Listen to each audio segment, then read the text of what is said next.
Take it to trial. Take it to trial. Welcome in, grab a seat, hit the like and subscribe. The sweet peas on the mic with that spicy little vibe. Got the courtroom streaming in the chat, going wild. We're debating heavy topics, but still laughing like a child. From objections to confessions to the judge's side eye. If it's justice and it's messy, we gon' talk about why. Every day's a new case, every moment's a ride. And when sweet peas in the building, we be learning with pride. Minds on deck, keep the room running smooth. Film freak therapist, you know, keeping everyone in the groove. Like to with the facts, pretty brown girl with the sass. Moreldia and Fowler keep the peace in the chat. But Jason walks in and the ladies collapse. Chocolate, take it to trial, where the truth gets loud and the laughs run wild. Sweet peas got the spice, she's the queen of the aisle. Chat fam rolling deep, we've been here a while. Lights on, mics up, we gon' do this right. Take it to trial, every day, every night. Take it to trial.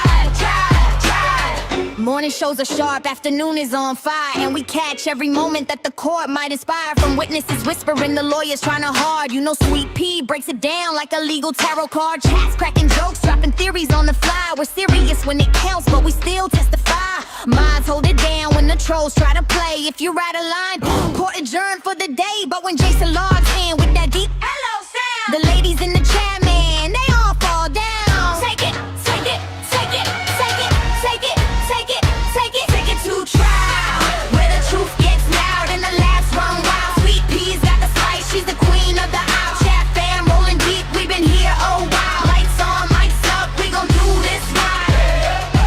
Take it to trial, every day, every night. Take it to trial, trial. When the sun goes down and the cases get deep, after dark gets spicy, no secrets to keep. Taboo topics, big laugh, slap, happy crew. Sweet Pea says behave, but we never really do. It's opinions, confessions, stories untold, but we handle it with heart like the chat made a goal. Hey!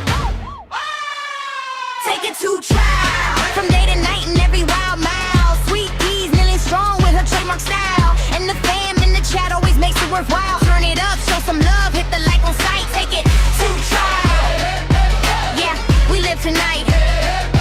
Take it to trial, yeah, we live tonight. Take it to trial.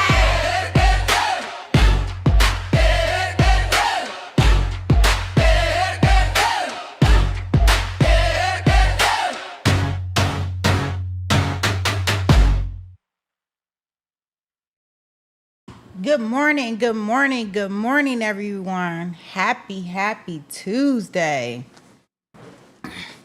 Hopefully everybody's getting settled in, had a coffee, maybe on round 2 of the coffee. Woo woo. Good morning. I tell ya, happy Tuesday. Let's see here. Okay. Okay, guys, I got a confession. This is my confession. I'm gonna give y'all my confession before we even go in here. Before we even get started with court. This is my confession.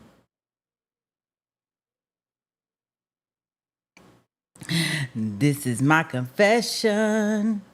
Y'all ready for this? Okay.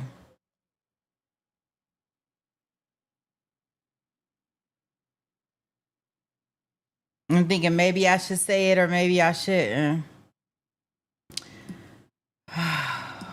Let's see.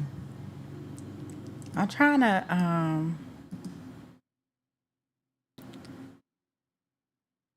okay, I'm gonna give it to y'all. Okay. So yesterday when we was watching the stream, y'all, damn, what detective was it? Let me make sure I give y'all the right one.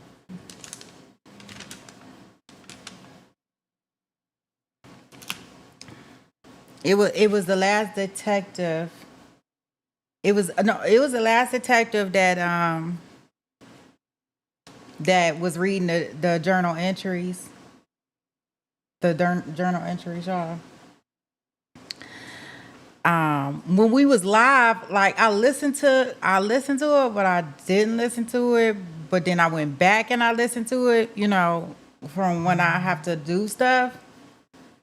And my confession is, y'all, whether y'all like it or not, she gonna be found legally, mentally insane. Like, she's going to a mental hospital.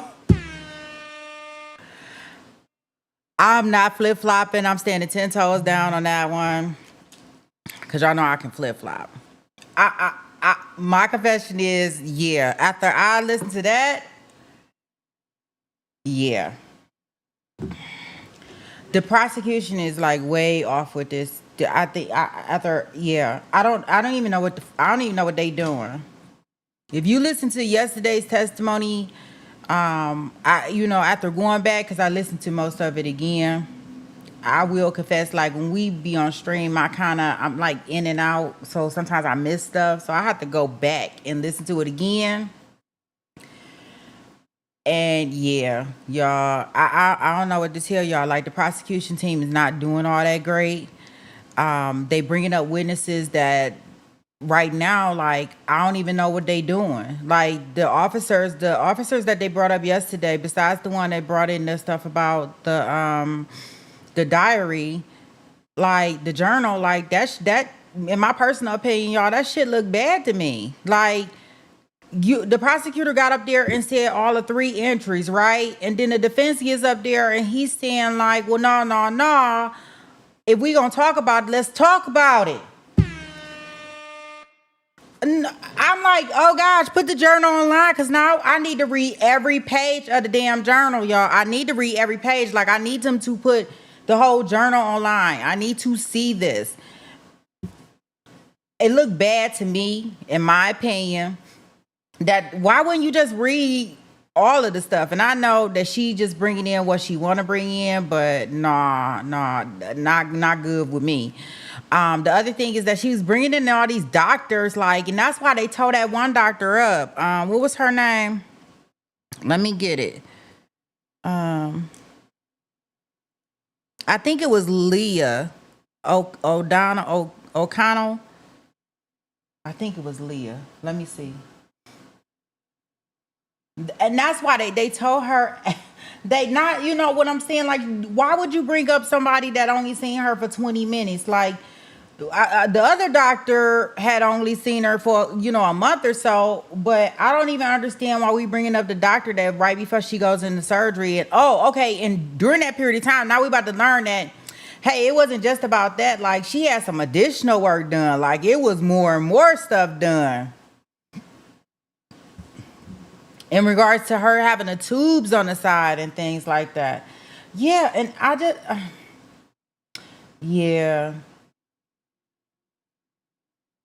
Yeah, I definitely think that she gonna be found. Well, we already know she guilty, right? And that's what I'm saying. Like, I don't know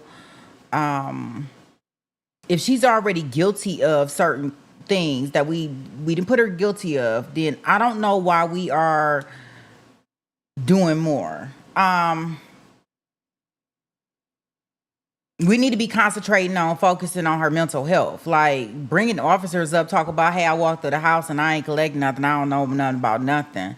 I forgot the whole drawer of prescription drugs, and I also forgot to get the Apple iWatch. Like, yeah, I think the defense really, really won yesterday with this case. Now, if the jury see that, if they gonna get the diary back there, and I think that's gonna be that right there. Yeah, I'm like, yeah, okay, she clearly struggling, right? She's notating this down.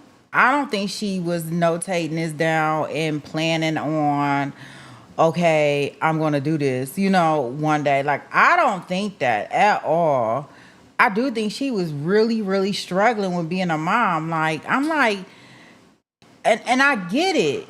I can remember, when I wouldn't call it sleep training, but I can get it when I was trying to get my kids to kind of get on the schedule, right? I just called it getting on the schedule. Sleep training does sound kind of harsh. Maybe she should have changed the damn language.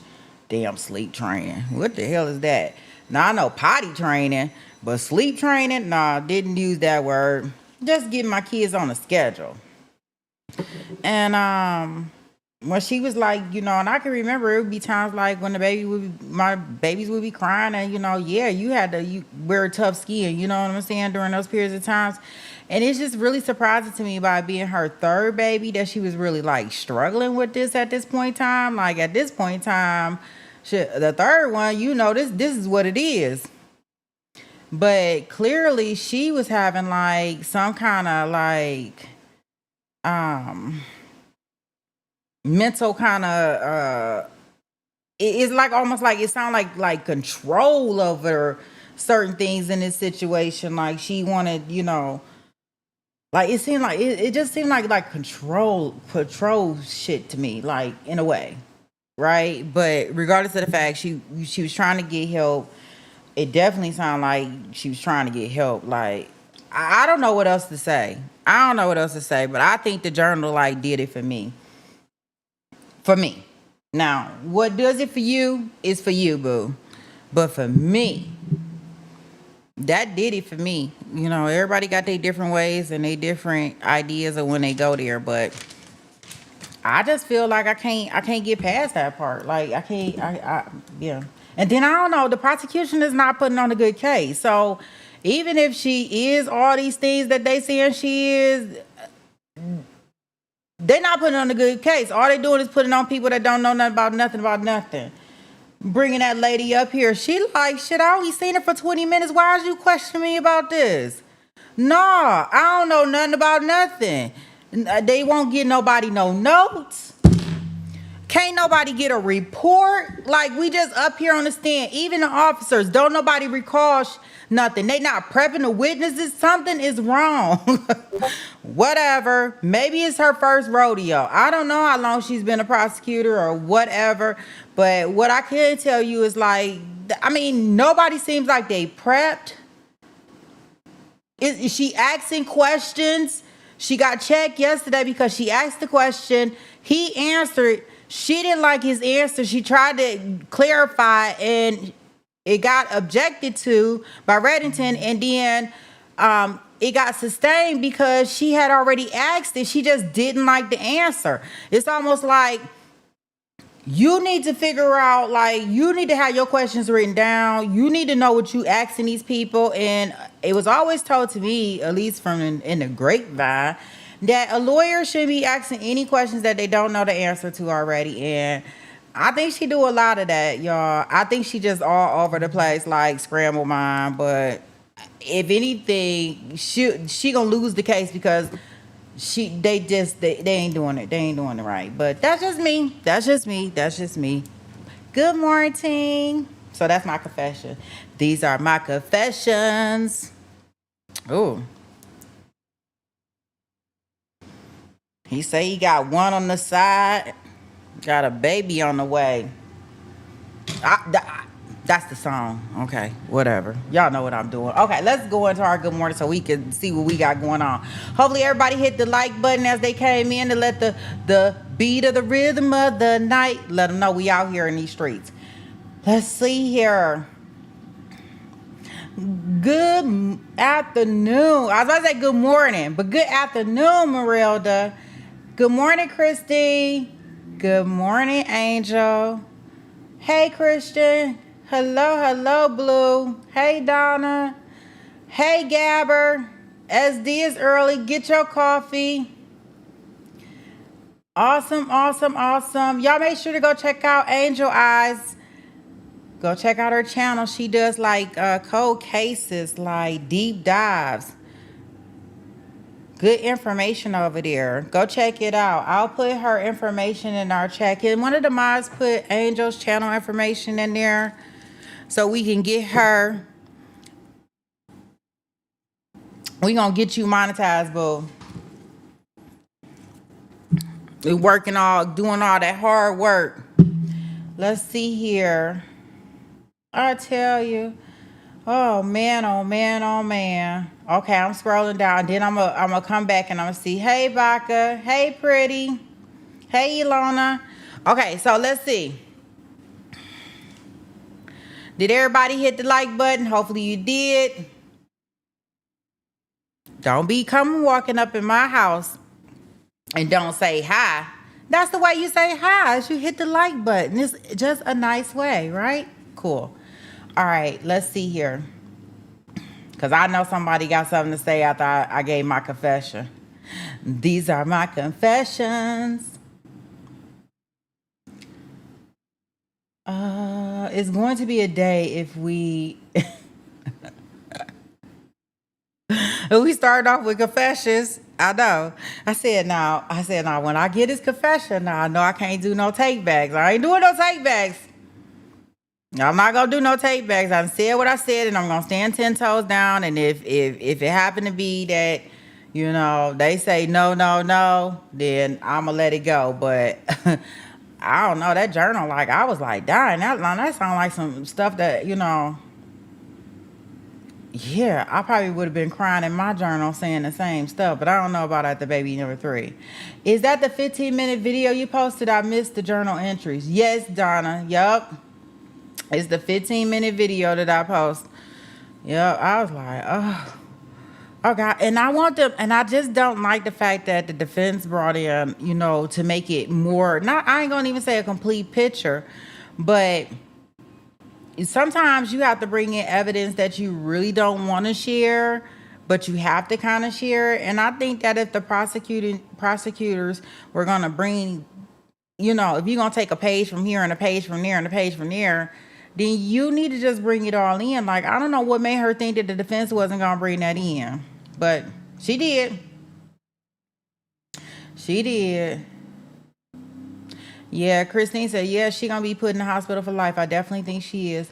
Baca says, why did she change her health proxy away from Patrick to her parents? What? She didn't trust her husband? I don't know. I asked the same question yesterday, and I think it was Susie. She kind of gave us a suggestion that maybe she didn't want to burden Patrick anymore. Considering what happened with the kids, I have no clue. Like, I did think, like, well, you know, that seems strange. Like, but then, you know, when I was listening to her journal entry, I mean, I don't know. I mean, Reddington said they was having conjugal visits. I'm like, damn, she was in jail? What you mean conjugal visit? You mean they was fucking? What? They was fucking? You don't know, because I was listening to it in the process. So what you trying to say? They wasn't fucking? Like, what did you say? Like, what are you talking about? Some conjugal visits with your husband, like, and they both free. What? Was she trapped in a jail cell in the house? What is going on? They okay, y'all. You know, I'm running like, oh, okay. So now so maybe she not feeling like herself after the third baby, and he not touching her. So I don't like they was. I don't know. And she wanted to do it. I have no clue. But so I was like, well, maybe they were having issues that nobody is talking about. Maybe the prosecutor has this nice smoking piece of evidence that she's gonna present to us. Like, boom.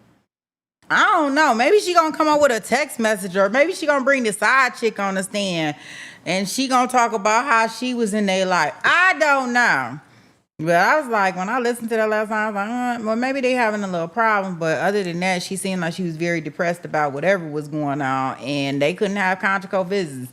I don't know how you do that as husband and wife, have conjugal visits, especially if y'all both free. Now, I can see if one of y'all was in jail. I thought conjugal visit was like, but I'm like, okay, well, I mean, that's a good choice of words. Maybe he just didn't want to say he was fucking, but whatever. Oh man, oh man, oh man.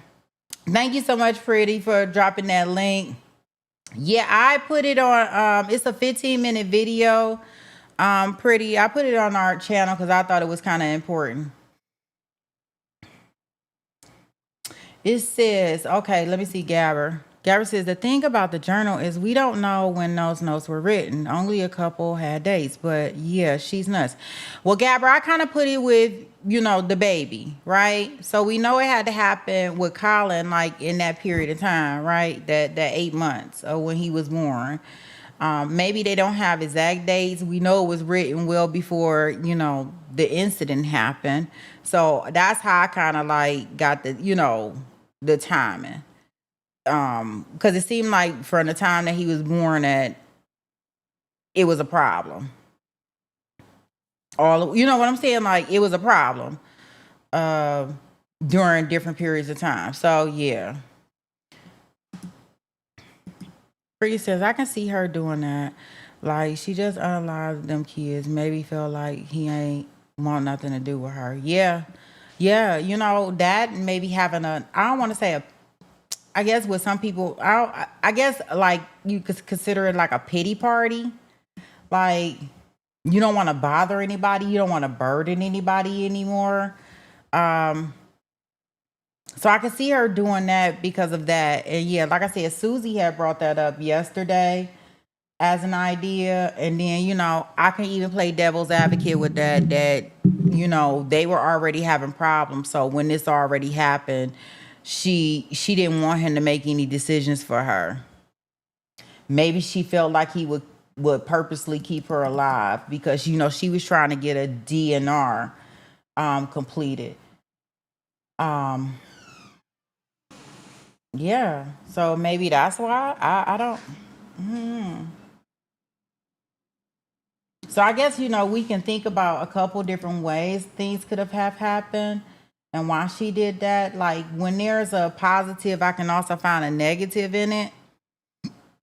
So yeah, certain prisons will allow you to. Well, I don't know. I get that, Blue, but why is the attorney, when she is out, they are both free? She upstairs, he downstairs. She writing her journal She writing her journal about that, and the attorney go tell us about some conjugal visits. I was like, huh? No, they want to fuck. She want to fuck him. Right? Come on. Hey, lady. Yeah, like, no, we ain't doing that, is we? I said he must don't want to say it. Let's see here. Gabber say, look, I'm on the same side of the coin. She's Sweet Pea. She's not guilty by reason of saying, but that, in my opinion, and it could change with some more evidence.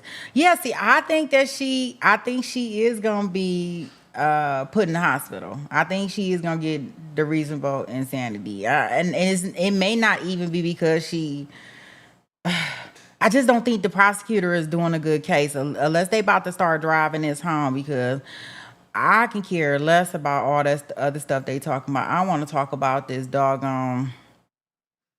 I want to talk about her mental health, and then don't be bringing nobody up here that asked her 2 questions just to make sure that she can sign a DNR or change her directives. I don't want to hear about that. Like, we need to get, we done got past the kids. Unfortunately, had to bring in all the information about the kids. Now we got to find out about her ambulance. Like, all that stuff we know about. And it was stipulated to. So I get why maybe the attorney is getting up and like, I stipulated to that to move this stuff along. I know why they had to bring in the baby's clothes. That's the emotional pull that they pulling, in my opinion. So I understand some of the stuff, but other stuff I'm just like, well, let's move on with this. Like, okay, let's get over this. Let's get to the nitty gritty of this, because I need to understand exactly her mental health in it. But I'm telling you, that diary, it was 15 minutes. The video is 15 minutes. It's only like maybe about 12 entries that they talk about. But what I would tell you is that with those 12 entries, I was like, damn. I'm like, yeah, she like out here, like, she want her brain fixed. Like, it's like multiple things, like depression, not feeling like you can hear like she talking about she really want to have, this time with her husband. He needs this time, and talking about how she's crying because the baby is crying, and she's doing sleep training. So I think that after listening to that and just her trying to figure out how to get herself the correct medication or the correct therapy. Now, the one thing that do concern me about all of this stuff, um, even though I'm gonna hold fast on regards to my theory that she gonna go to the mental hospital and be found not guilty by reasonable insanity.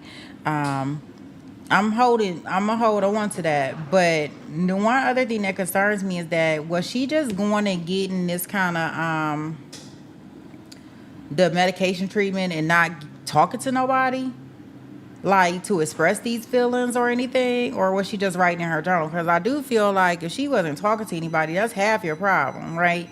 Because you want to talk to somebody and kind of work these things through. So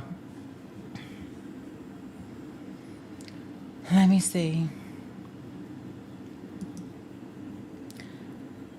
Now, I do not think she should ever be free from the hospital. That should be a whole life sentence. I know she won't get that, but she should never have the option to be released and have more kids. I agree. Now, I think that's the one scary thing about when you send them to the mental hospital, because depending on what goes on, they may get free. And I can also, and especially in her circumstance, because I guess as long as you're not having no more kids and you got treated, does that I'm assuming postpartum depression, or unless it's something else, right? Because I'm assuming you don't keep postpartum depression, right? She should be over postpartum depression right now, right? So I guess the only depression that she would have at this point in time is the depression of, she kind of tore down her white picket fence by herself.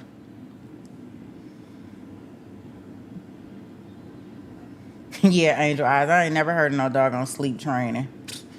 I was like, oh, that I don't know nothing about no sleep training. Gabby said, I watched it late last night. Once my internet started acting up, I missed about 95% less. I couldn't even hang out in the club. Oh, I'm sorry to hear about that. Well, you up in here today? Yeah, I know the people are coming. The internet people are coming to my neck of the woods today. I hope they get their life right. So it does, of course, our judge, he is lazy he is lazy, untimely. He is just, like, boo him, boo, like late breaks, sidebars. It just, like, like he is not. I don't like judges he just always late. He late to everything. I'm blaming it on the judge because I know my jurors are there. They ready and they attentive and they ready to get this show on the road. Or not get this show on the road. But him, he back there, I don't know if he eating his Wheaties or he probably a cream of wheat person. He probably eating cream of wheat with a slice of toast. Back there, taking all day to get up here and talk to us and have them come in. Let's see here.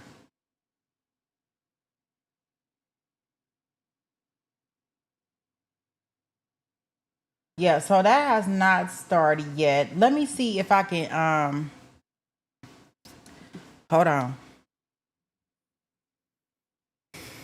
Let me see if I can get this. Let me see if I can get those exhibits up that we were looking at the other day. That I was trying to look at yesterday. We did look at some of them, but I had to take a picture on my phone and send it to my computer and all that extra stuff. Let me see if I can get that up and us look at some of the exhibits, and hopefully maybe they mark the journal entries, and we'll see. Huh?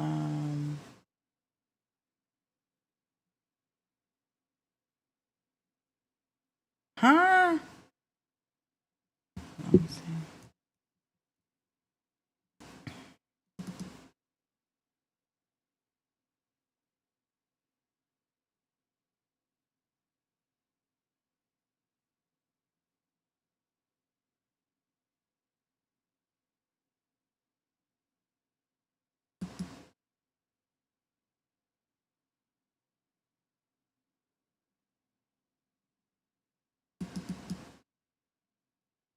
Dang, it's not gonna let me bring it up. Not the easy way, at least. Oh, let me see. Let me see. Let me see what they have on there. And then, depending on what they have on there, I may send it to my phone. They probably do have it on there because they probably wanted to get that out there real quick.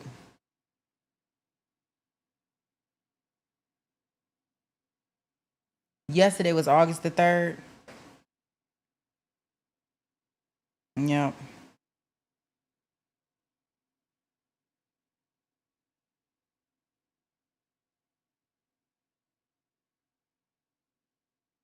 Oh no, they don't have it on there yet. I'm surprised.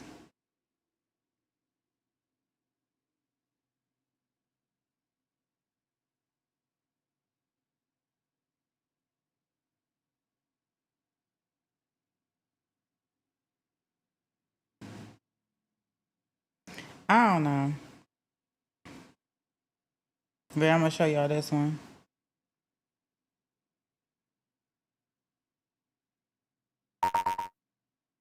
I don't know a lot of the, I don't know. Let me show y'all.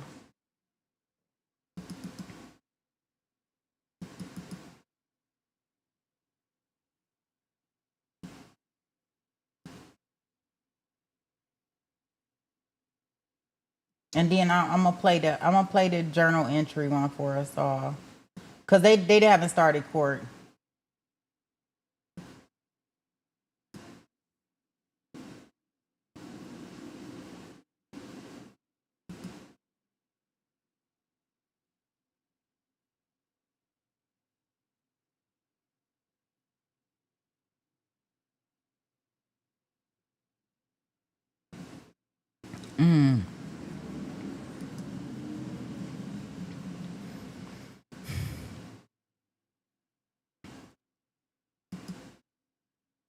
So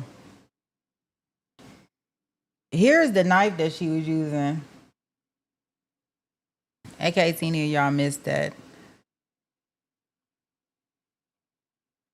I don't know. She laid it down kind of perfectly. And allegedly, this is what she had the crushed up peels in, I guess.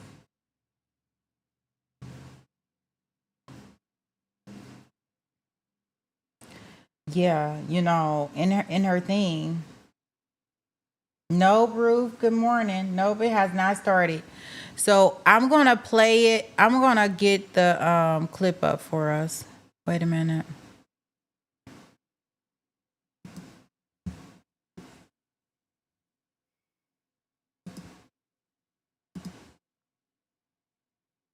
No, the judge back there eating cream of wheat with a slice of butter toast. Let me get this up.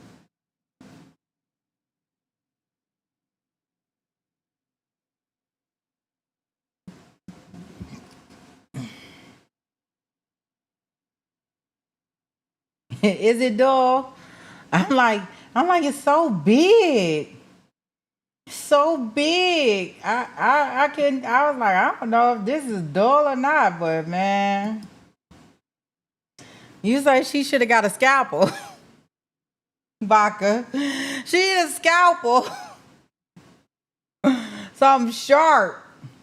Like, what are you doing, lady? Even I know.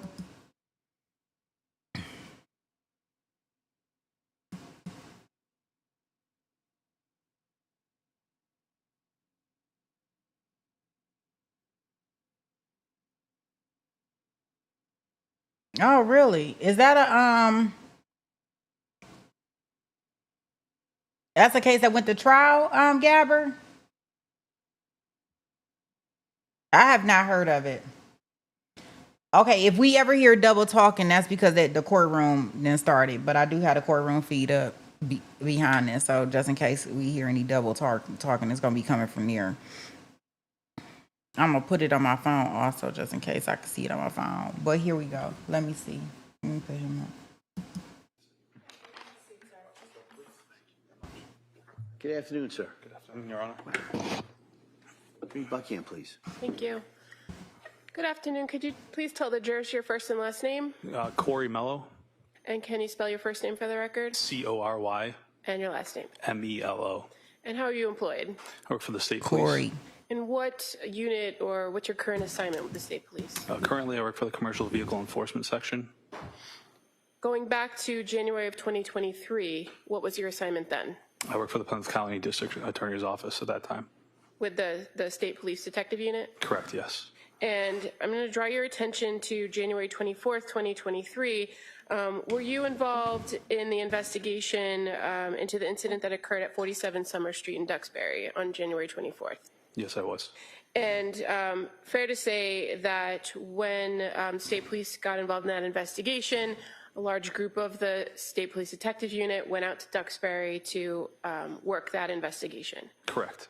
Were you the case officer in that case? I was not the case officer. Your role in that case, was that to assist in things like search warrants, neighborhood canvasses, interviewing of witnesses? Correct, yes. And in this particular investigation, you're aware that there was a search warrant executed at 47 Summer Street after the incident had occurred, correct? Correct.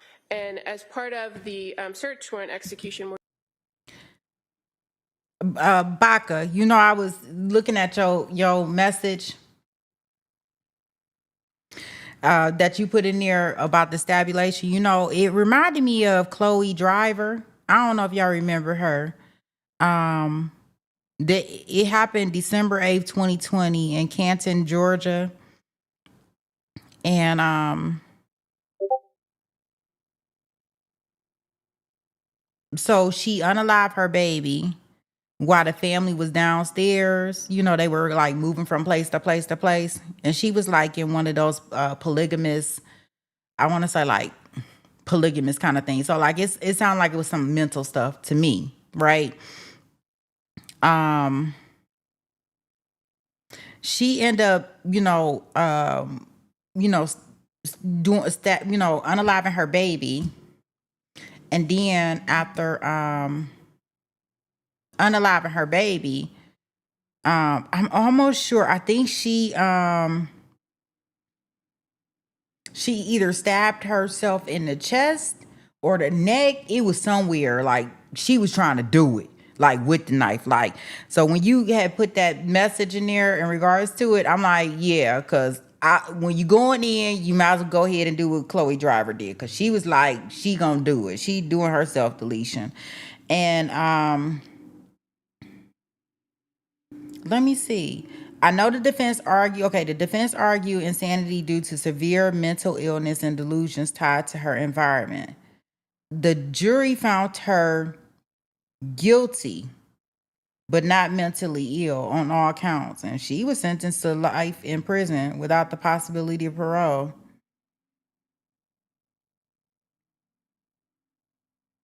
Yeah, she was trying to take herself out of here.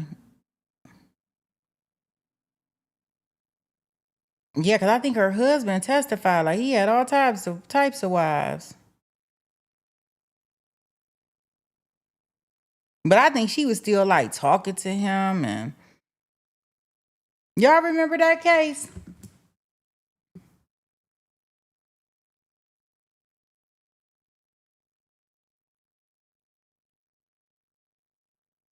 Yeah, I think they showed that trial. I watched that trial. I remember because I was so mad at how she kept talking to him, the man, and he done moved on with the other women, just like they do. were you involved in searching the home? Yes, I was. And did you search the various floors of the home, meaning the basement, that first floor, and the second floor? Yes. In searching that home, there were a number of other detectives and troopers also searching, correct? Correct. Do you recall locating a phone in the upstairs bedroom, a laptop, some workout bands in the basement that were hanging on the door? Yes, I do. And when you recovered these particular items or located these items, did you Callan Clancy's name on it? You recall that? Yes, I do. And you are aware Callan Clancy was one of the children?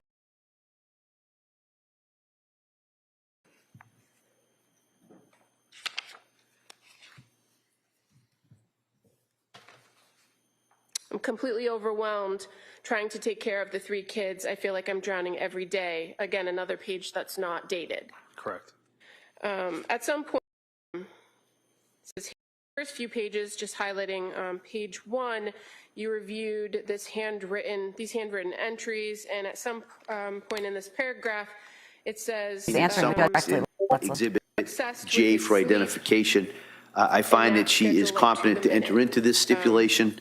And I find she understands the consequences of entering into this stipulation. So accordingly, I now accept the proposed stipulation of facts. Thank you. I can hear the court is For the in record, session. Wait a minute, y'all. To again reiterate the fact that we have not been contesting the government's case in chief, if you will. Hold on a second. Let me get the court. The court is up. I will. I'll say this right where it's at, and we'll get back. We'll look at that maybe on a break or so. But yeah, I definitely have it up there for anybody that wants to check it out. Those entries.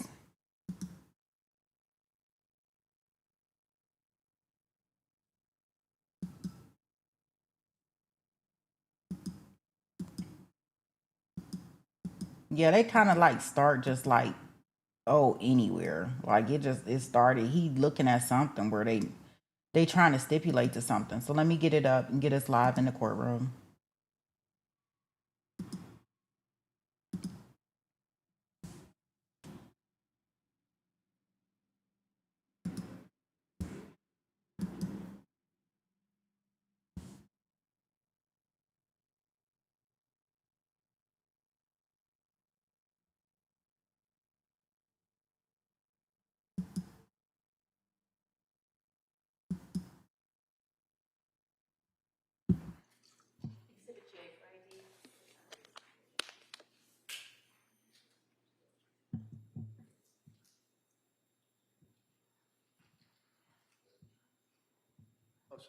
All right, thank you. All right. Yeah, what we're going to do at this point, Ms. Clancy, I'm going to, my understanding is that you, through counsel, have offered to stipulate to certain facts that would be introduced during the course of this trial.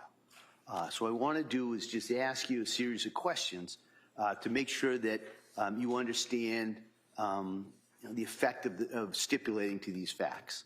So I'm going to just ask you some brief questions at this point, and then we'll kind of go from there. So if you could swear Ms. Clancy in, please.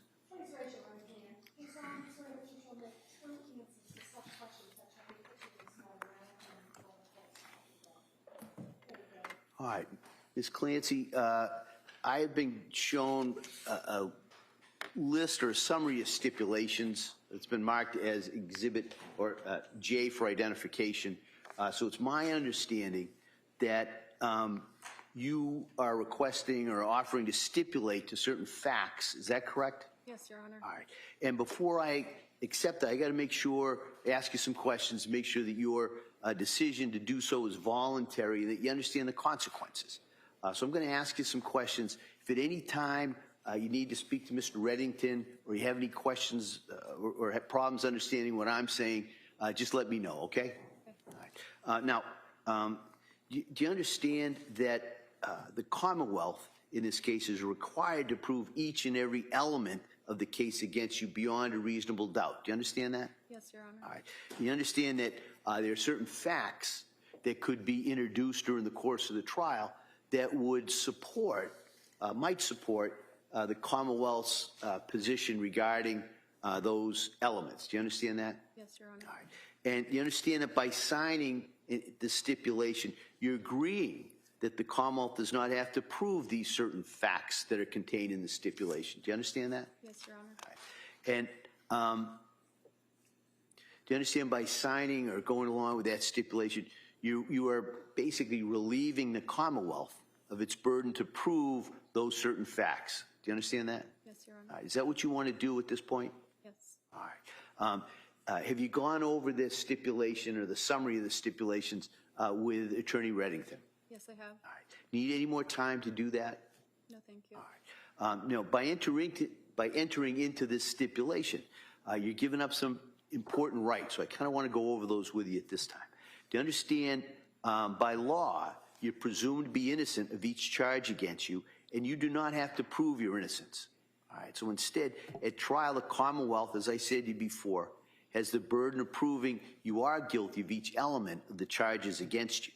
And by entering into this stipulation, you're giving up your right to force the Commonwealth to prove the facts that are contained in these stipulations. Do you understand that? Yes, Your Honor. All right. You also, at trial, where we are now, you have the right to confront the witnesses that would testify about these facts. And by entering into this stipulation, you're giving up that right with respect to these stipulated facts. Do you understand that? Yes, Your Honor. All right. You also, if you wanted to, could call your own witnesses at the trial to contest these stipulated facts if you wanted to. You understand you'd be giving up that right by entering into this stipulation. Yes, Your Honor. All right. You also, at trial, have the right to remain silent and cannot be forced to testify at this. You understand, by entering into this stipulation, you're giving up in a limited way that right with respect to just those facts. Yes, Your Honor. All right. Are you doing this willingly and voluntarily? Yes, I am. All right. Has anyone forced you or threatened you to enter into this stipulation? No, Your Honor. Have you had enough time to talk to counsel about this? Yes, I have. All right. Are you? All right. I make the following findings. I find that Ms. Clancy has knowingly, intelligently, voluntarily, and willingly entered into the stipulation of the facts that are contained and summarized in Exhibit J for identification. I find that she is competent to enter into this stipulation. I find she understands the consequences of entering into this stipulation. So accordingly, I now accept the proposed stipulation of facts. Thank you.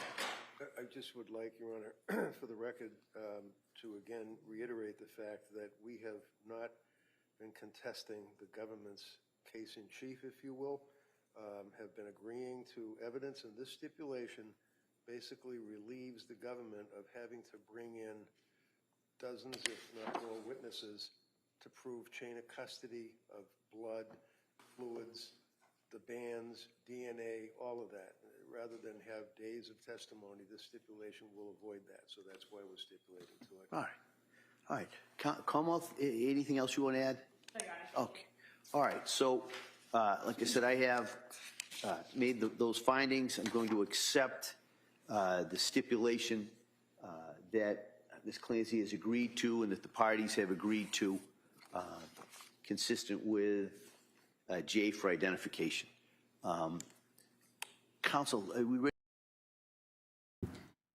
Okay, guys, so the stipulation is in regards to the chain of custody for blood, fluids, bands, all of that stuff. So they're stipulating saying, you know, you don't have to bring, like we got those witnesses yesterday. Yes, I picked it up.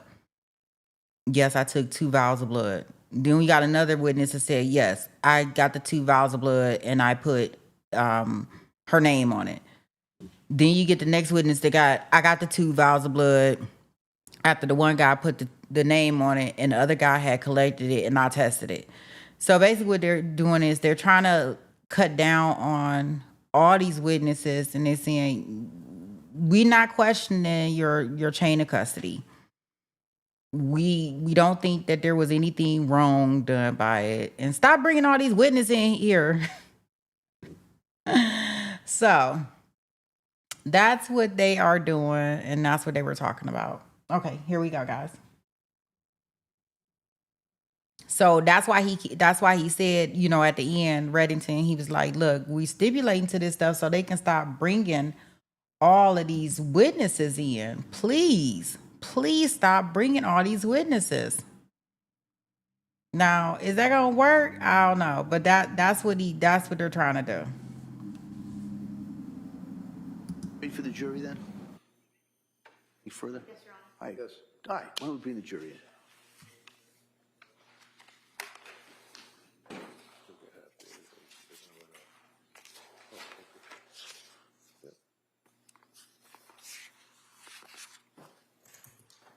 Yeah, that's fine.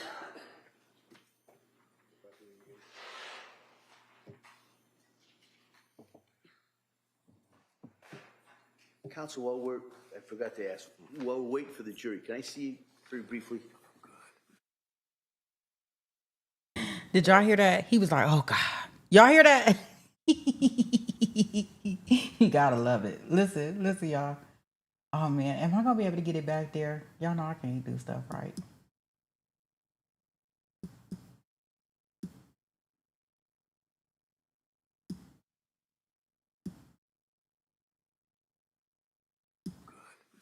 Y'all hear him? Jury, can I see you very briefly?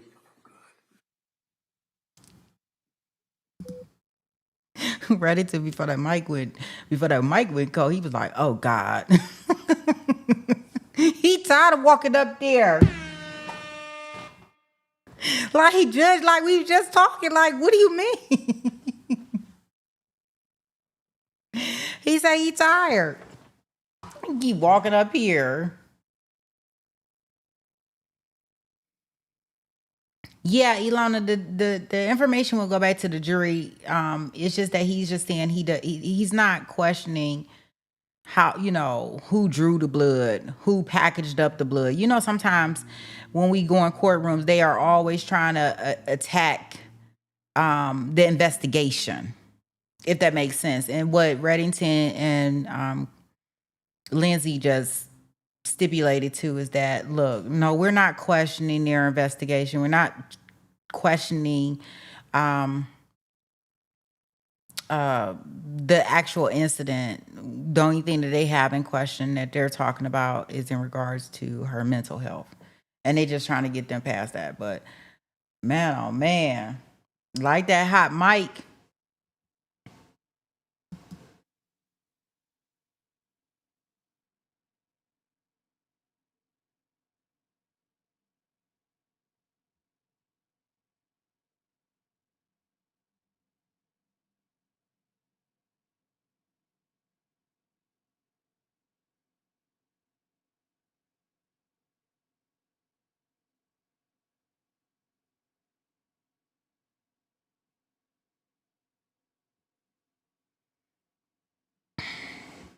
Let me see.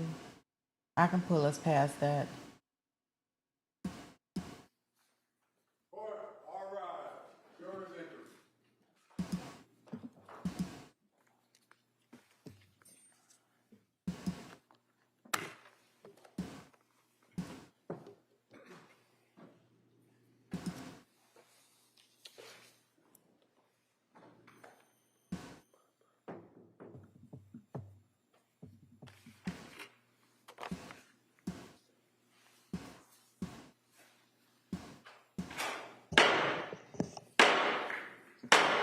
Hear ye, hear ye, hear ye. All persons having anything to do before the Honorable William Sullivan, Justice of the Superior Court now sitting in Plymouth, within and for the Commonwealth. Draw near, give your attendance, and you shall be heard. God save the Commonwealth of Massachusetts, this court is now in session. Please be seated. Good morning, Your Honor. May I proceed? Yes, please. Your Honor, before the court today, we have the continuation of the jury trial in the matter of Commonwealth versus Lindsay Clancy. Ms. Clancy is present. She is represented by Attorney Kevin Reddington. The Commonwealth is represented by Assistant District Attorney Jennifer Sprague and Assistant District Attorney Shannon Buckingham. Well, good morning, everyone. Sun's out today, a little nicer weather for us. Hope it was nice for you coming in here today. So what I'm going to do is ask you those questions, as I always do, and then I'll go over a little bit the schedule and then we'll return to the Commonwealth's case. All right. So the first question, everybody's probably got it memorized by now anyway, but let me ask it. Has any member of the jury read, seen, heard, or overheard anything from any source about any aspect of this case that would affect your ability to be fair and impartial? Last question, is there any other matter, serious matter or concern bearing on your service as a juror in this case that anybody needs to bring to my attention at this time? Again, thank you for following those instructions. Now, in regards to the schedule, if you remember, I said yesterday that sometimes we have to adjust on the fly, and it's going to be my call. Well, we may have to do that a little bit, all right? So today, we're going to go through some cases. Now, we may break a little bit early today, all right? And then tomorrow, there is a matter I'm going to have to talk to counsel pretty much in the afternoon. So the thought is tomorrow, the plan for you should be pretty much 9 to 1, all right? And then the afternoon, I'm going to deal with counsel in regards to some other issues that will, I believe, keep this case going well on track, and that's kind of where we are. So I just kind of wanted to give you that update. So that's, like I said, the best we could do. Give you as much notice in regards to that, but you will not, I say we, you will not be sitting here tomorrow afternoon. We may be. And so, so with that, what we're going to do is continue with the Commonwealth's case. We're going to go back. Commonwealth, call your next witness, please. Thank you. The Commonwealth would call Christina Carpio.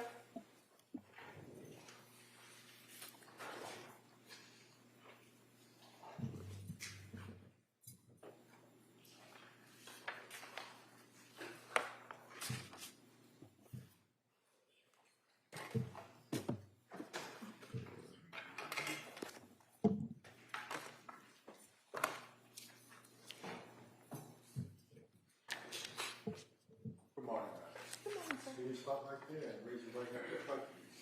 It's almost said that the testimony that is you should answer that not having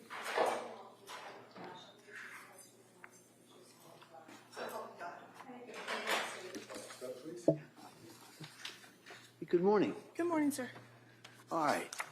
Buckingham, please. Thank you. Good morning. Good morning. Could you please tell the jury your first and last name? Christina Carpio. And can you spell your last name for the record? C-A-R-P as in Peter, I-O. And what do you do for work? I am a general surgeon trained in trauma and critical care. And where do you currently work? I'm hired by Brigham, but I work at South Shore Hospital.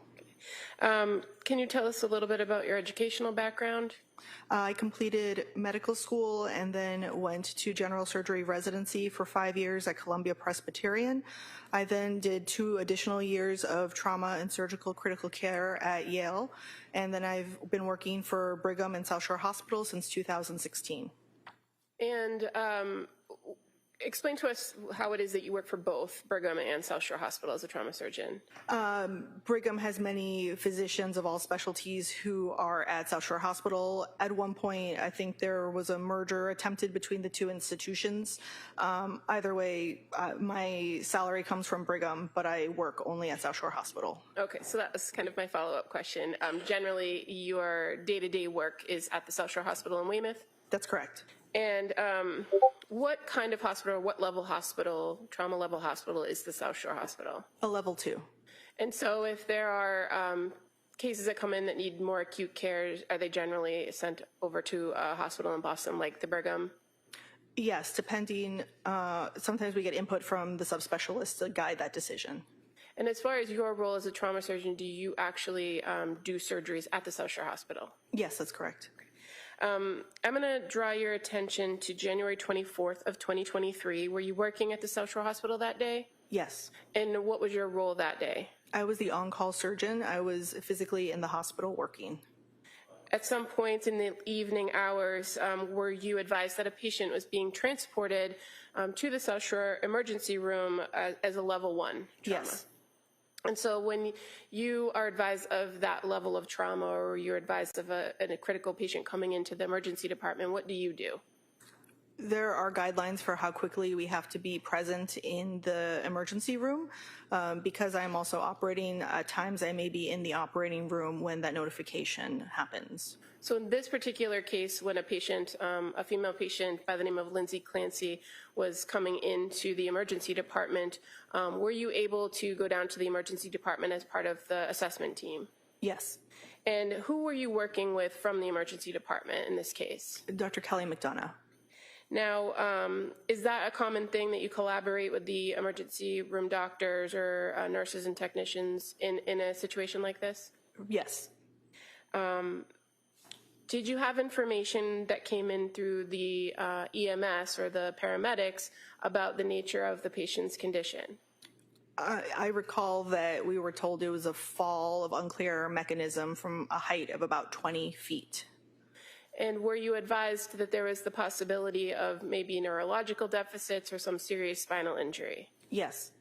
And as a result of that information, did that inform your trauma assessment? It was already activated as a level 1. That's the highest mechanism when there is concern for a height from a certain level, a fall from a height of a certain level, and with possible neurological injury. So were members of the neurology department also part of that trauma assessment team? No. Okay. As far as your assessment, did you go and physically see the patient, make observations? Yes. And did you observe her in the emergency department to be intubated? Shortly after arrival, she was intubated. So that was done by the staff at South Shore Hospital, to your knowledge? Yes. And did you observe injuries to her neck and her wrists? Yes. Did you evaluate those to determine whether they needed immediate surgical intervention? Yes. Did they? No, they were superficial. And as far as additional tests to assess whether there's any other surgical intervention that's needed, are you aware that CT scans were ordered? Yes. And are you aware what areas of the body they were ordered for? We did a pan scan, which means we scanned the head, the neck, the chest, and the abdomen, pelvis. As far as your physical observations of the patient, did you observe any obvious injuries to her head area, like abrasions, contusions, fractures? There were lacerations to her neck. Okay, but as far as the rest of her head or around her, like, Not skull obvious, or no. face? And so when those CT scans were done, were you able to review the information that came from them? Yes. And as far as those CT scans, you're aware that there was a head CT scan, or 2 head CT scans, one with contrast and one without. Mm-hmm. And were you aware that the findings, were there no definite acute intracranial findings on the non-contrast enhanced head CT? Yes. And there were no significant findings on the contrast head CT, correct? The head CT with contrast was what we call an angiogram head and neck. So it's ordered in 2 parts and has 2 reports.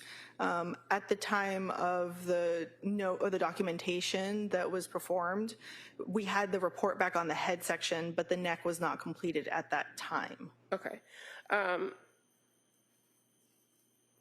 Was there eventually a completed angiogram of the neck area at South Shore Hospital? The images were done, the report was completed. I don't know the timeline of when the report came in compared to when the patient was transferred. So as far as your initial assessment in that trauma assessment period, or that wasn't information you had available to you about the neck findings, correct? The angio neck findings, correct. Okay. And that's different from other CT scans on the cervical spine and other areas of the spine. Is that fair to say? Yes, that's correct. Okay. As the trauma surgeon evaluating this case, did you identify that there were some serious spinal injuries to the cervical and thoracic areas? Yes. Did any of those require you to intervene with surgical intervention? No. Do you recall making note that while in the emergency department, the patient became hypertensive and that she was identified as being hypothermic to 82.1 degrees? I remember that she was hypothermic when I reviewed my documentation. The two numbers I saw in my note were normal values of blood pressure, not high values, not hypertension. Okay. If I may approach you just with one of the pages from the notes, read your review. You could just tell me if I'm misinterpreting. Oh, no problem. Which part? It's towards the bottom, the second to last paragraph. Oh, she was hypotensive, which means low blood pressure, different from hypertension, which is high blood pressure. Okay, Yeah. sorry. Yeah, no, not at all. But as far as the hypothermic, that you recall that she was at a very low core body temperature. Yes, that's correct. And do you know what was done to raise her body temperature?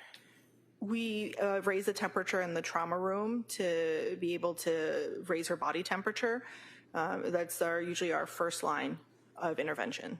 And do you also have available to you at the South Shore Hospital what's called a bear hugger or some sort of blanket or wrappings that you can wrap around an individual to try to get their body temperature up? Yes, we have that.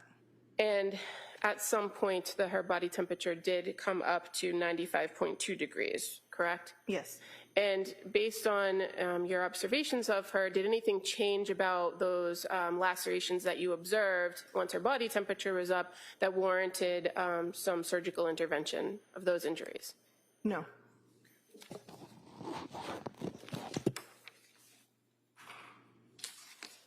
What was the ultimate recommendation for the care of this patient? She had complex fractures in her spine at the thoracic level. We conferred with our neurosurgery colleague who was on call, who recommended transfer to a tertiary hospital. And so where did this patient go? Brigham.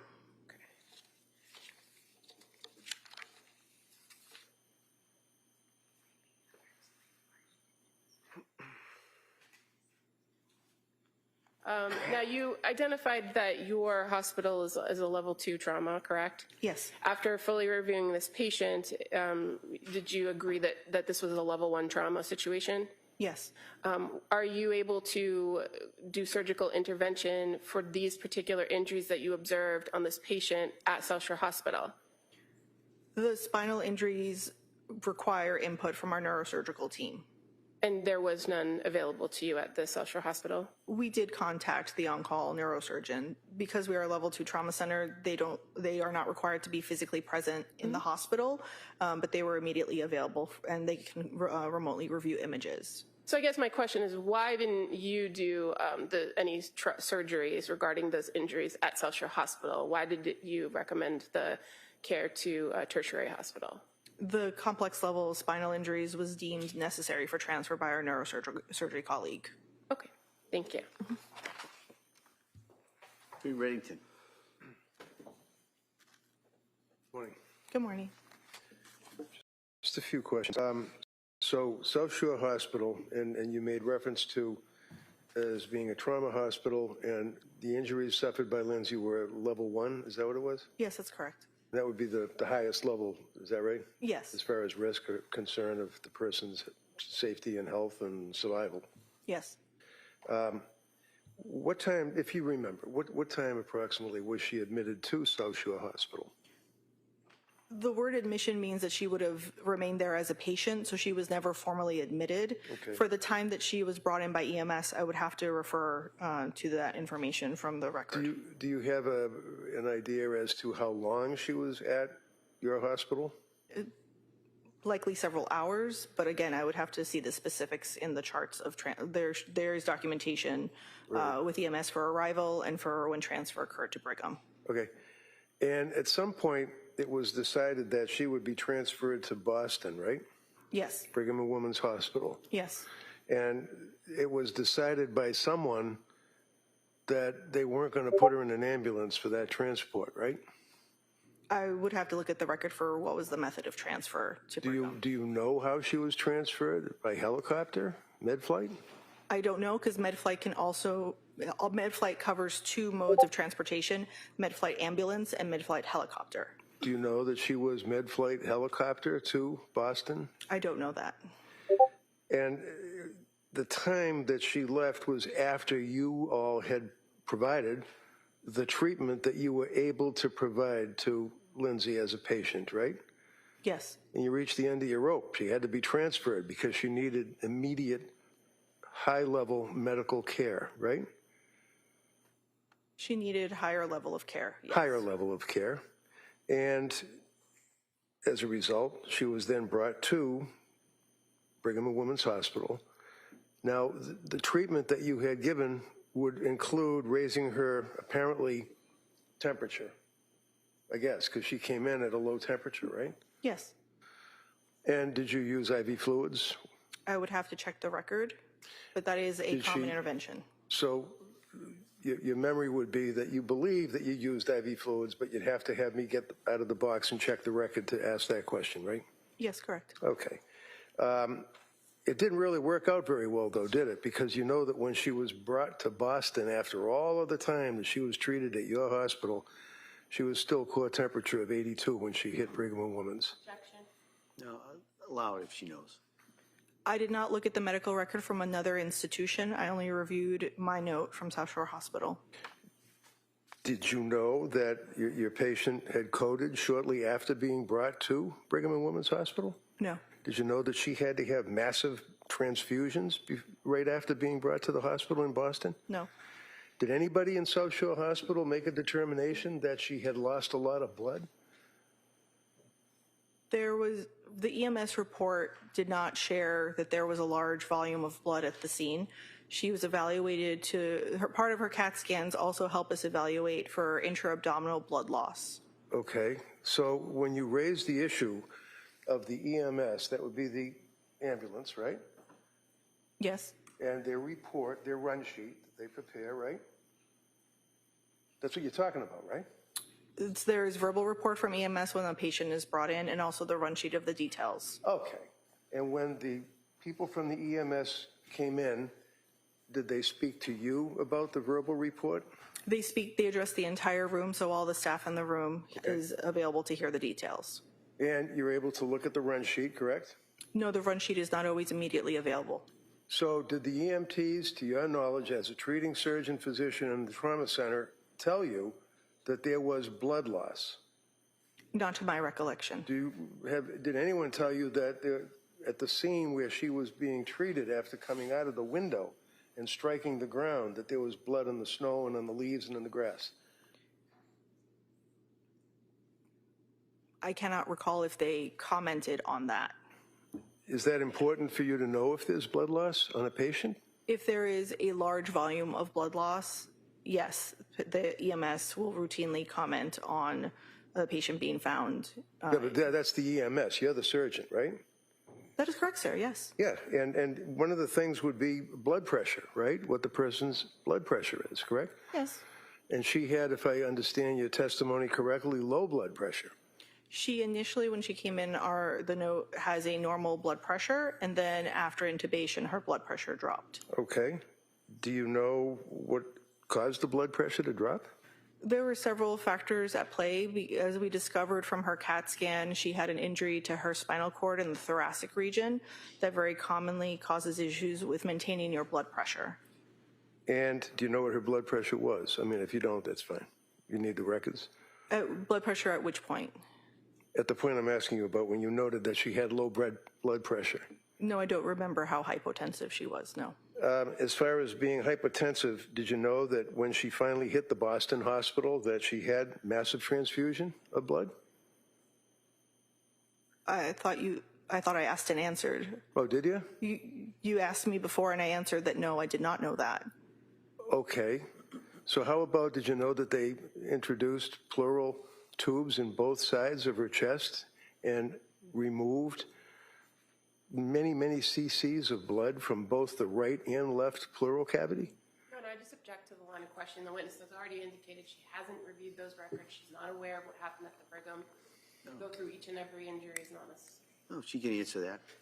No, I do not know that about the patient when she was not at South Shore Hospital. How about the superficial cuts that you were talking about? Would you suggest or would you agree that on the right ulnar area and the left ulnar area of the upper extremities, right and left, that there were a deep cut noted in the skin? The notes about her wrist injuries said that it was through the skin with exposed fat, but there was no exposed muscle or tendon. So Okay. those are more superficial. So you would not agree that they were deep cuts on both arms? You wouldn't agree with that? No, I would not. And again, you're not aware of anything that was diagnosed in Brigham and Women's Hospital, right? That is correct. As far as the injury to her spine, what kind of injury was it? Do you remember? It was at thoracic level T5, T6. And what type of injury was there to the spine? The report said that the stability of this, the pattern of it indicated that there was instability of the spine, which is why we conferred with the neurosurgeon. Right. And nothing much came out of that either, as far as conferring with the neurosurgeon, right? I'm not sure what you mean by nothing much came of Well, you that. didn't show up to come to the hospital, right? We didn't, I'm not sure. Okay, the spine was transected at T5, T6, right? The person, the team, or rather the input you would need for further commentary on the spine would be a neurosurgery team. I am not a neurosurgeon. I am a general surgeon. So you're not aware of the transection. You know what a transection is, don't you? Yes. Okay. And on your CAT scans or on your pictures that you were describing for the jury with no problem for the DA, did you notice that the spine was transected at T5 and T6? There was compression of the bones. I would have to specifically look at the report to see if it used the word transection. Okay, how about a thyroid? Did you notice anything about a thyroid? It said that there was concern, there was edema at the thyroid, concern for contusion or laceration. And that's the extent of your knowledge. You don't know whether or not the thyroid was destroyed or anything, do you? Correct. Okay. How about her ribs? You notice that some of her ribs were broken. I would have to look at her CAT Have to scan look at- report again. Yeah. So coming in here today, you're not aware whether or not she had broken ribs because you haven't been able to look at your records. Is that right? I did review my records. I would have to specifically state into the record what was the injuries. I would be happy to read from my note, which I know is part of So- the evidence. Yeah. So who is it that decides that a patient is going to be med-flighted into Boston from South Shore Hospital? Some of it depends on the level of injury and the transport teams that are available at that moment. Sometimes a med-flight ambulance is faster. Sometimes med-flight is available. It all depends on the available resources at the time of the event. So what I asked you is who decides whether or not somebody's getting med-flighted out of South Shore Hospital? Is collaborative between what resources are available for us to transport the patient. The decision to transfer the patient is made between the emergency room team and the trauma team, and So the you input as from the Go subspecialist. ahead. Let her finish. Yeah, I know. I didn't know she was still talking. Go ahead. I finished, sir. All right. So you as the trauma surgeon, would you agree that you had a little bit to do with whether or not she was in dire straits and had to be med-flighted to Boston?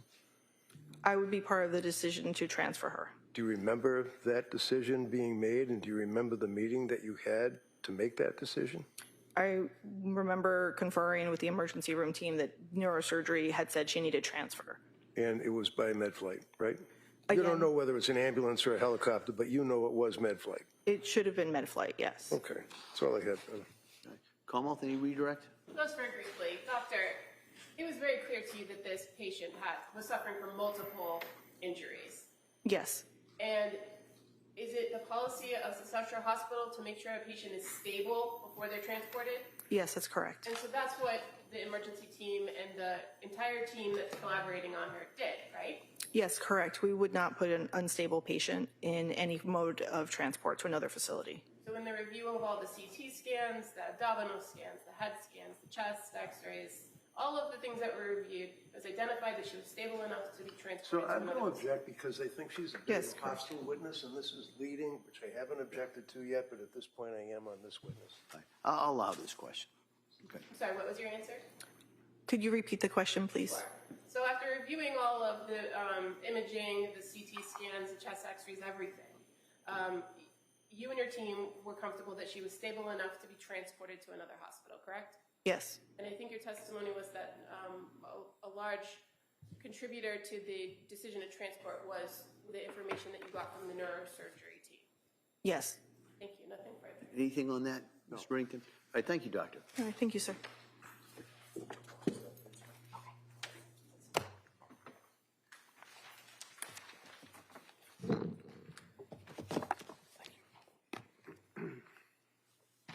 Commonwealth? The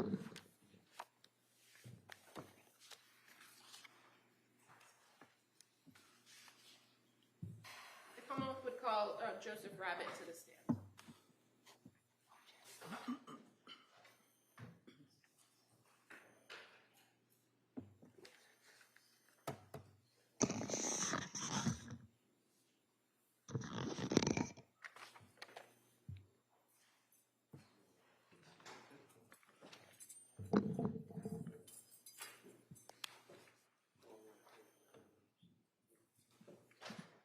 Morning, sir. You stop right here, raise your right hand first.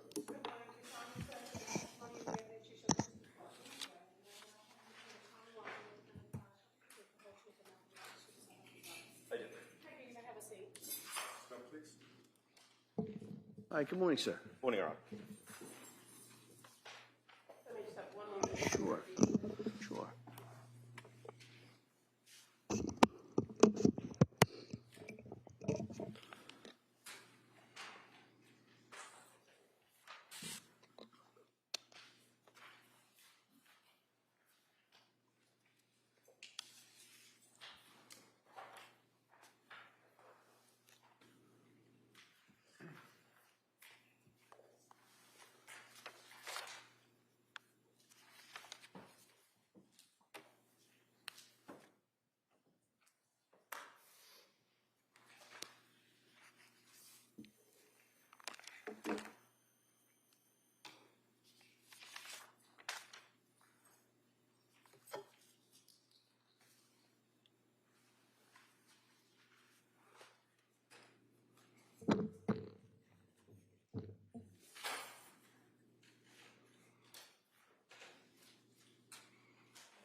Oh, it's in one of the, it's in the, see the one with the,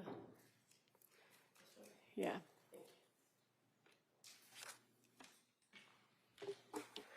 Good morning, sir. Good morning. Can you please tell the jury your first and last name? Lieutenant Joseph Rabbit, R-A-B-B-I-T-T. And where do you work? The Massachusetts State Police, currently assigned to the Cybercrime Unit. How long have you been with the state police? Since March of 2012. And I'm going to draw your attention back to January of 2023. What was your assignment then? I was a trooper assigned to the State Police Detective Unit for Plymouth County.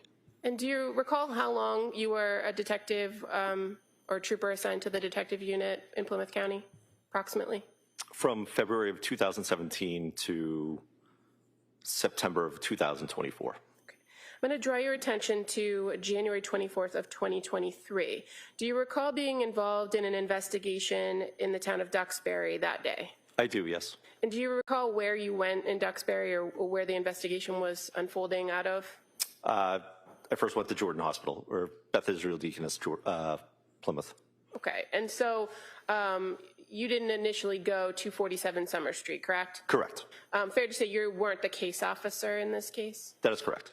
And your experience working with the detectives unit, fair to say when an investigation or a death investigation is ongoing, kind of it's all hands on deck and everyone's kind of directed to do different things, correct? That is correct. And so in this circumstance, you were asked to go to the Beth Israel Deaconess or the old Jordan Hospital here in Plymouth, correct? Correct. Why did you get asked to go there?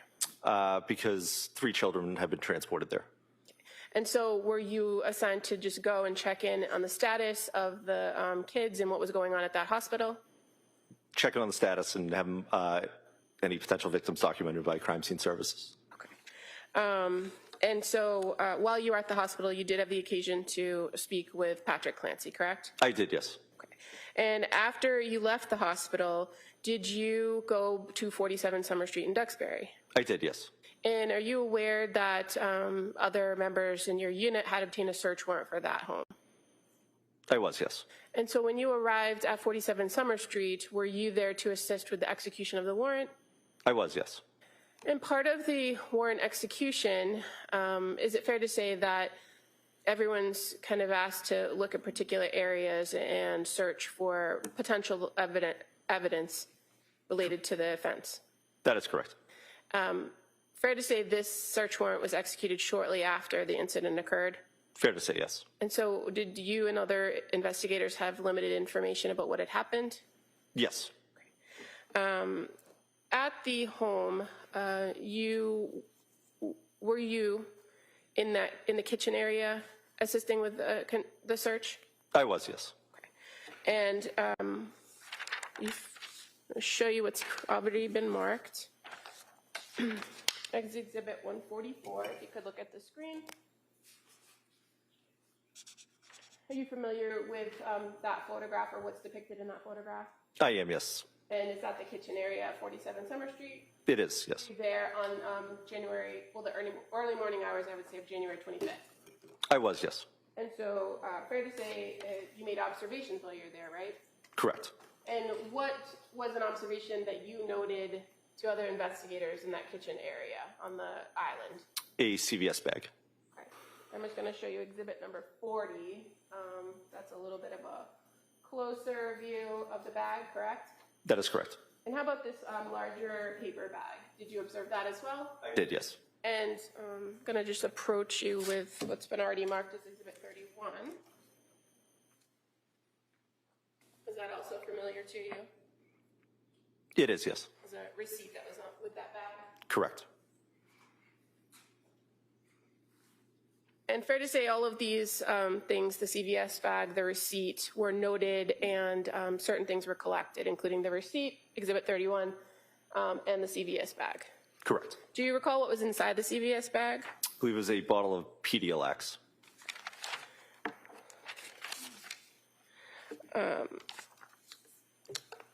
You also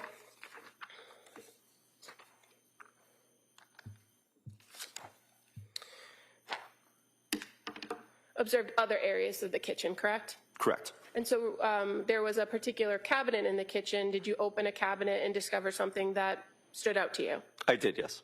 And what was the cabinet and what stood out? An upper kitchen cabinet with medication bottles. Okay. And fair to say that was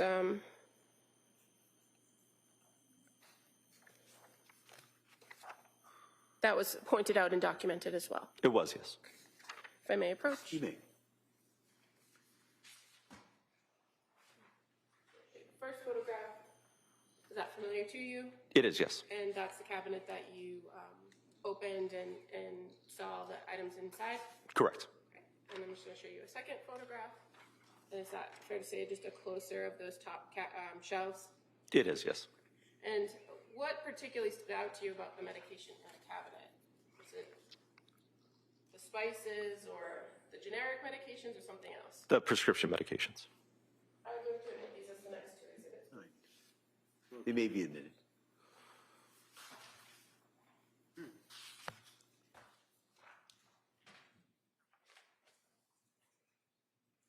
It's like 52 and like 53.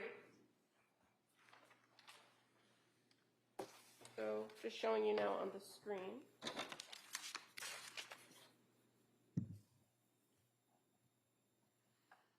Exhibit 152, and that's just the cabinet open, and there's looks to be like an air fryer below it, correct? Correct. And now showing you 153, which has those top two shelves, and it's the very top shelf has the prescription bottles, correct? Correct. What did you do with the prescription bottles? I placed them on the island and notified other members that were searching so they could be photographed by crime scene services.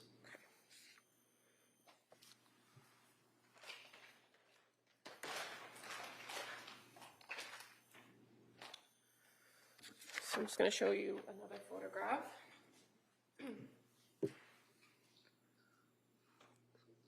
Is that fair as to you placing those bottles on the island? It is, yes. All right, it may be admitted.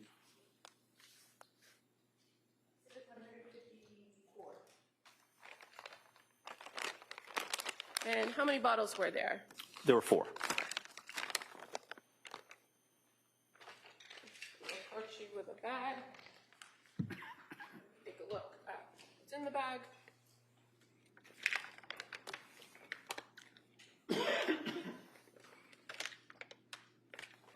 Do those appear appear to be the 4 bottles that were in the cabinet. They do, yes. I would move to remove this as the next exhibit. They may be admitted. Thank you.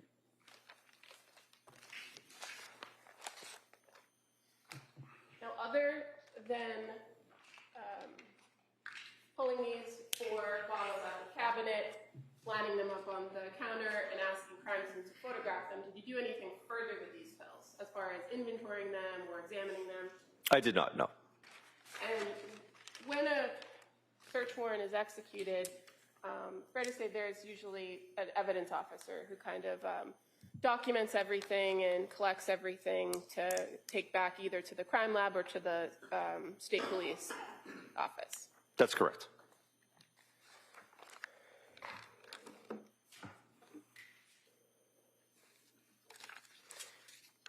Now, in addition to assisting with the execution of the warrant on January 20, the early morning hours of January 25th, were you asked to do something else on this case on February 6th of 2023? I was, yes. And on that day, did somebody come into the state police office at the district attorney's office with some information or evidence? They did, yes. Who was that came in? Mr. Patrick Clancy. And was he with an attorney, somebody by the name of David Meyer? Yes. And what did they bring to the state police? Bottles of medication. How was it transported to the state police, or how did you receive it? In a CVS bag. Okay. I'm just going to show you a photograph.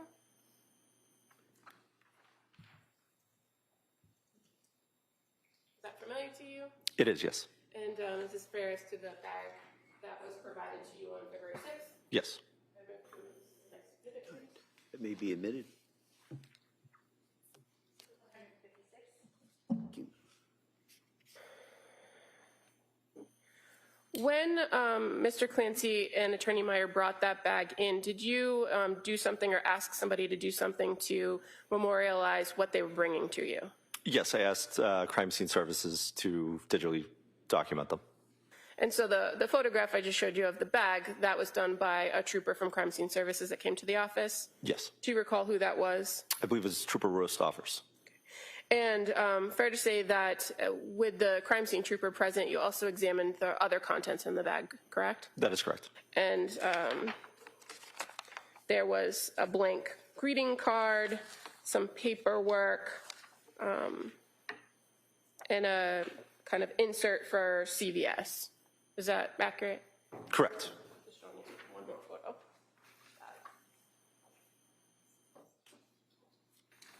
Is that the other items that were in the bag other than the medication bottles? That is correct.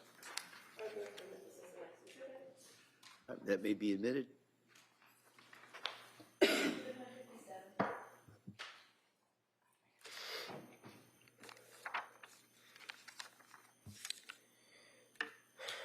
And again, as to the medications in that bag, when you saw that there were prescription bottles there, did you present them so that they could all be documented?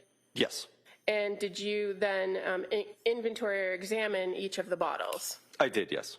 And is it fair to say that Patrick Clancy had indicated that the bag was in his truck and that he was bringing them to the state police as a result of everything that occurred on January 24th?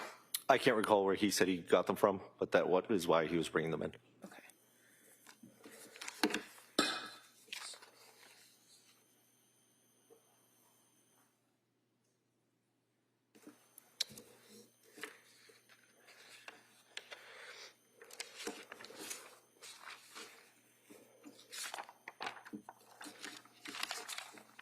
And I'm just going to approach with what's previously been marked as exhibit number 2.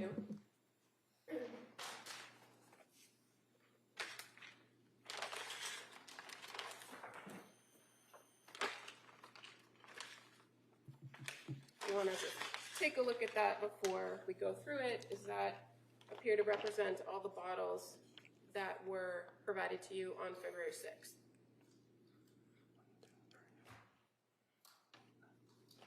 It doesn't. And that's 9, correct? Correct.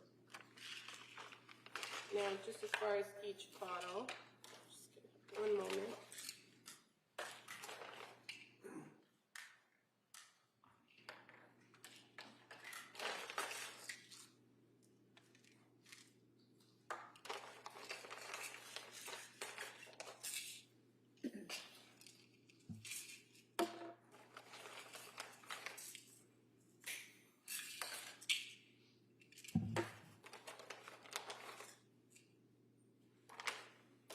So when you are tasked with tracking or inventorying particular items like this that come in, what do? Count out how many capsules or tablets are in there, the date that it was filled, and the amount left in the bottle, and the amounts that it said should have been there when filled. Okay, and so referring first to this bottle that's labeled lorazepam, 1 milligram, fair to say it says date filled 10/26/22, correct? Correct. And it says that originally it was filled with 30, quantity 30, Correct. and you counted what was left in this particular bottle, and there were only 14 pills left in that bottle, correct? Correct. And so the next one, the bottle labeled sertraline, brand name Zoloft, filled on 9/15/22, quantity 30. Did you count how many pills were left in this bottle? I did, yes. And fair to say there's 23 left. Correct. Now, buspirone, there were in fact 2 bottles labeled buspirone, correct? That is correct. And one of them with a date of 10/26/22, date filled, quantity 30. You counted how many pills are in this bottle, right? Correct. And there were 28 pills left in this bottle. That is correct. Hydroxine, filled on 10/26/22, quantity 30. You counted how many pills were in this? That is correct. And fair to say there were 27 left in that bottle. Correct. Clonazepam, filled on 11/25/22 with 14 pills in the prescription. You counted how many were in this bottle? Correct. And there were actually 11 and a half, correct? That is correct. Fluoxetine, filled on 11/21/22 with 56 in the prescription. You counted how many were left in this bottle? I did, yes. And there were 43. Correct. Correct. The second bottle of lorazepam that was 0.5 milligrams, filled on 11/2/22 with, it says 40 on the bottle, right? Correct. You counted what was left in this bottle, and it was 18 and a half tablets. That is correct. And the second bottle of buspirone, filled on 11/9/22, quantity 30, there were actually 30 in this bottle. Is that fair to say? Correct, yes. And trazodone, filled on November 16th, 2022, with a prescription for 30. You counted that there were 22.5 pills left in this bottle. Is that correct? Correct. And then once you identified and counted each and every one of the pills in these bottles, you handed this in for evidence. That is correct.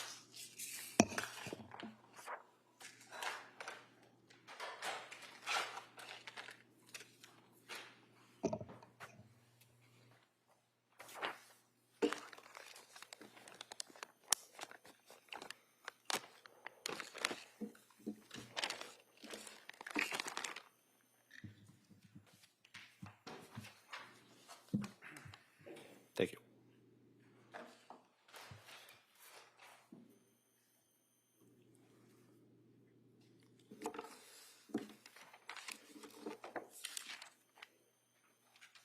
All right, cross, counsel?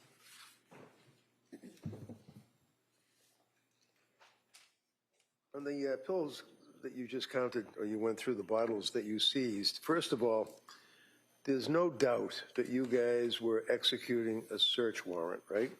That is correct.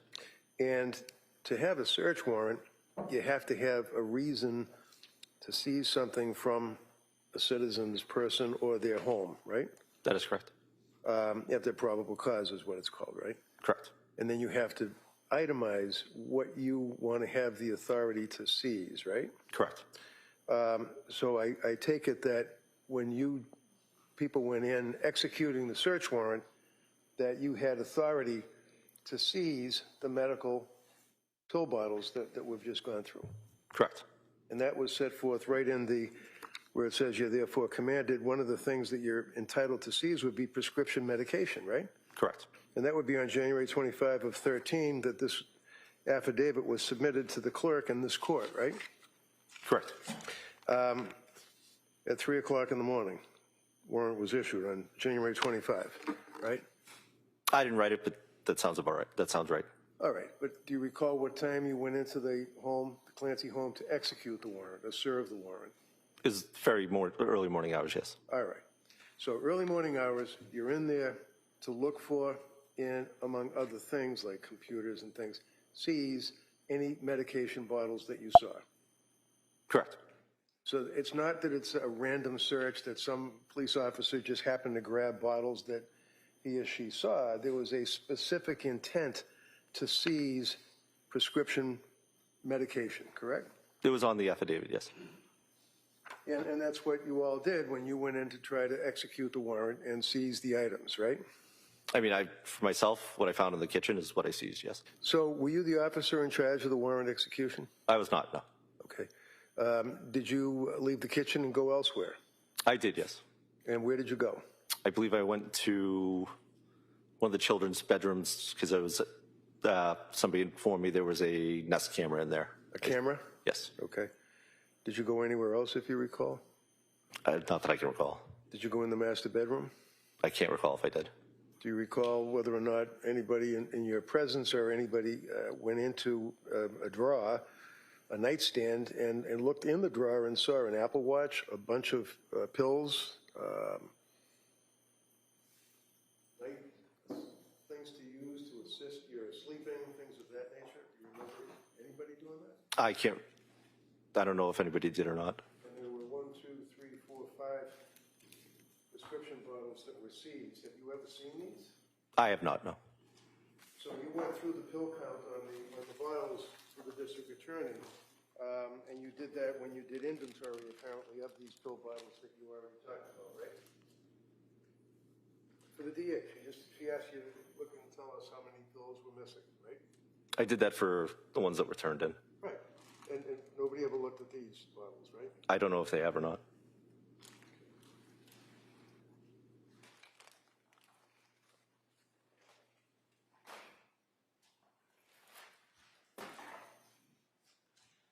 If I understand correctly, lorazepam, as counsel asked you, the dates that these scripts were written, the lorazepam, as you indicated, was October 26. The buspirone was the same date, October 26. The hydroxyzine was October 27th. Flanazepam was into November 25. Fluoxetine was November. Lorazepam was the beginning of November, November 2nd. Buspirone. These were all pills that were issued on prescriptions in about a 3-week period of time. Is that correct? Yeah, whatever the dates are when they would have been Okay. prescribed.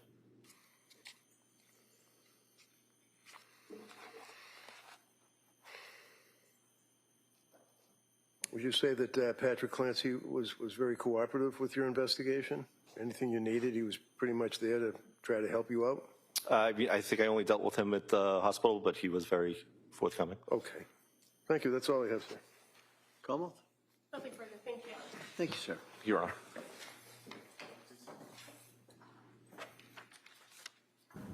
So while they bringing up the next witness, what I would like to say when we listen to the medications and the dates on the medications, Commonwealth? The Commonwealth would call Maureen Hartnett as its next witness. as we listening to the evidence regarding the dates, I think the dates is very important. Not even so much as the pill count. Those was all done in October. It's a 30-day supply, right? So come January, there needs to be some new prescriptions or something done.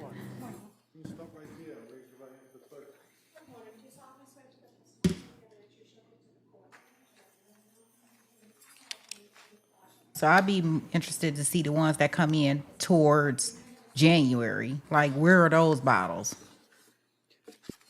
Good morning. Morning. All right, counsel? Thank you. Good morning. Could you please tell the jurors your first and last name? In Hartnett, And how are you employed? What do you do for work? I'm a forensic scientist too in the criminalistics unit as well as the crime scene response unit at the Massachusetts State Police Crime Laboratory. And how long have you worked for the crime lab? Approximately a total of 10 years. And what are your general responsibilities as a forensic scientist too?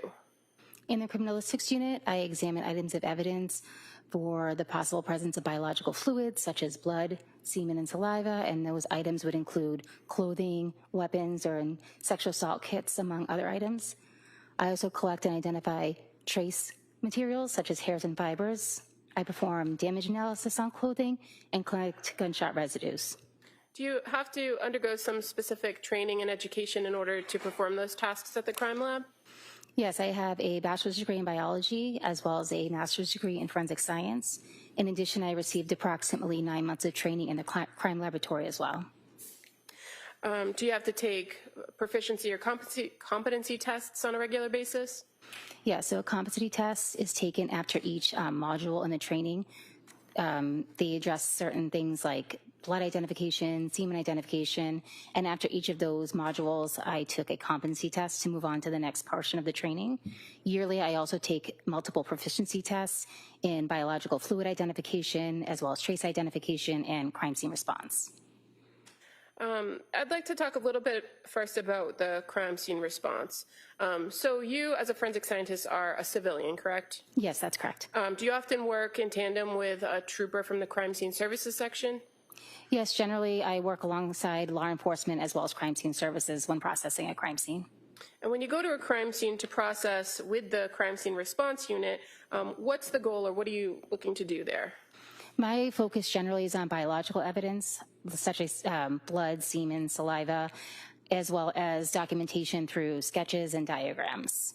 And the trooper from the crime scene services section that is usually there, the law enforcement, are they also documenting the scene as well and reviewing those same areas but through photographs? Yeah, so I can't speak for all of their responsibilities. I do know they take photographs, video, and they also take their own diagrams on occasion. Now, in addition to locating biological evidence, do you sometimes perform what's called screening tests at crime scenes?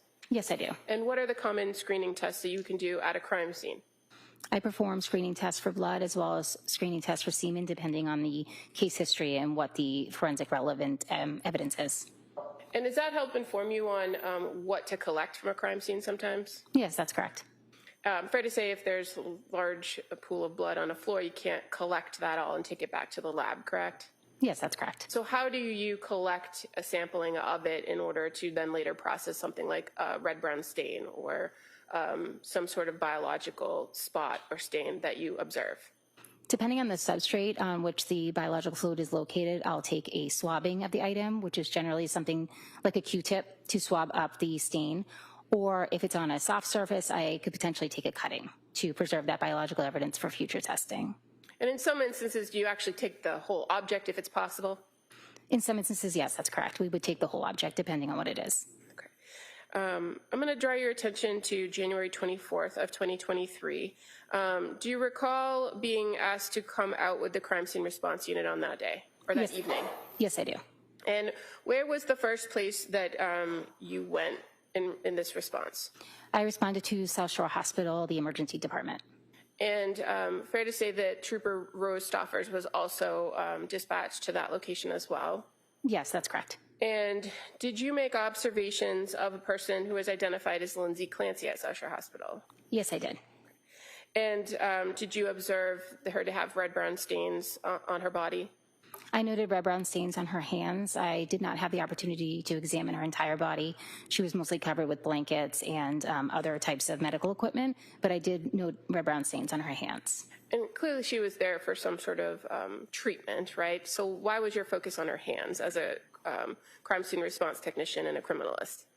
At that point in time, I was collecting samples from her hands for potential biological evidence relating to the crime. So when I noted the red-brown stains, I collected samples from her hands. And while at South Shore Hospital, you're also aware that she had come into the hospital with clothing that was cut off, correct? Yes, that's correct. And that clothing was bagged up and collected? Yes, I returned that clothing to the crime laboratory. Who did you receive the clothing from? Do you recall? I believe it was Trooper Dan Lawler. At some point after being at South Shore Hospital, did you then respond to 47 Summer Street in Duxbury? Yes, I did. Did you have somebody with you that day? I had a forensic scientist trainee at that time. At 47 Summer Street, were you directed to a particular area to examine first? I first entered the home through the main floor and then was directed into the basement of the home. And when you came into the basement, or I guess this could be true of when you respond to most crime scenes, is it the best practice to be one of the first in the home to examine the home as it is or the scene as it is? Generally, crime scene services would enter first to photograph and video so that there's no personnel in those photos or videos. Then I would normally enter, or the crime scene response unit would enter next so that nothing is disturbed and that we can mark and test and collect evidence as is prior to the detective unit coming in. And then once our things are marked and documented, then the detective unit would also enter the residence. So when you came into the basement at 47 Summer Street, did you observe some areas of the basement that were of significance to you as the crime scene response? Yes, I did. And did you observe a red-brown stain on the floor? Yes, I did. Once you observe it, what do you do with that stain? I marked the stain using a piece of ruler tape, and I designated that stain as stain A so that I can properly refer to it in my report. Okay, I'm going to approach and show you the photo. Is that familiar to you? Yes, it is. Is that stain A that you just told us about? Yes, that's correct. That may be a minute. Thank you. I'm showing you now on the screen what's been marked as Exhibit 158. Obviously, this appears to be on carpet, correct? Yes, that's correct. What did you do to collect sampling of that? Well, I guess, what is the first thing you did with that stain? So once I marked it, I then requested it be photographed, and that is the resulting photograph from that request. I then performed a screening test for the presence of blood on that stain. The screening test was positive, and at that point, once I documented that result in my notes, I then took 2 swabs of that stain for further testing. Now, when you're at a scene and you see something that is a red-brown stain, you don't refer to it as blood, correct? That's correct. And even after a screening test, you don't refer to it as blood, do you? That's correct. Those preliminary tests are just screens, and so what do you do to then later confirm it? Once the swab is collected and then submitted to the lab, later when I'm assigned the case in the criminalistics unit in the lab, I'll then perform a confirmatory test on any swabs that they're interested in that need to be tested further. And so as it pertains to this stain A, how do you take the swab? What do you do? I apply deionized water to 2 Q-tips and apply it to the stain, and then the red-brown stain is then transferred to the Q-tips. I then package those, seal them, and enter them into our laboratory system and store them in a cold storage unit until they're ready to be further tested. And fair to say, with this particular investigation, the swabbing from that stain A on the basement floor, was labeled as item 3-3 for this case. That's correct. Did you also go to another area of the house? Yes, I did. And what other areas did you go? I went up to the master bedroom on the 2nd floor of the house. Did you observe additional red-brown stains in that master bedroom? Yes, I did. And so again, when you observe stains, you then note them, mark them, document them, correct? That's correct. And how many stains did you document in the master bedroom? 4. Okay. And again, just like the stain on the basement where you labeled A, do you kind of start over with the stains in the other bedroom, or do you continue to label them in sequence? I continue to label them in sequence as they were B through E. Okay. So first, referring to stain B, do you recall where that was in the master bedroom? That was on the floor of the master bedroom in between the bed and the mirror. I'm going to show you the photo.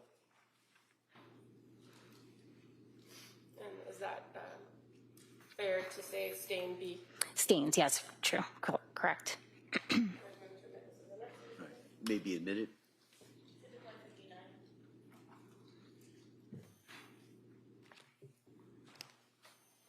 Ms. Harden, it's showing you 159 on the screen. Fair to say that's not one stain that was observed, correct? That's correct. But what did you do to collect, if anything, or screen this particular area of red-brown stains? Sure. So in this particular case, based on the stains size and distribution, I consider them a related group of stains. So I tested one of the stains, performed a screening test for the presence of blood. That was positive. So then I collected 2 swabs from that stain, just like the other one as before. Just showing you kind of another photograph of that area.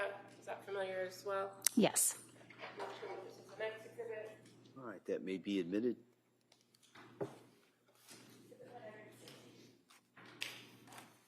And again, now showing what's been marked as 160, you've now testified that there was a grouping of stains, and so based on your observations of the grouping, you were able to identify that they appeared related?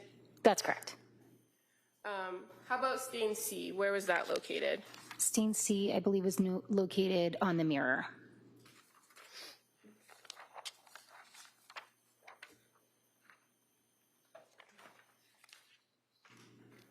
And just going back to 159, just for reference, can you see the bottom legs of the mirror in this photograph? Yes, So it was close to that cluster of stains. that's correct.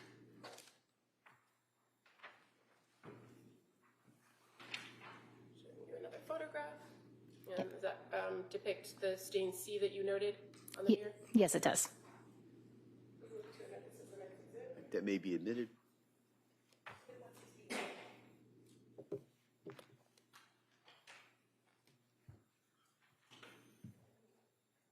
With what's now been marked as 161, stain C, again, would this be kind of a cluster of related red-brown stains? Yes, based on their location and their shape, I collected 1 stain from that area. Did you perform that same screening test? Yes, I did. And what was the result? It was positive. And did you then swab and collect from one of those stains as well? Yes, I did.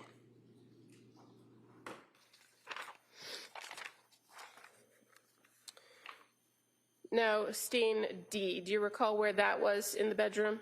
That was on the windowsill. Show you 2 more photos.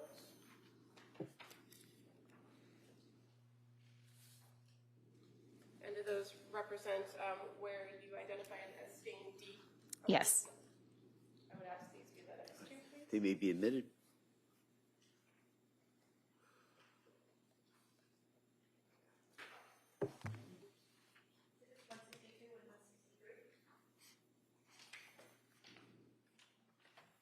And showing you 162 first.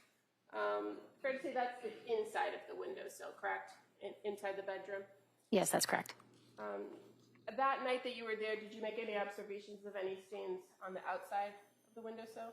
Yes, each of those were documented through photographs. Did you collect any swabbings from the stains on the outside of the windowsill that night? No, I did not. And just kind of showing you for the jury, 163, that's just a further close-up of some of the stains. And is that fair to represent the area that you tested for the screen and then later swabbed? Yes, that's correct.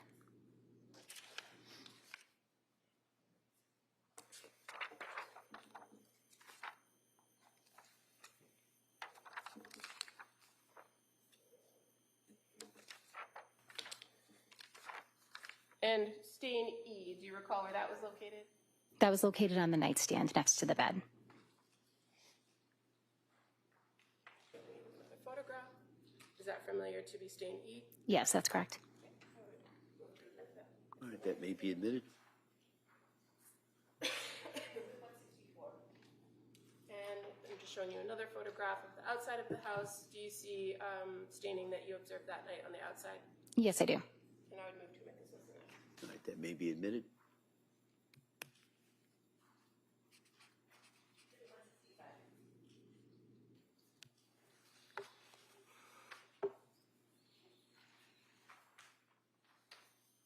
So first, Exhibit 164.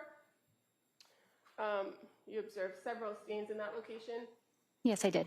And did you do the same thing as some of the other grouping of stains? Screen one area, collect a swab from one area?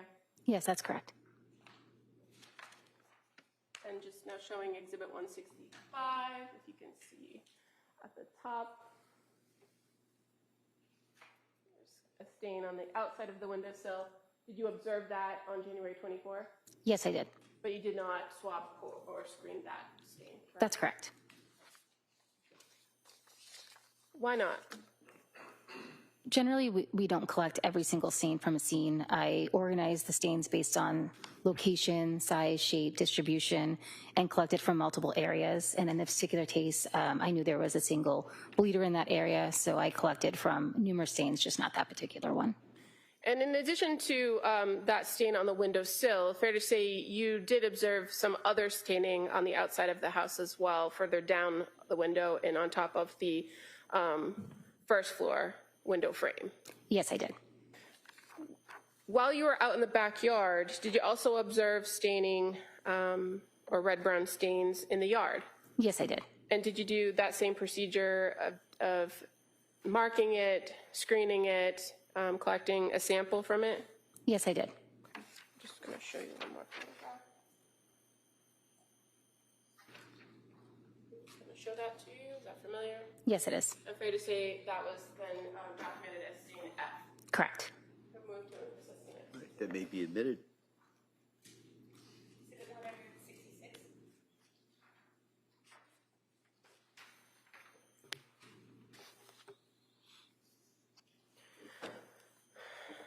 As far as the work that you did on the scene at 47 Summer Street on January 24th, fair to say it was limited to documenting these areas, swabbing these areas for the most part?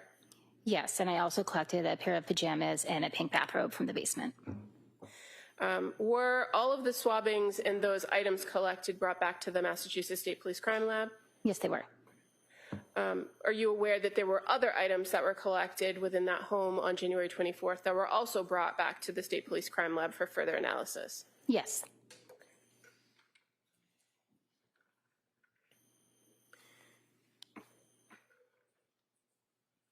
Moving to January 25th of 2023, did you go to the Brigham and Women's Hospital as part of the crime scene response, again, to see Lindsay Clancy, the defendant?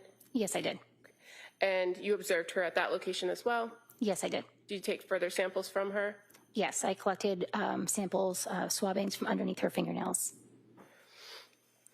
And then as far as your duties on this case with crime scene response, did you return back to 47 Summer Street on January 15th of 2023? I believe I returned on June 15th. I'm sorry, June 15th. Thank you. Yes, I did. And when you returned to the home on June 15th, did you go in the nighttime, the daytime? I went during the day. And again, with a crime scene response trooper or a crime scene services trooper? Yes, correct. What was the purpose of going back to 47 Summer Street on June 15th? I was informed that additional testing was being requested on some of the red-brown stains that were noted on the exterior of the house up on the shingles they had not previously collected from. So I went back to see if I could potentially collect samples from those. Is that something in your training and experience is possible to collect biological substances from something like a shingle months after the incident occurred? It's possible. So if it's requested, we'll certainly go out and attempt to do that. And in this particular incident, you went out and first made observations of the rear of the home, correct? Yes, that's correct. And then made closer observations of underneath that second floor window? Yes, correct. Did you observe any obvious staining in that area? There appeared to be a reddish-brown stain underneath the windowsill. So what did you do once you observed those stains? I marked that stain as stain A, and then I also marked additional stains further down on the side of the house on the shingles. Where was stain A? That was right underneath the windowsill of the window that was farthest right, what would have been the master bedroom on the exterior.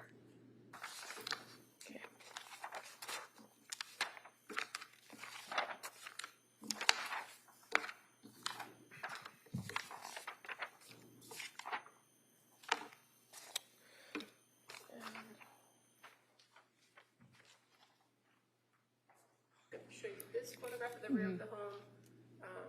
Is this photograph at least show the area where you observed stain A? Yes. And can you point out to me where that was? Sure. It's sort of on the left side near where this orange, it seems to be some sort of window insulation. So it was right underneath there. So I did perform a screening test on that. And what were the results of the screening test? That was negative. I would move to admit this photo. That may be admitted.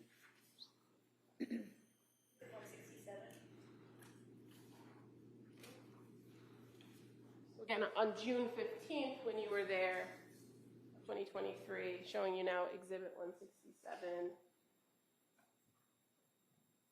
kind of closing in on underneath that window. There's that orange ball that you described. It appeared to be some sort of insulation. Correct. And that was negative. That stain you observed was negative, so you didn't do anything further with that. That's correct. As far as the other areas, you have stains B, C, and D, correct? Yes, that's correct.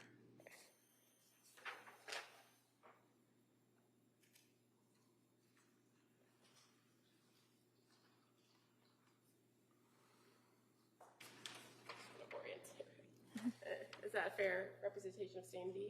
Yes, that's correct. And while I'm here, stain C and D. Yes, that's correct. And again, stain B is kind of in between that top floor window and the first floor window. Correct. And stains C and D are just above the first floor window. Yes, that's correct. All right, those may be admitted.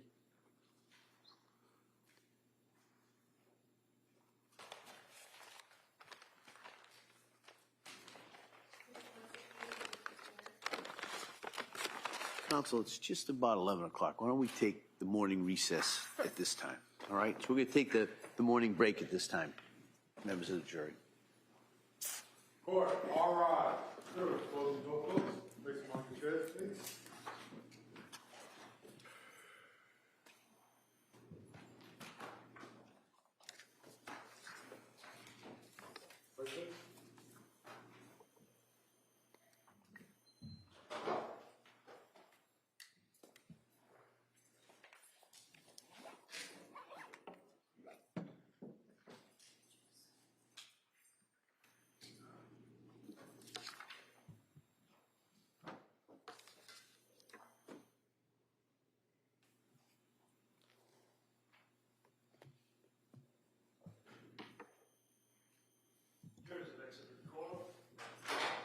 Council, anything we need to talk about before the break? No, Your Honor. All right, so we'll be in the morning recess at this time. Thank you. Court stands in recess.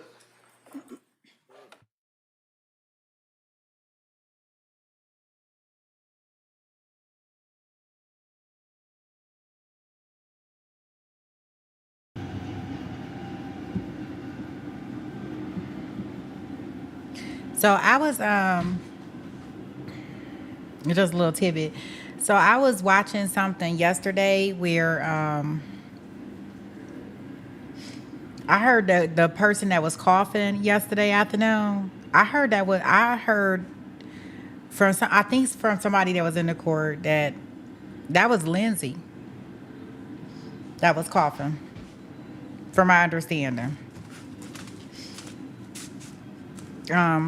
Let's see here.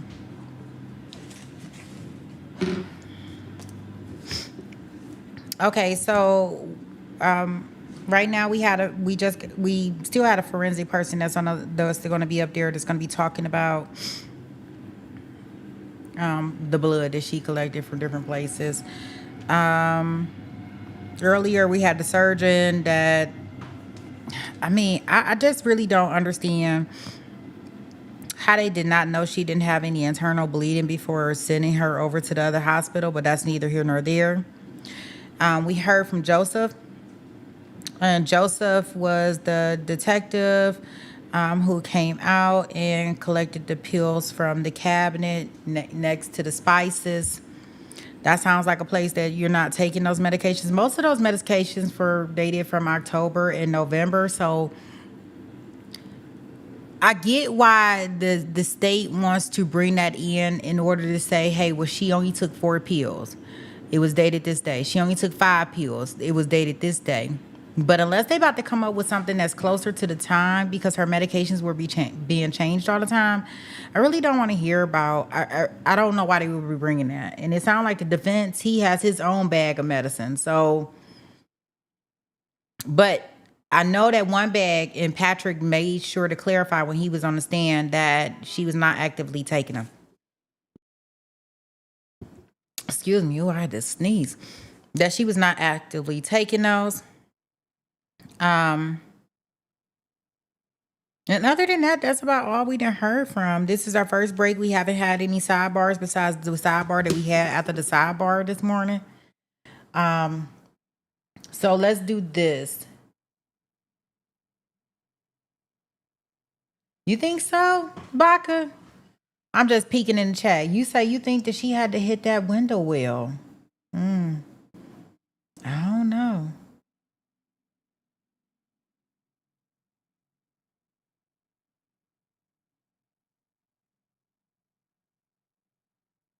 I don't know.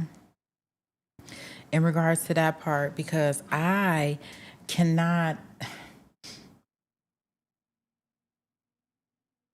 because I think that she came out the window and then she did like that. Does it make sense? So I don't think she would have hit that seal unless she just went straight down. But that would make sense. Not if you're trying to unalive yourself. If you're trying to unalive yourself, which I think she was, I think she going like this. Unless they tell us that it's some blood or something on there, I don't think she hit that at all. Because I think if she would have really hit that cold outside, it looked like it's metal, I think it would have took her right out of here. I think it would have took her right out of here. So I think that she came out of the window. That's how we got the blood on the one window sill. And I think she and hoped it was going to be the end. Because remember, they found her face up. Oh, I got to remember. Which way was her head towards? Can everybody remember? Because they did say which way her head was towards. Was her head going towards the windowsill or was it going towards the opposite way?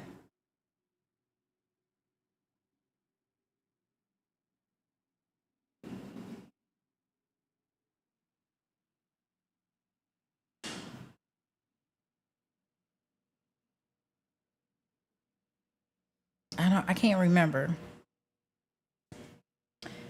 But as I stated earlier that I would go ahead and replay the journal entries, guys, for us to see, and we'll kind of do that while we're on our little break. Let me get that up here for us.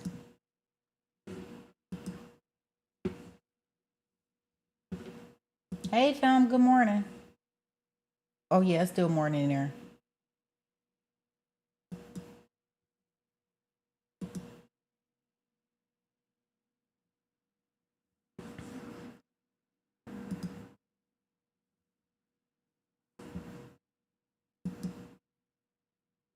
He was crying.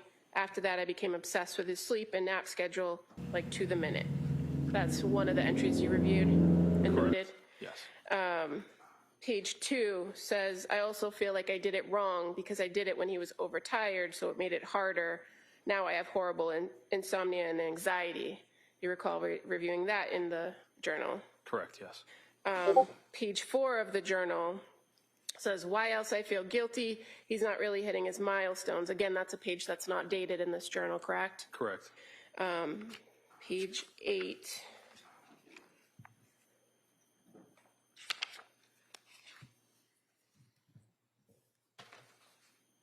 I'm completely overwhelmed trying to take care of the 3 kids. I feel like I'm drowning every day. Again, another page that's not dated. Correct.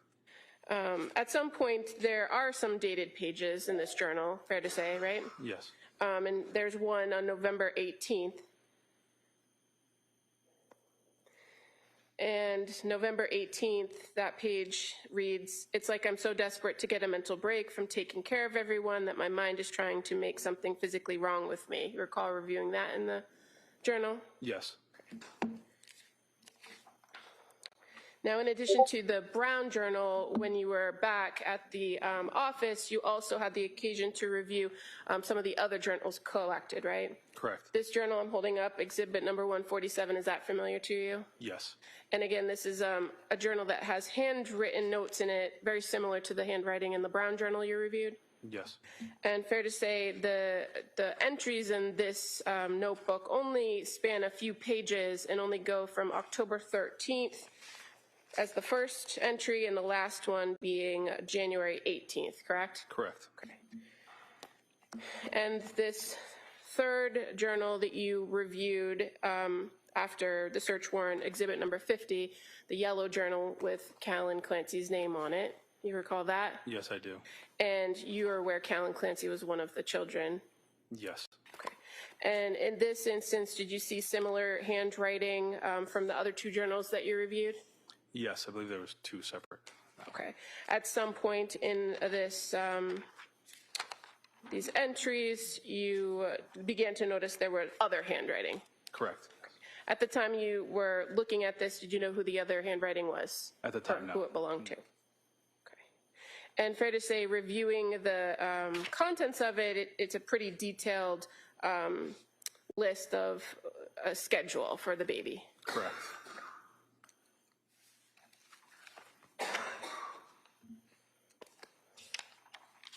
I have nothing further. All right. Mrs. Reddington.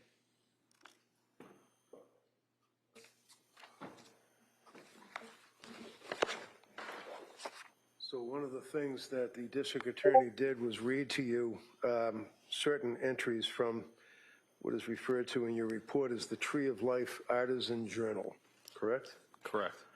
And when you refer in the report to the Tree of Life Artisan Journal, is that this here? What do you call the Tree of Life? Is there a diagram or a picture of the tree on it? Should have a tree on it, yes. But in any event, you would recall that that particular diary or notebook set forth on a number of pages her feelings dealing with her children. Is that fair? It's fair to say, yes, sir. And you wrote in your report on page 19 of 63, counsel asked you first about her stating that she had horrible PTSD from sleep training Callan, hearing him cry for 1 hour plus and not intervening just about killed me. I even said the words, "I want to die" to Pat while he was crying. He would be the baby, right? Correct. And this is her saying that not being able to go to her child because they were trying to do sleep training, she indicated that it was just about killing her, correct? That's what was stated, yes. And after that, I, meaning Lindsay, became obsessed with his sleep and nap schedule. Like to the minute, I would tell Laney, and you know who Laney is, right? Yes. Who's Laney? The other child. The what? I'm sorry again, what's this? Laney. Laney? Laney. L-A-N-E-Y, Laney. Don't recall this time. Do you recall that she had a young lady, or they had a young lady that was in their home helping with the baby while she was I supposed don't to? recall this time. Okay. That she would tell Laney to put him down at 10:36. I would also drive him around for car naps for hours every day, feeling guilty for doing this to my baby. Do you recall making that notation? Yes. I also feel guilty we did it too young, parenthesis, 1 week shy of 4 months, end parenthesis, right? Correct.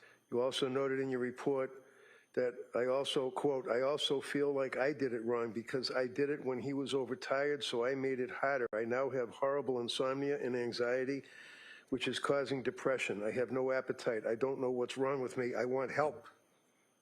I want to be well. You saw that in there, didn't you? Yes. And then she went on and said, I think the anxiety started after sleep training. Doctor said it was okay to let him cry. I need to get a good night's sleep and take care of him, rocking him to sleep every nap in bed in the middle of the night. She noted that, right? Yes. Noting further on separate occasion, he's still a very happy baby despite his sleep training. Why I feel guilty is not really hitting his milestones, not rolling over, although he almost is, exclamation point, and he's babbling, which is a new milestone. She wrote that, right? Correct. She wrote, I have crazy brain fog. I feel like I can't make a plan. I can't carry it out. like I just live moment to moment, waiting for the next nap time. I'm terrified of Cal getting overtired now because I feel I can't help him. She wrote that, right? Correct. She then wrote, I'm really worried about going back to work and not being able to function with the brain fog. I feel like I should start with a 4-hour shift and see how I do. I can't tell if I am withdrawing from Ativan and Benadryl, or is this my new baseline? I feel completely disconnected with my baby. I feel like I'm going through the motions every day. She wrote that, right? Correct. And there were a number of other entries that you put in your police report about that. One of which was that I feel horribly guilty about my marriage. I want to connect with Pat again. I know he needs it. I need it because I'm terrified of the relationship. She needs to get birth control first. She made reference to her inability to have conjugal relations with her husband, right? I believe so. She indicated further on into her travels, I am completely overwhelmed trying to take care of the kids. I'm drowning every day. I feel guilty that I'm spending my family's money and not making any. I feel like I spend way too much. She wrote that, right? Correct. I'm tired of. See, it seemed like she had a lot of, I don't know, it sounded like a lot of insecurities, you know, spending the family money. She's saying she spent too much. And yeah, I think Baca said, you know, a lot of help. She got a lot of help. Like, she got more help around her than the average person would even have. So I don't know. It just seemed like being a parent, I mean, everybody can't do it, right? There's people out here that can't do it. And it just seemed like no matter how much help she had, it didn't seem like it was just working for her in her situation, which is sad because they kept going and going and going.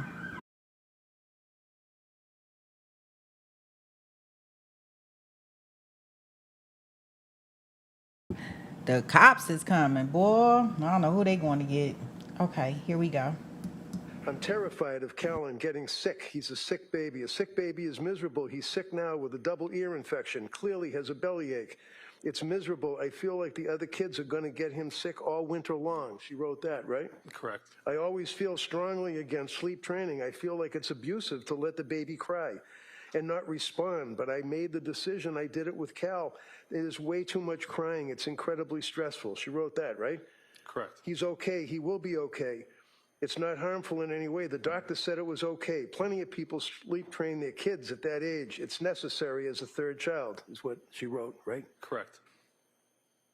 I feel incredibly sad and guilty about not breastfeeding anymore.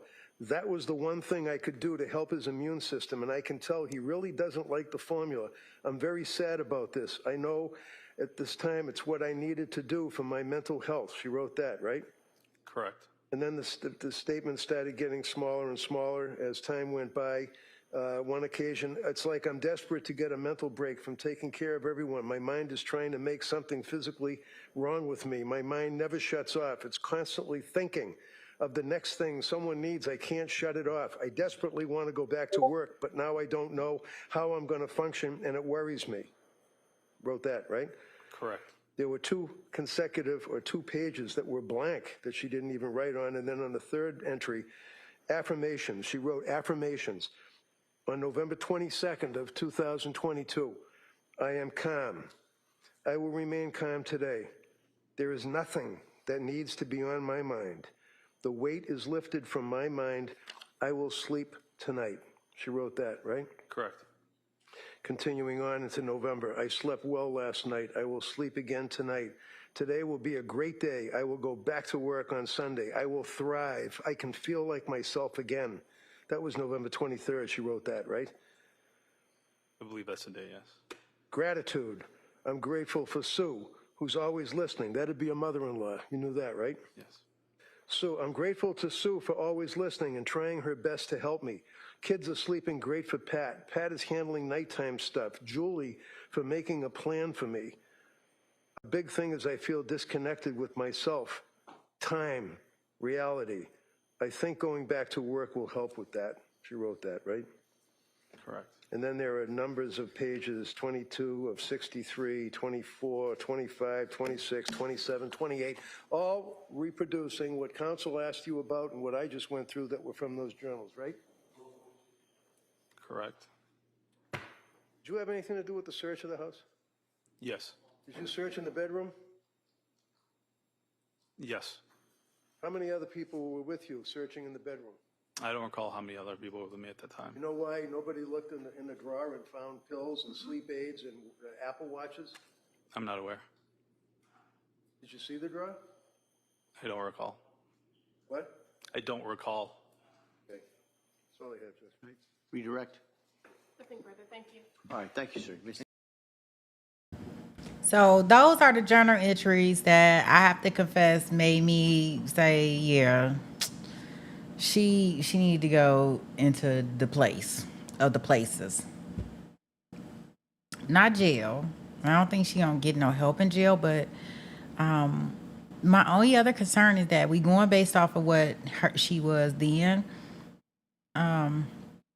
But even when we talk about her mental health, like, I don't know, I wonder, does she still receive services? Does she still need services?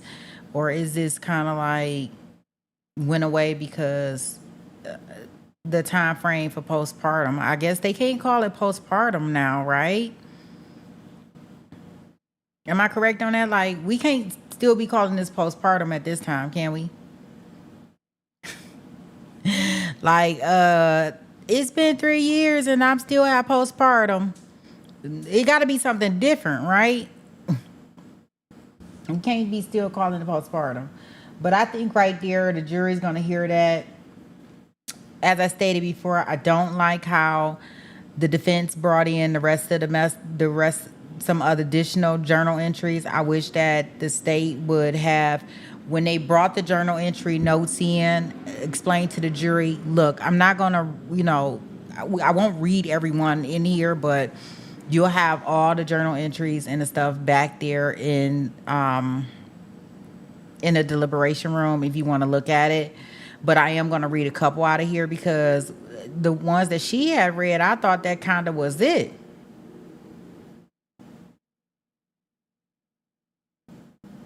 So I was just like, so when the defense got up there and he started seeing something, I'm like, okay. I thought that, I thought it was just all that other stuff in there. Okay, they're still not back from break. Yeah, so I think that's my thought on it in regards to it. So that's what made me be like, okay, not guilty. In my opinion. So it does look like he did state that they're going to be getting out of court early today. They will have only a half day tomorrow. I'm not sure if the stuff that he's going to be working out with the lawyers is going to be something that we're going to be able to see or not. I guess we'll just determine that tomorrow. What else? But interesting to know.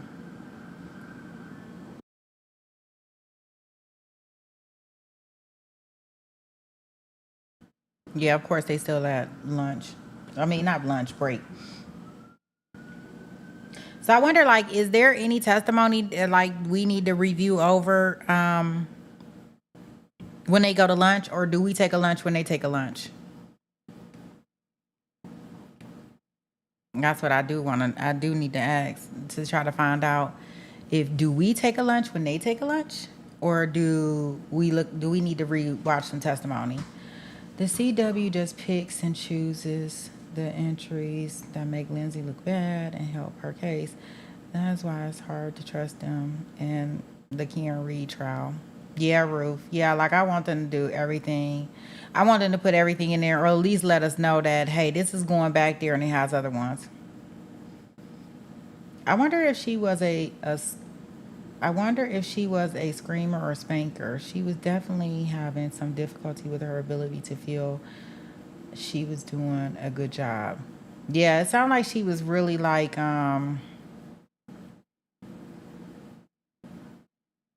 very negative towards herself.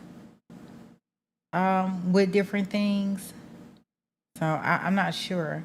Have they had one full day yet? Yesterday was longer, but I think yesterday is probably as full as we gonna get it, Ruth. To be honest, like I think they started about 9:30 yesterday, and we went to. I think 4 o'clock is kind of their cutoff time. Hey, Laz. Um, awesome. I appreciate you. I'm glad that this the only one. Would you say this the only way you get live? You gonna chat in? You gonna get active? Yeah, I just, I don't know. I don't know. I just wish that. That's why when we first started this case, or I guess not, I won't say when we first started the case. What I would say is when I was gonna do a trial prep on this case and kind of go in the background, I was like so upset because I'm like, I see all the signs on the wall stating that she's trying to get some help. I don't know whether it seemed like it was pretty genuine in regards to her trying to get this help. Like it wasn't like something that she was just making up or something that she was trying to do.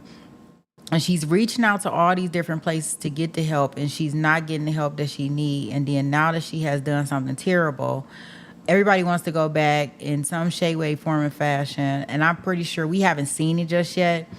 But I'm sure that the doctors are going to get up here and try to protect their credibility, their job. You know, we do have that civil suit that is out here looming. And I think that they're going to be coming in here talk about stuff that to save their ass, right? And I don't know about anybody else, but I've seen it where people are crying out for help and nobody answers, nobody does anything. But then as soon as some shit hit the fan, it's like, oh, I would have helped her. I would have babysitted the kids. I would have did this. She didn't have to go back to work. Da, da, da, da, da. And I call cap. Because if people were really like that in this world of society, then we probably wouldn't have as much stuff as we going on where parents just get overwhelmed and they just snap out. Because basically that's what she was just saying. Like, I need help. I need this. Regardless of the fact if we feel like she had tons of help or not, that still doesn't mean that wasn't still a lot for her. Because every parent is different. Every individual is different. So I just think that, hindsight is 20/20, and for everybody to be talking about what they would have did and should have did, and and I'm sure it's coming. I'm sure it's coming. I'm sure the doctor is gonna get up there and say, "This is what I gave her. This is what she said, and this is what I did." But you know what I'm saying? Like, so we'll see. But they are back in the courtroom, so I will get us back into court. I'll put a poll up in the chat so y'all can tell me exactly what y'all want to do for lunchtime. If we need to relook at some testimony, if you do decide to vote to relook at some testimony, definitely put in the chat whose testimony you would like to relook at. I do personally love relooking at testimony, so it's totally fine with me because I always find something I did not see the first time.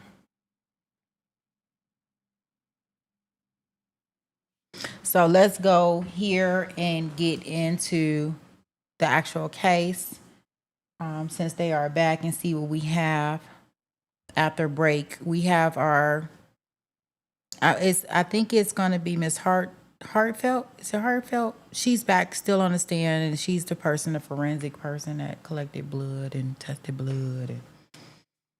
And I'm still trying to figure out all that blood on the carpet downstairs. Do you think that's her blood or you think that's the kid's blood?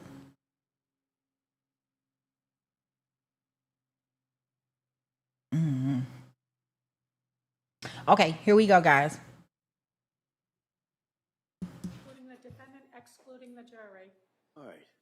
Counsel, ready to recall?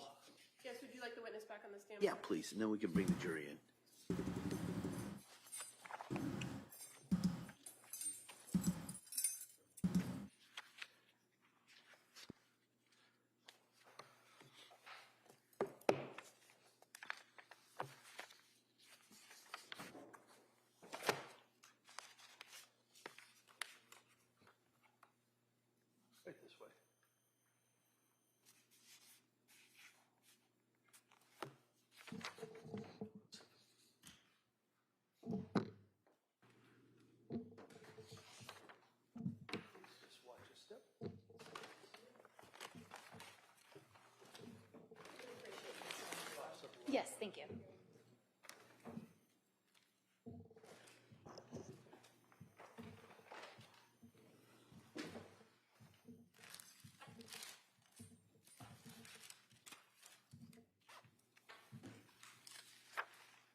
This court's now in session. Please be seated.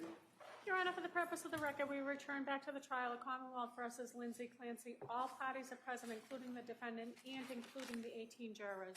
All right, we will now return to the case on trial. Attorney Buckingham, please. Thank you. Ms. Hartnett, I just want to go back for 1 second to the night of January 24th at 47 Summer Street and show you one additional photograph, if that's okay. Sure. Is this familiar to you? Yes, it is. And is this an area depicted in the bedroom of the home at 47 Summer Street, that area where you noted later with tape stain E? Correct. Okay, and you observed on that particular night the knife that was located on that nightstand? Yes, I did. All right, that may be admitted.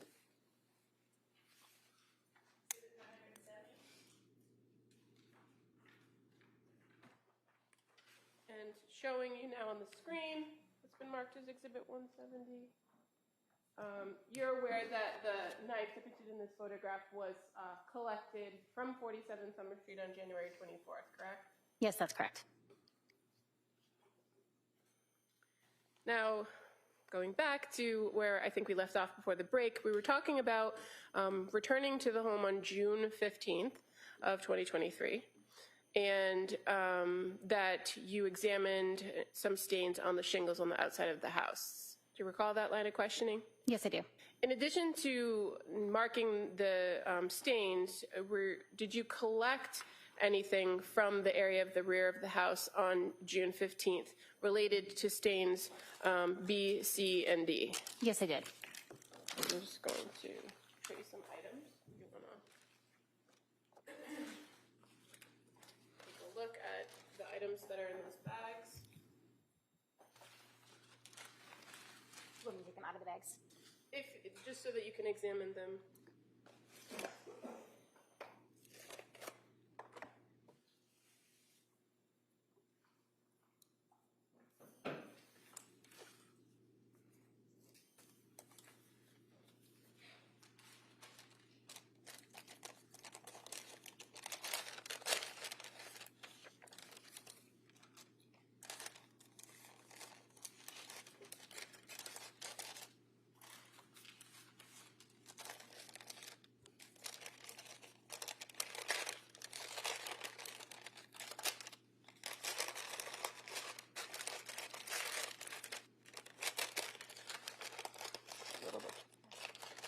Sorry.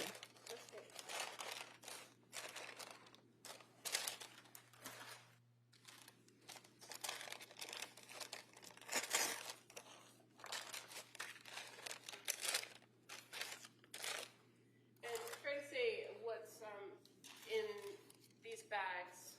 First, the one labeled shingle with stain B, then the one labeled shingle with stain C, and then the third shingle with stain D.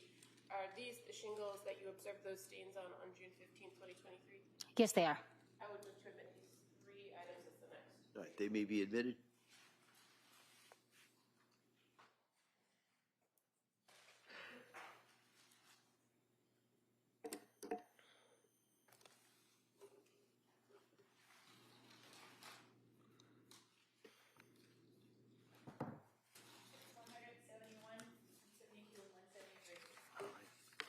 And Ms. Hartnett, fair to say those shingles were then collected, brought back to the Massachusetts State Police Crime Lab for further analysis? Yes, I also collected swabs at the scene from each of those shingles, in addition to collecting the shingles themselves. Now, turning to your other role at the lab, working in the criminalistics unit, did you also perform criminalistics testing in relation to this case? Yes, I did.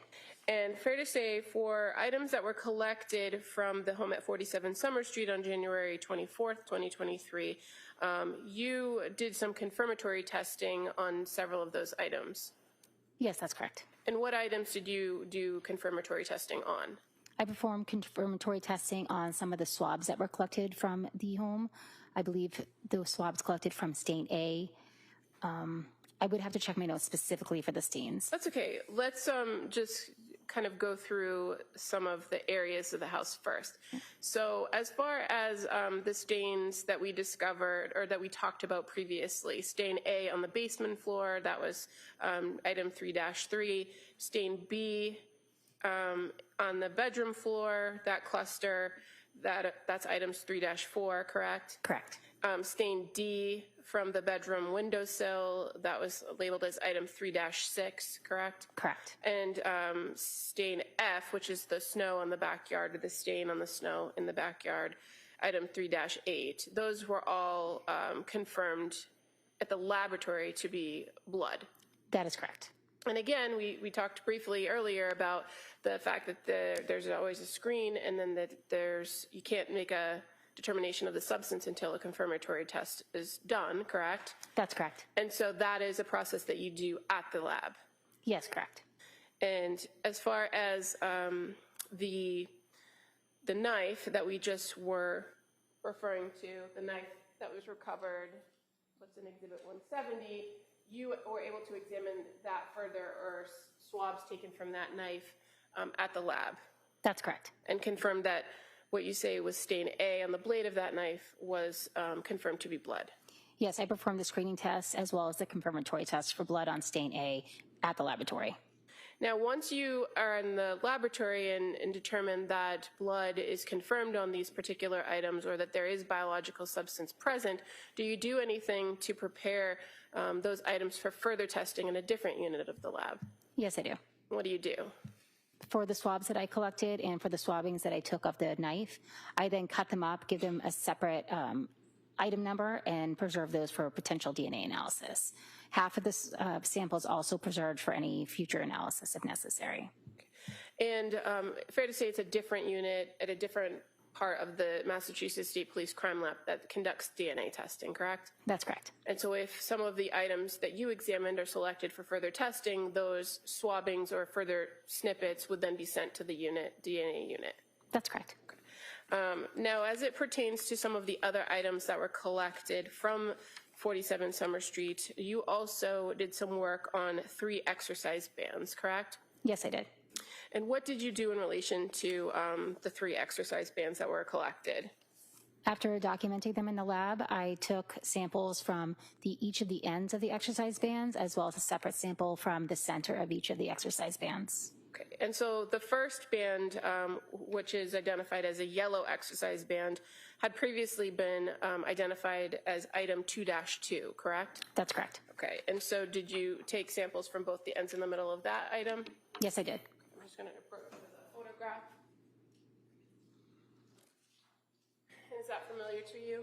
Yes, it is. And in addition to actually taking the swabs, you also document the item that you're analyzing and reviewing, correct? Yes, prior to performing any kind of collection or testing on an item, I'll photograph it. And so this particular photograph, is it fair to say this is a photograph from your work at the laboratory with the yellow exercise band? Yes, it is. I would move to admit this as the next exhibit. All right, that may be admitted.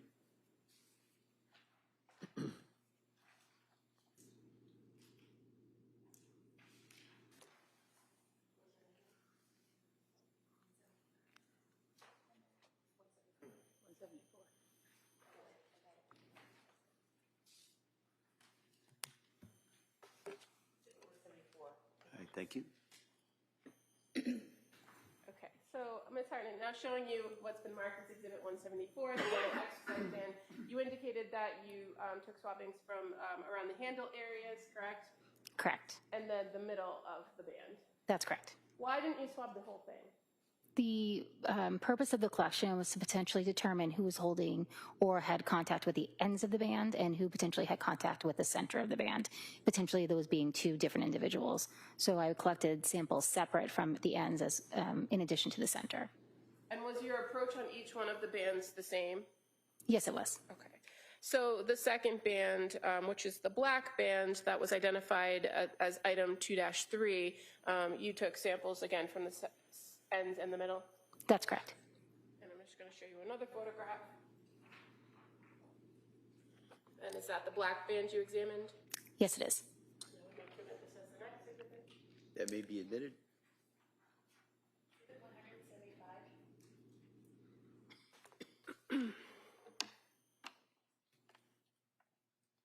And finally, the blue exercise band that was recovered from the home at 47 Summer Street, that was identified as item 2-4. Did you examine it in the same fashion, swabbing the ends in the middle? Yes, I did.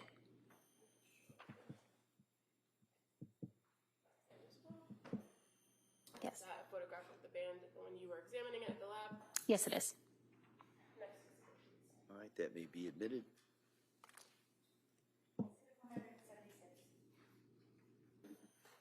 And as far as the swabbings that you took of each of these 3 exercise bands, what did you do with the swabbings after you swabbed the items? I allowed the swabs to air dry. I gave them each a item number, and then I preserved half of each of the swabs for additional testing in the DNA unit. And as far as your knowledge of some of the additional testing, you're aware that the exercise band swabbings were sent forward to the DNA unit for additional analysis, correct? Yes, that's my understanding. Thank you. Thank you. Cross? Thank you. Afternoon. Good afternoon. So, Ms. Hadnett, you initially went into the home at 47 Summer Street. At what time that day? Was it in the evening, early morning hours? It was the early morning hours of January 25th. Okay, and you had somebody that was learning underneath you that was with you at that time? That's correct. And you went into the various areas of the house. You went down to the basement, right? Yes. You talked about the stain that you had taken swabs of that was on the carpet down in the basement, right? That's correct. And you went upstairs, and then ultimately you ended up in the bedroom, and you made observations of a number of blood drops, or red, brown, as you put it, drops on the floor, right? There were numerous red brown stains on the floor, yes. On the clothing, the bedclothes that were on the bed as well, right? I do not believe I documented red brown stains on the clothing. It may have been there. I don't know if I have that in my notes. How about on top of the nightstand, there was the knife that counsel had talked about, correct? Yes, correct. And then you look at the window, and there was a red-brown stain on the right-hand side of the window as you're looking outside from inside in the bedroom, right? Yes, correct. And you made observations of some of the markings on the shingles that were directly below the window and directly above where the red-brown stains were found in the snow underneath. Yes, that's correct. Your confirmatory tests, and first of all, what you do is you have your screening tests. Back in the day, they used to, you use the orthotolidine. Do you still use that? No, not this time. Now you use what, crystalline? What do you use now? It's called Tasselmeyer. And the Tasselmeyer, basically, as I say, back in the day, it used to be that you would have vegetation that could give you a false positive, right? Correct. Certain chemicals could give you a false positive. Correct. Animal feces could give you a false positive, right? Depending on what's in them, possibly, yes. The test now that you have, the confirmatory test, is a lot more accurate, if you will, but still, nevertheless, I said confirmatory screening, but nevertheless, you still have to do a confirmatory test, right? That's correct. And back in the day, it used to be Takayama test. What do you do for confirmatory now? We use a test card, a human trace test card, which is something similar to a COVID test or a pregnancy test, where you just put the liquid in the beginning of the card, the liquid runs up, and if there's 2 lines, it's positive, and if it's only 1 line, it's negative. That's not the Teichmann test, is it? No. Okay, so the confirmatory test that you use, that's a color test, though, right? It's a immunographic test. It's an assay, so it's not really a color test where you add the drops to the swab and it's going to change color. Okay. It's a reaction that's happening within the test card between antibodies and antigens that produce either 2 lines or 1 line. So let's take, for example, in the bedroom on the floor that counsel had shown you a number of drops that were in the floor between the bed and that mirror, right? You did confirmatory testing on that? I did back at the lab. I screened it at the scene and then, confirmed it back at the lab. And that confirmed that it was human blood? It confirms that it's blood and it indicates human blood. There is you have to do a precipitin test or something to determine if it's animal blood or human blood, right? So the test card that we use indicates that it confirms that it's blood. It indicates human blood because it may react with primate blood. So it's not specific to human The blood. bottom line is that you, as a chemist working for the Mass State Police investigating this case, are confirming that the stains that are on the floor of the bedroom, all the blood, all those stains are in fact human blood, right? I'm confirming the single stain that I collected from is blood. All right, and when you say the single stain, that would be you use the Q-tip and you swab it, and that would be from all of the stains that were all over the place on the floor, right? I did not swab each individual stain. I took a swab from each collection of stains. Okay, and that was human blood, confirmatory, indicating it was human, right? It was confirmatory for blood and indicated human blood. All right. Now, one of the exhibits that the district attorney had pointed out to you was the mirror, exhibit 161. Do you remember that, the mirror? Yes, I do. You see those drops that appear to be going down from above in a downward direction? You see those drops? You tested those? I do see the red-brown stains, and yes, I performed a screening test on one of them at the scene. Okay, and you're comfortable that that in fact is human blood, correct? I did not perform a confirmatory test on that specific stain back at the lab, so I just screened it at the scene, and that stain was not tested any further at that time. It was what? I performed a screening test at the scene. I did not perform any confirmatory tests on that specific stain back at the lab. Well, there's no doubt that the stains that are depicted on the full-length mirror that we can see in Exhibit 161 and the stains that were on the floor next to the bed and the stains that were on the floor in front of the bed heading towards the door, all with the same consistency, right? I didn't make any determination whether or not they were all the same consistency. Human blood? I did not make a determination that they were human blood, so based on the scientific results, I cannot say that they were human blood. As a chemist and involved in crime scenes many, many times, would you agree that the substance that's on the floor and the substance that's in the mirror and the substance that's on the doorknob and the drops that are heading out of the bedroom, those in fact, more probable than not, would be human blood, right? I do make certain assumptions based on the color of a stain, the size, the shape of the stain, that it could potentially be blood, and that would indicate what I might want to test further. So I don't make an assumption off the bat that it's going to be human blood. That's why we perform scientific testing to screen for blood and then to confirm it's blood. Okay. So this here, you indicated was some type of insulation? That's what it appeared to me. I mean, I'm not an expert, but it looked like some sort of foam insulation. And it's a little difficult to see with the, see that there? Above the little orange, looks like a little balloon, but let's say it's insulation, or let's say it's something for bugs. You see the red substance on that object? I do. See the red substance, red-brown stain on that window ledge or windowsill? Yes, I do. You tested that? I did not test that specific stain, no. Yep. So do we know if that was blood? No, not at this time. Pretty obvious that it was, though, to you, right? It appears to be a red-brown stain on the exterior of the windowsill, but I did not do any testing on it. Okay. And did I hear you correctly that it was 5 months later that the state police investigators decided that you would get the shingles off the house? I don't know when that decision was made, but that was the day that I was requested to go out. And then the district attorney showed you the shingles and envelopes. You opened them up and looked at them, and you did a confirmatory test on those? I did not. I performed a screening test on each of those stains at the scene. I did not perform a confirmatory test on those stains due to the fact that the red-brown stain color was no longer visible. So potentially It was degraded because of the weather, right? at some point the red-brown stains appeared darker. They were no longer red-brown. So I thought that the material could be less, so I didn't want to use any additional material for confirmatory testing. School, as a chemist, you learn how to testify, don't you? Yes. One of the things they tell you is look at the jury. When the lawyer asks a question, you look at the jury and you answer the question, right? That's correct. Right. So can you just look at me when I ask you just a little bit, a question.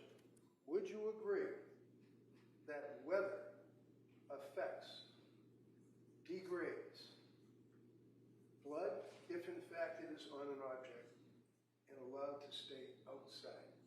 Absolutely. All right.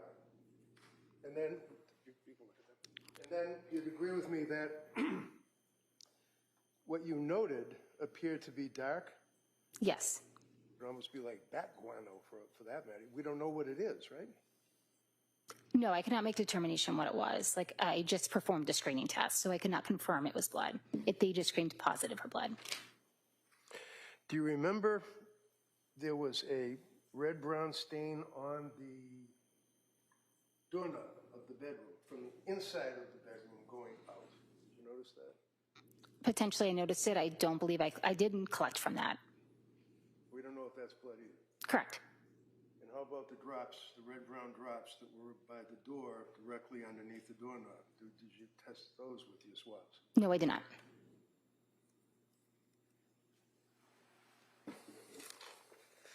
That's all I had. All right. Commonwealth, any redirect? Just briefly, you were attempting to explain why you did not perform confirmatory testing on the shingles. Can you explain that to the jury? Because I could no longer see the red-brown stain, and it just appeared more of a darker stain, a lighter stain that I previously saw at the scene.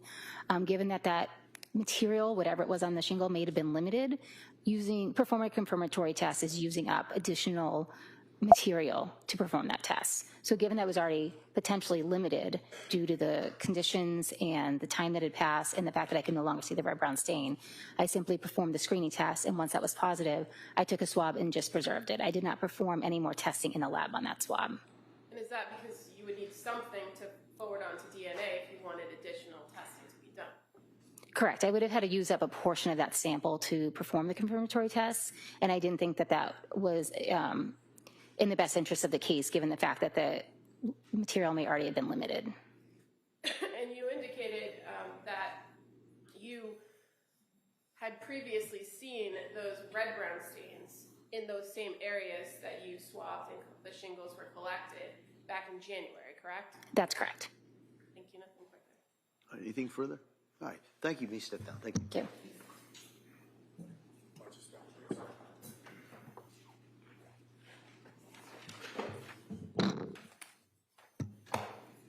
All right.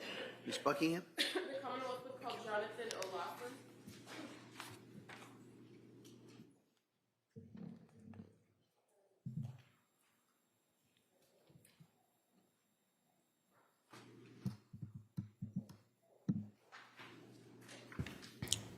Your Honor, the Commonwealth will rest.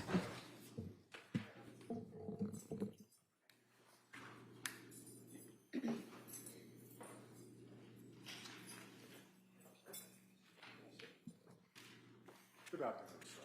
Stop right there, raise your right hand, declare. Good afternoon. You solemnly swear that the testimony you give is the truth, the court, and the jury is not an outcome of the Commonwealth that kind of should be presented. Thank you, sir. You can take a seat. All right. Good morning, sir.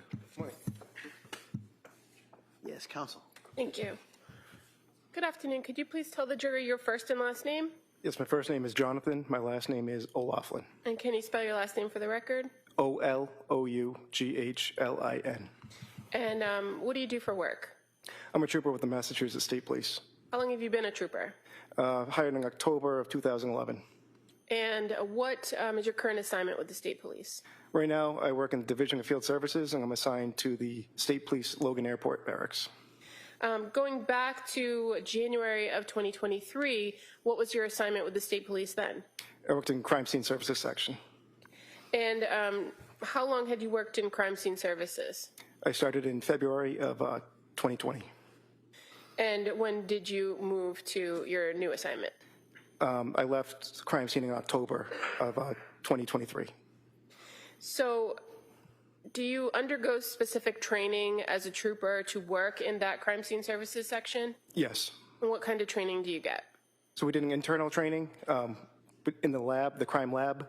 A lot of it was, the beginning was reading about crime scene processing and fingerprinting, and then it would move on to doing mock cases, following other crime scene services members around to observe, and then it went on to do a competency test where you would process a mock scene develop fingerprints and analyze them.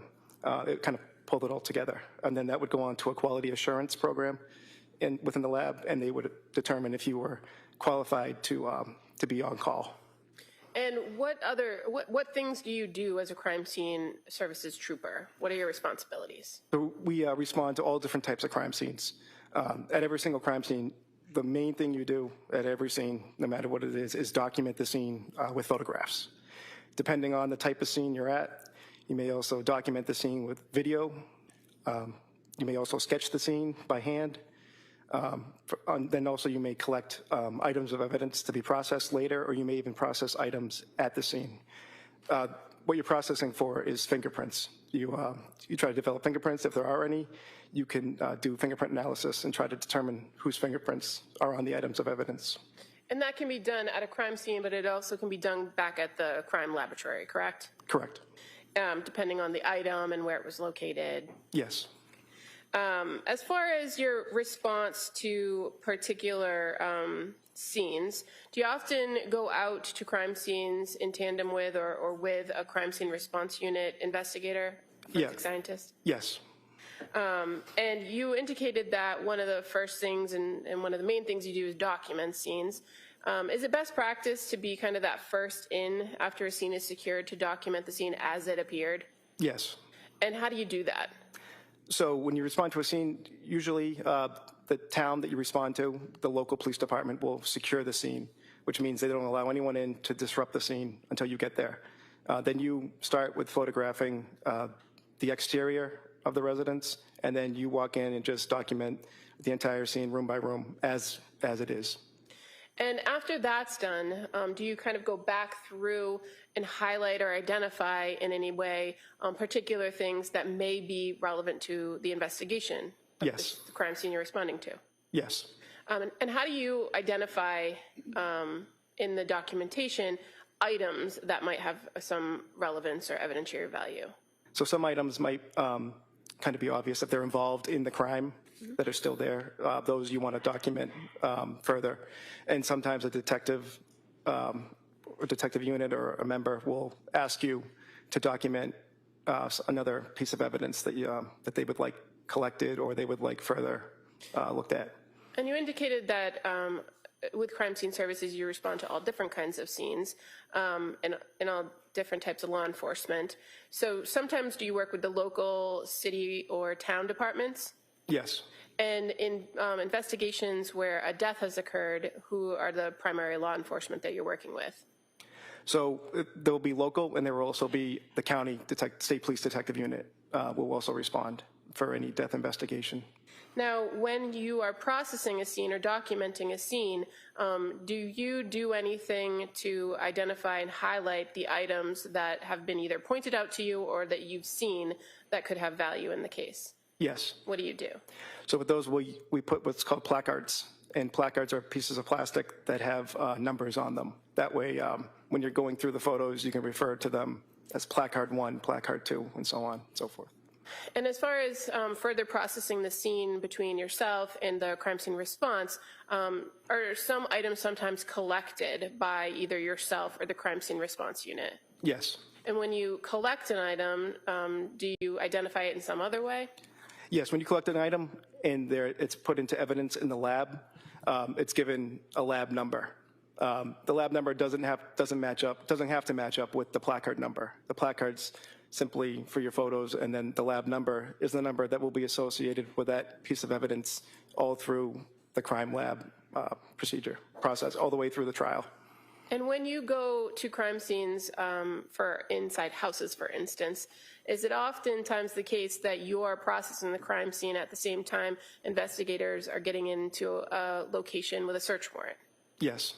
And so when that's the circumstance, do you photograph and document everything that you can? I'm sorry, can you Sure, I can. repeat that? That's a bad question. When you are with kind of the local law enforcement, do you document things oftentimes that maybe you don't collect and take back to the lab, or the forensic scientist doesn't, but might have value or relevance to the police? Yes. And in those instances, they're not assigned those same item numbers, correct? Correct. I'm going to draw your attention to January 24th of 2023. Do you recall going or being called out to 47 Summer Street in Duxbury? Yes, I do. And what was your role on that scene? So the role was the Plymouth State Police Detective Unit had been called out to what was reported as a homicide at that address. So we were called out to document the scene and collect any items of evidence that needed to be processed. Now, in relation to this particular investigation, when you arrived there, had the state police and the Duxbury police already secured the home? Yes. And again, in this situation, were you arriving and going into the home at the same time that a search warrant was being executed? Yes, we waited for the search warrant to be signed, brought to the scene, and then photographed the search warrant, and then we started documenting the scene. And fair to say, in this case, there were a number of items that were identified by your unit by the placards. Yes. And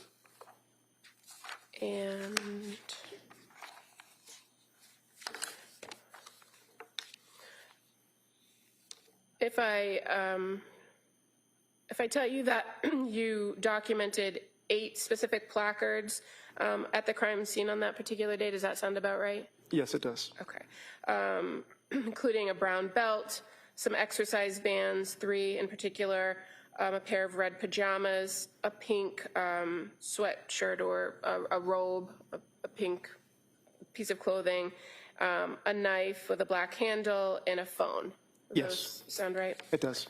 And I won't go through each and every item because we've seen several of those items before, but just in particular, as it relates to placards 7 and 8, I'm just going to ask you to take a look at some photos, okay? Okay.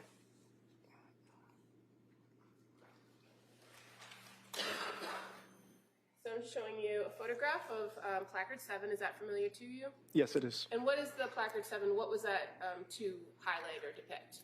That was a knife covering a red-brown stain found in the upstairs master bedroom. Right, that may be admitted.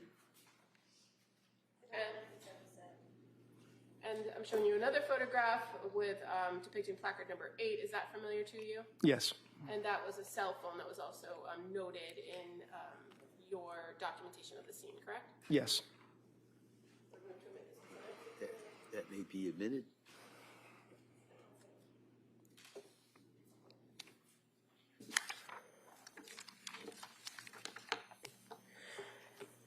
Now, as far as collecting of particular items on this scene, you're aware that there were several of the placarded items that were collected by crime scene services to take back to the lab.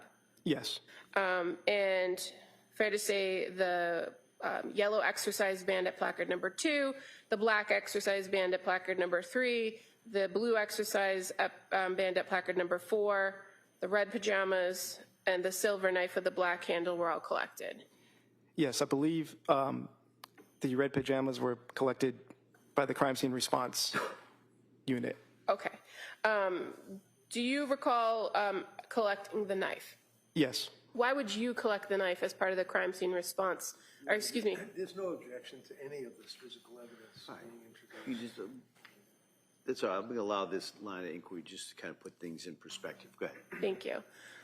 Why would you collect the knife as part of the crime scene services as opposed to the crime scene response?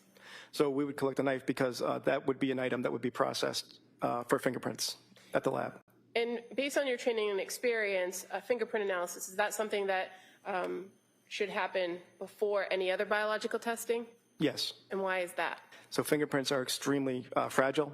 Anything that the forensic scientist would do would destroy any fingerprints that may or may not be, that may be on a item of evidence. Okay. And so I'm just going to approach and show you an item.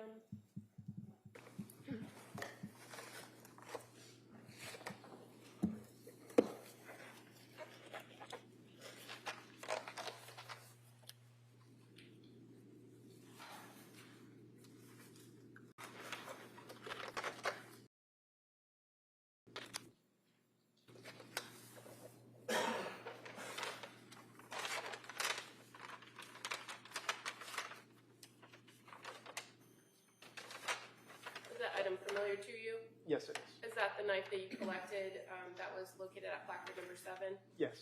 Thank you. I would move to admit this as the knife. All right, that may be admitted.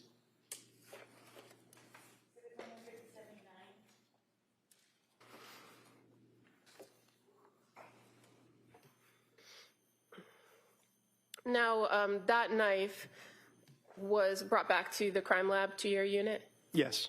And in addition to the knife, did you also bring back the exercise bands? Yes. As far as your analysis of those items for fingerprints, what did you do to try to identify if there was anything on them? So when we're examining for fingerprints, we're looking for latent prints, which are fingerprints that aren't necessarily visible to the naked eye. Therefore, chemicals must be applied to bring it out to make them visible. Those are non-porous items.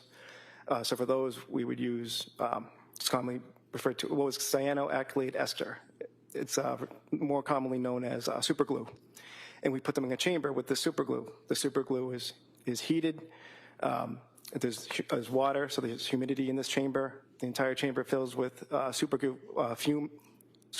fume, so it adheres to anything fingerprint related on those items. Once the chamber is cleared of the fumes, you open it, and then you can now see if there are any fingerprints on there. Is it fair And to say, that also hardens and preserves the fingerprints on the items of evidence for further testing if needed. okay, and is it fair to say that when you touch an item and leave some remnants of a fingerprint, it's the oils and everything that are on your finger that leave the impression on the item? Yes. And so are there things that can affect whether you actually get enough information to analyze a fingerprint? Yes. What kinds of things can influence that? So it could be the texture of the actual object itself. It could also be environmental factors. If there's low humidity, it could be if there's the person touching the item might not have residue on their hands. There's also movement can affect fingerprints. The strength, the grip on an item also affects that, as well as they could be wiped off because fingerprints, like I said, are very, very, very fragile. Okay, and so is it oftentimes the case that you analyze for a print and don't find anything of value? Yes. And so as it pertains to these items that you reviewed, the knife, the exercise bands, can you tell us what your findings were when it came to the knife? Yes, the knife did have limited detail, meaning that there were areas of friction ridge impressions, which is that's what we've referred to fingerprints. Is the friction ridge skin is the skin that covers your palms and your fingers and your toes and your feet.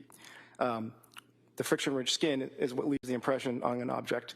So there was an area of friction ridge impression on that knife. Mm-hmm. So it was photographed further and giving an item number. Upon further analysis, there was not enough detail to do a comparison. So when you photograph it for further analysis, why do you do that? Do that in order to take a deeper look to see if there was enough characteristics or minutia to do a comparison to a known print. So with a photograph, you can enhance it and look at it closer, correct? Correct. But after doing that, were you able to make any sort of opinions about that area on the knife? Yes, there was not enough characteristics or minutia to do any comparison, so it was deemed no value. And as far as the exercise bands, fair to say you also did the same and examined those to try to identify if they had any friction ridge detail or anything of value that you could conduct a comparison on, right? Yes. And was there any on either the yellow band, the black band, or the blue band? No, there was not enough to do, no value. And after you're done looking for these delicate fingerprints, what do you do with the items next? So the items are repackaged and they moved on to the forensic scientists to do their testing. And usually that's the criminalistics unit first, correct? Yes. Now, in this particular case, as we discussed, you were also documenting as state police were executing a search warrant, correct? Yes. And you did that again with additional photographs? Yes. I'm just going to show you a couple photographs, if that's okay.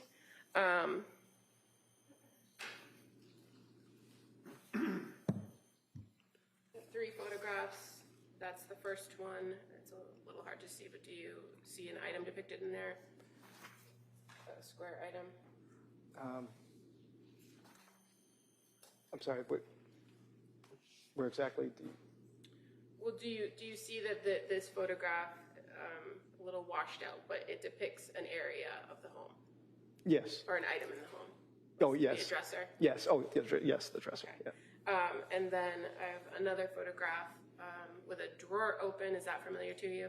Yes, And then a third one, with an action item pulled out. yes, And fair to say, when you're photographing things as they are found, you photograph where it comes from, as it's being examined, and then the item in and of itself. yes, So these three photographs, would they depict the location of a brown journal? yes. Okay, I would move to admit these as the next. All right, those may be admitted.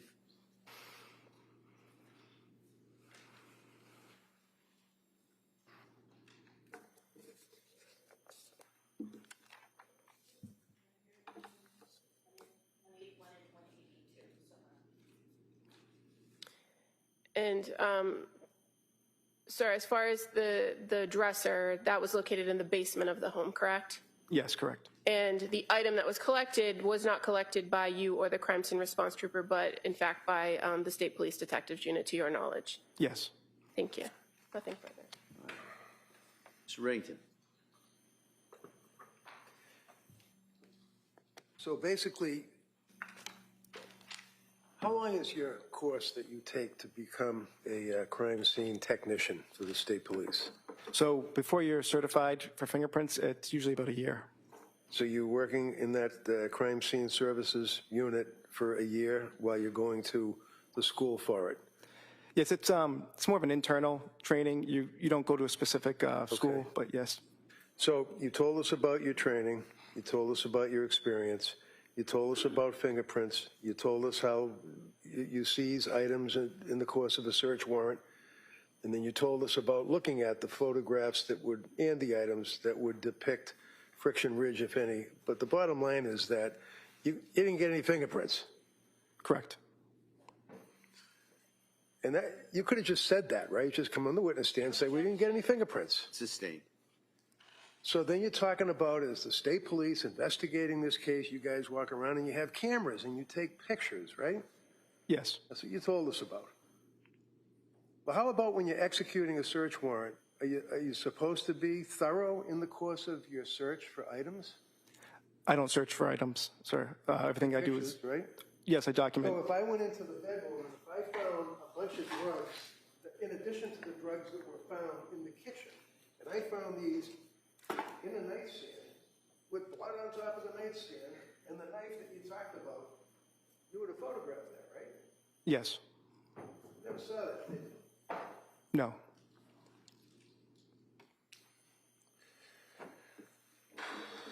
I have no further questions. Right. Redirect? All right. Thank you, sir. You step down. Thank you.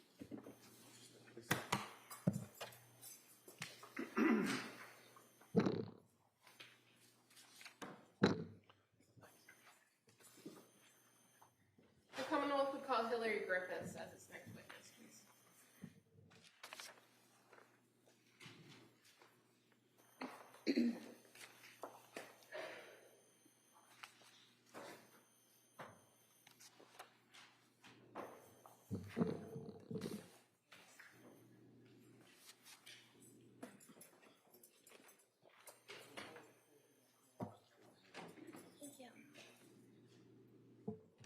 Good afternoon, ma'am. You look like you don't raise your right hand for the clerk. Good afternoon. Do you solemnly swear that the testimony you give that you shall give to the court, you the jury, will have an outcome between the client and Thank you. You may have a seat, please. Hi, good afternoon. Good afternoon. All right.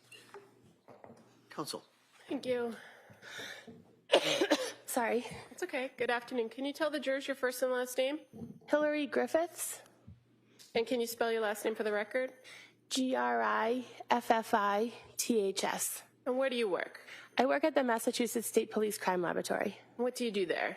I am a forensic scientist in the toxicology unit. How long have you been with the state police? For 21 years. And have you spent your entire career in the toxicology unit, or have you worked in other units? Initially, I worked in the DNA unit and then in the Office of Alcohol Testing, but I have been in the toxicology unit since 2011. What does the toxicology unit do at the crime lab? We test biological specimens, primarily blood and urine and some other sample types, for the presence of drugs, alcohol, and some poisons to aid in criminal and legal investigations. Where does the samples, the blood and urine, come from before it gets to your lab? They could come from like often hospital collections of blood and urine. Occasionally, urine samples can be collected from a defendant at a police station. Also, we receive samples from the medical examiner's office. So normally it comes through some law enforcement channel, right? Yes. And sometimes through the medical examiner's office. Yes. You don't have any direct involvement in the collection of the blood or urine from an individual, correct? Correct. You're just looking at the blood itself. Yes. Or the urine. Yes. Okay, so what kinds of testing is done in the toxicology unit? You mentioned alcohol and drugs and poison, so how does the toxicology unit handle those things? We initially screen samples following a particular testing strategy depending on case type. And we will screen samples and then confirm whatever is found positive in the screening using a second methodology or repeating the initial methodology using a variety of different techniques. And when a sample comes to your unit, can you explain to us how the personnel in that unit divides up the work? Yes. Our samples are tested in a batch system. So each analyst is assigned a particular task for the month. And then any case that requires that test during that month is performed by that individual. So often cases could need anywhere from 3 to 10 different tests to be done. And so different individuals will conduct each different test. And for any given case or any different lab number, is there an analyst that's kind of assigned at the end of it all to digest or analyze all of the data? Yes, when all of the testing is completed for a case, an analyst takes responsibility for that case and they will review all of the raw data that's generated by the different analysts involved.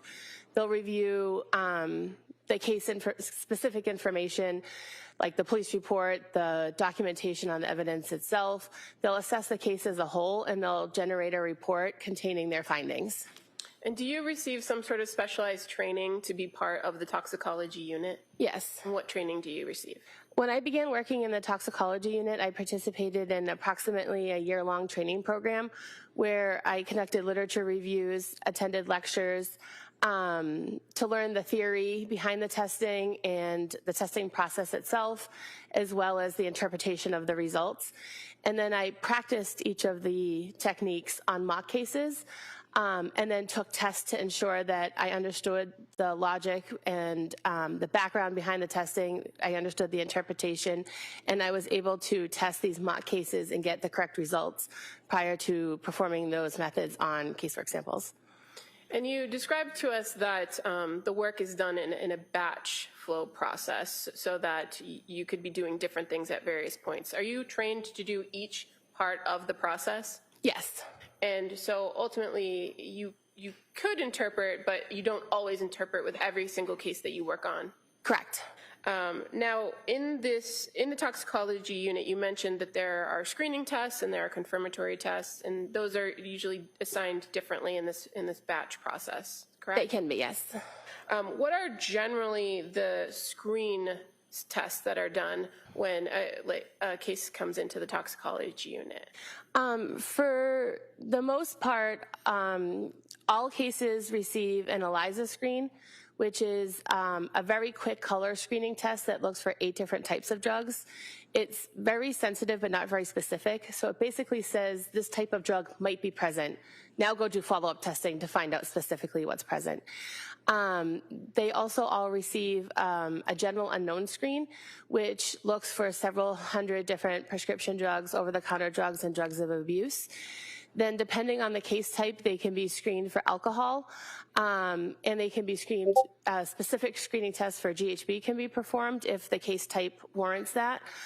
GHB, alcohol, I mean, really? Overall, I'll let, go ahead.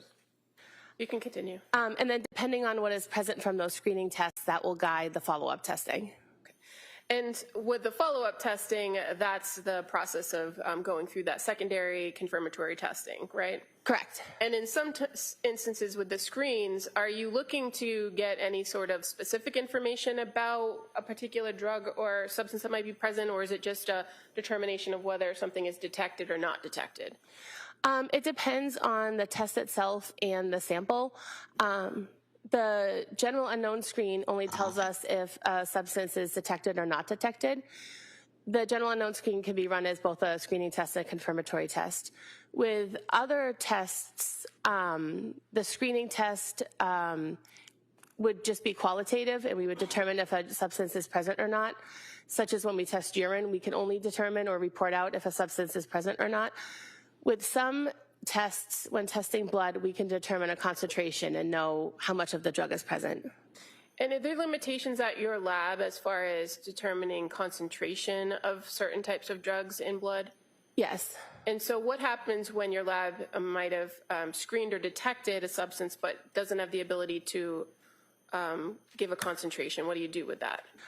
We can, if the substance is confirmed, so if we've tested it twice and verified that it's definitely present, we can report it out as just detected, as opposed to giving the concentration.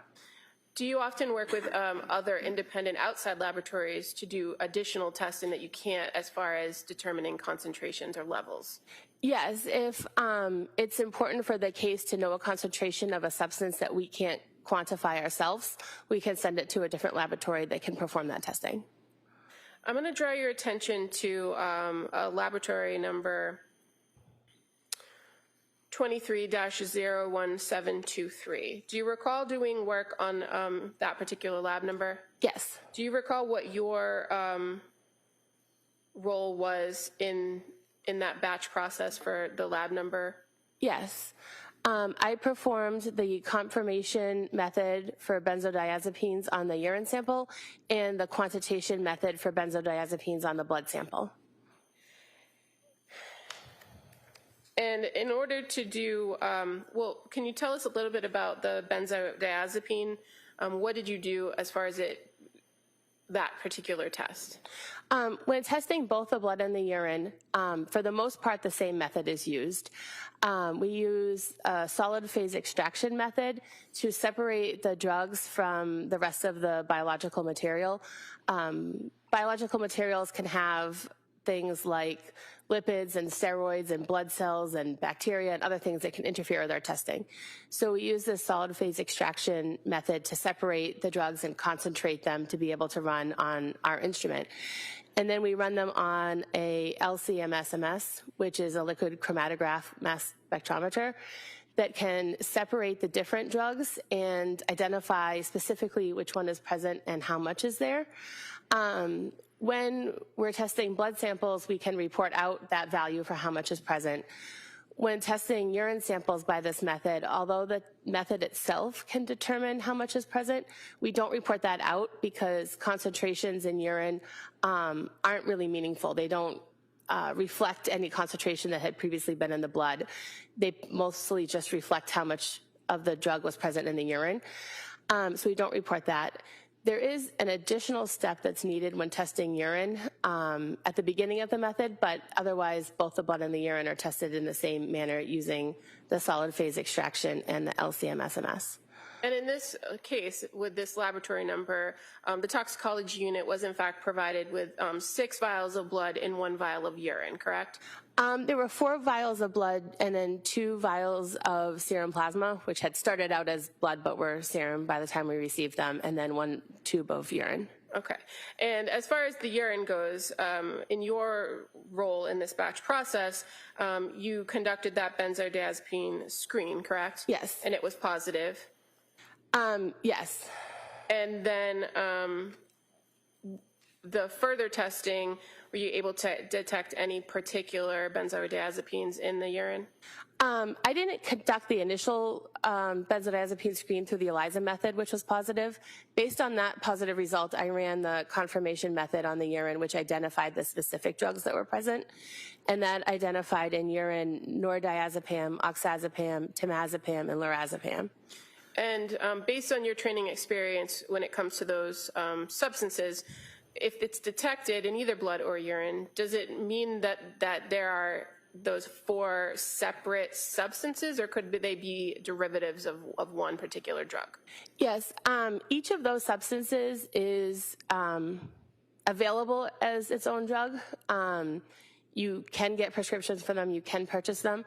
However, diazepam, that's more commonly used than nordiazepam, oxazepam, and temazepam, breaks down into those other 3 substances. So often when we detect nordiazepam, oxazepam, and temazepam, they actually are present in the body because diazepam or another benzodiazepine was initially taken and it broke down to those 3.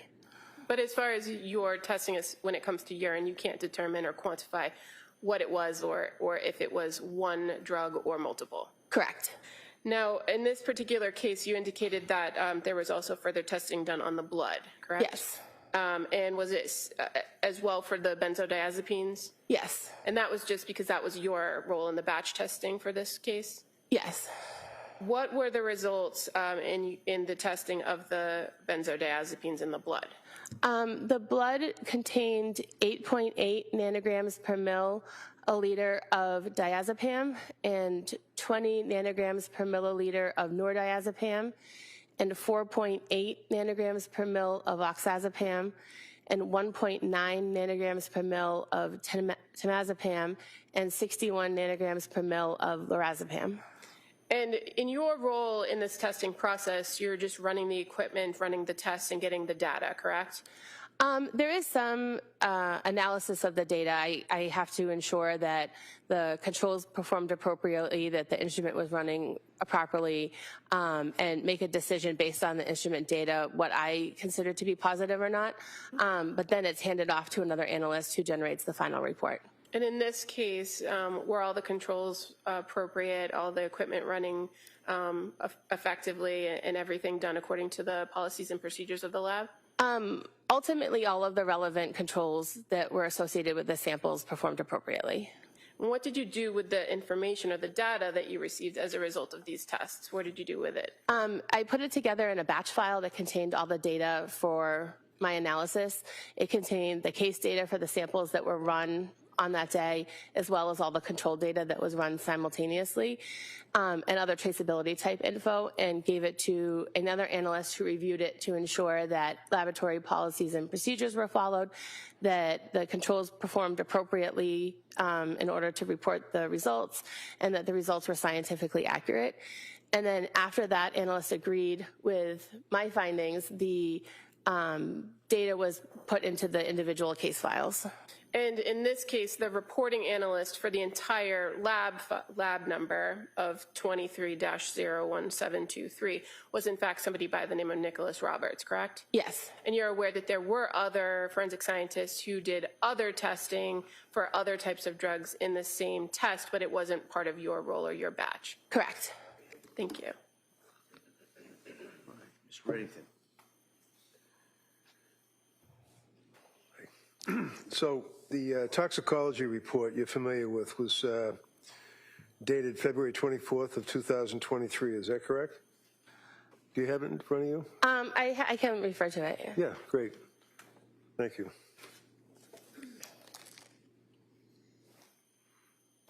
Yes. Okay, and that's, you can keep it right there and look at it. And then you have, it makes reference to your lab number, and then it talks about the specimens that you've indicated, which would be the toxicology blood times 4, serum plasma, you noted serum plasma, and then urine, right? Yes.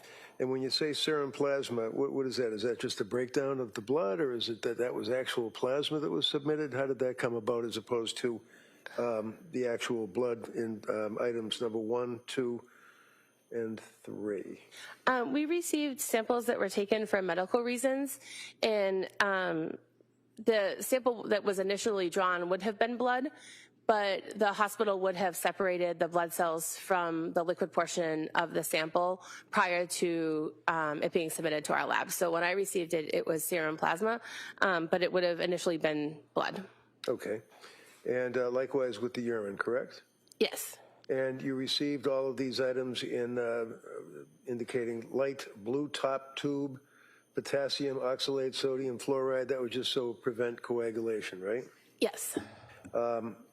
And then looking down further, it says on the toxicology blood, you make reference to, as you indicated, the 8.8 diazepam, the nordiazepam, the oxazepam, temazepam, lorazepam, and you're putting down, would that be nanograms per milliliters, NG/ml? Yes. Okay.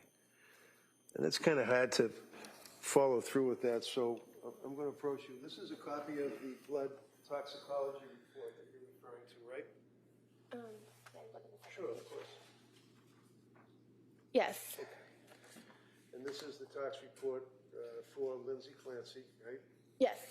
And it's making reference to incident dated January 24th of 23, correct? Yes. I'd offer this, Your Honor. Any objection? No. All right, that may be admitted.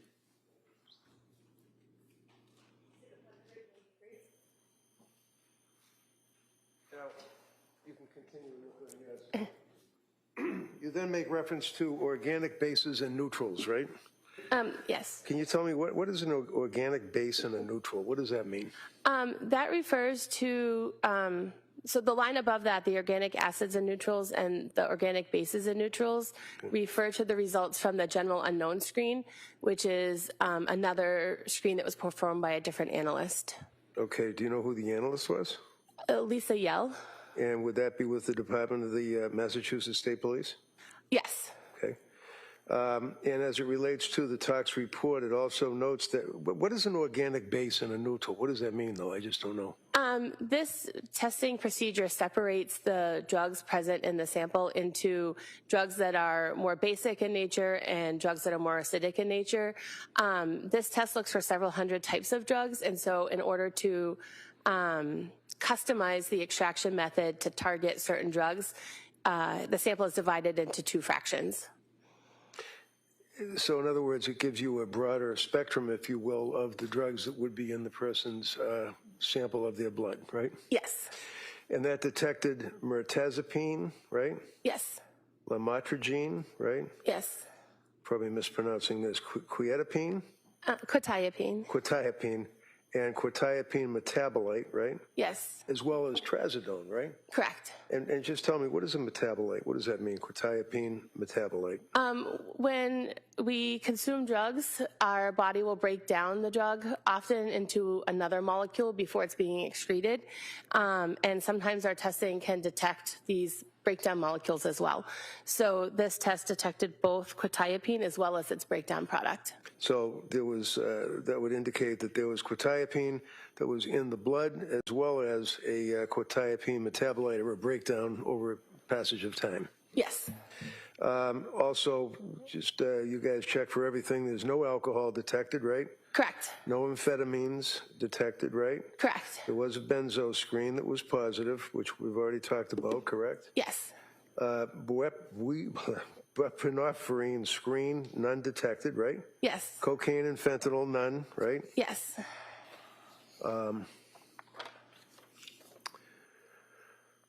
Methamphetamines, none, correct? Yes. Opiates, none. Yes. Cannabinoids, that'd be weed, right? None. It's the active molecule in there. Okay. Diazepam, none. Yes. Nordiazepam detected. Correct. Oxazepam detected. Yes. Teramazepam detected. Yes. Lorazepam detected, right? Yes. And then finally it says organic acids and neutrals, none detected, right? Yes. and then you talk about, that would be the acids, then you talk about the actual organic bases, and it lists all of the other items that we just went through, trazodone metabolite, for example, so you have the trazodone plus the breakdown of the metabolite. You have the mirtazapine as well as mirtazapine metabolite, right? Correct. Lamotrigine, quietapine, and the quietapine metabolite, right? Correct. Now, you would also, in your direct examination, made reference to another lab that you all work with, apparently, or that you've had occasion to work with, right? Occasionally, we have sent samples to another lab. Okay. Would that be NMS Labs located in Horsham, Horsham, Pennsylvania?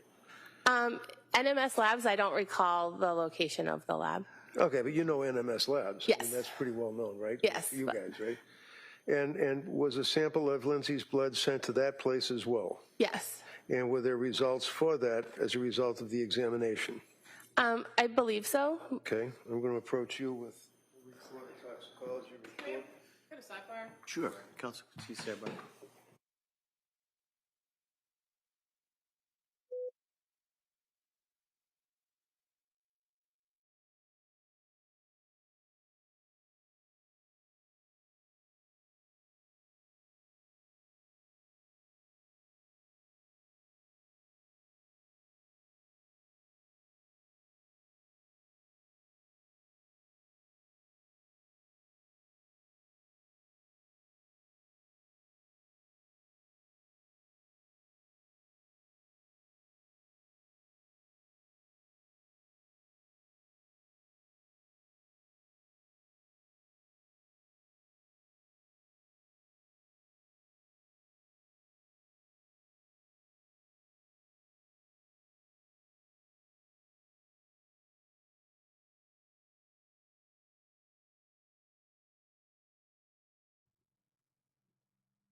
I thought that he was just approaching, but I guess they didn't went to I'm assuming it's a side. Is this a sidebar?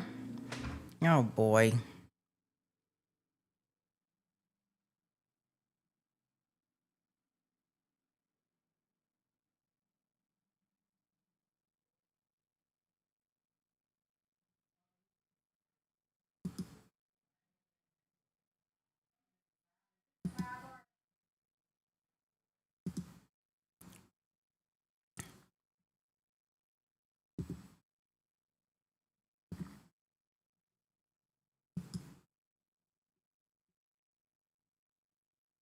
I know they about to get ready to go to lunch soon.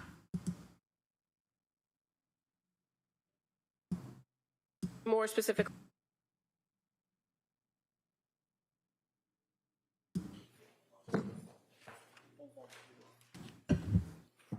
Yeah, Commonwealth. The Commonwealth would call Lisa Yell as next witness, please. Thank you so much.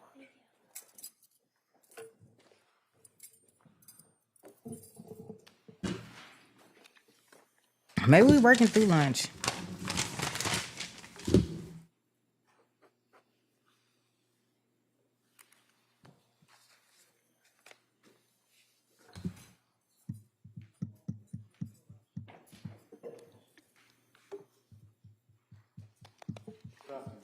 Can you stop right here?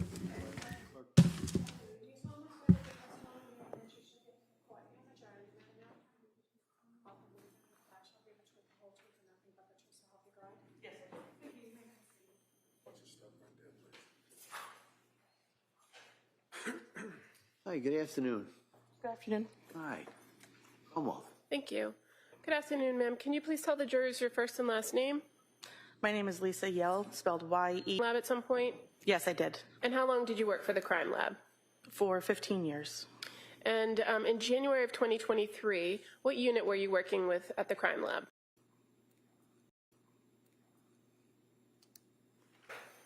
Okay. Does that refresh your memory as to the substances? Yes. Okay, so fair to say it's mirtazapine, lamotrigine, Trazodone. And quetiapine, and the quetiapine metabolite, correct? Yes. And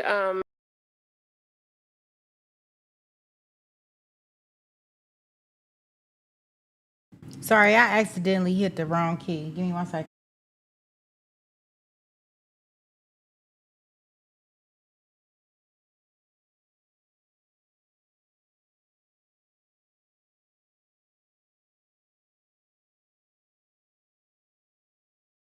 testing for those items and running that general unknown screen.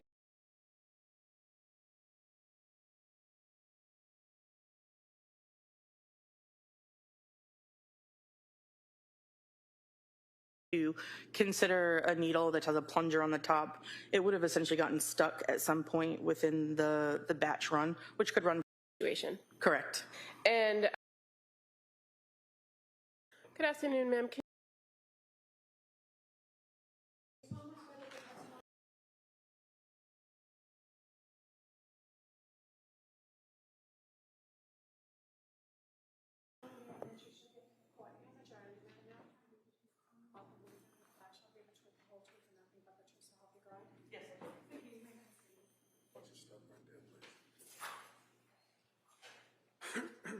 Hi, good afternoon.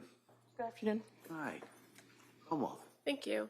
Good afternoon, ma'am. Can you please tell the jurors your first and last name? My name is Lisa Yell, spelled Y-E-L-L-E. And what do you do for work? I currently work at a biotech pharmacy company. Did you work for the Massachusetts State Police Crime Lab at some point? Yes, I did. And how long did you work for the Crime Lab? For 15 years. And in January of 2023, what unit were you working with at the Crime Lab? The toxicology unit. And more specifically, I guess, February of 2023, were you still in that unit? Yes. Okay. Now, I'm just going to draw your attention right to this particular case. We're talking about laboratory number 23-01723. Did you do any batch work on this particular case? Yes, I did. And what testing did you do in relation to the samples of this lab number? It was a test that was known as the general unknown screen. Can you tell the jury what the general unknown screen does, what it tests for? Sure, that's a screening test for drugs. It essentially would test for hundreds of different prescription medications or drugs of abuse. And in this particular test, the general unknown screen, is there a portion of testing in the lab for general unknowns that would allow you to quantify when certain substances are detected? The general unknown screen is not a quantifiable test. It's just an identification screen. So you wouldn't be able to attribute a specific level of the drug, but just the identification that it was present or not. So it would be a detected or non-detected situation? Correct. And in this particular case, items 10-101 involved a vial of blood that was submitted to the laboratory, correct? Yes. And you did the general unknown screen for the blood? Yes. And what were the substances that were detected in that sample of blood? Would I be able to reference? Sure. Just to ensure that I'm attributing everything? Yep. Any objection? No, of course not. Sure. I can actually show you. 183.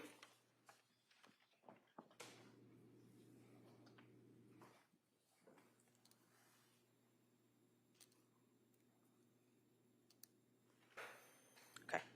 Does that refresh your memory as to the substances? Yes. Okay. So fair to say it's mirtazapine, lamotrigine,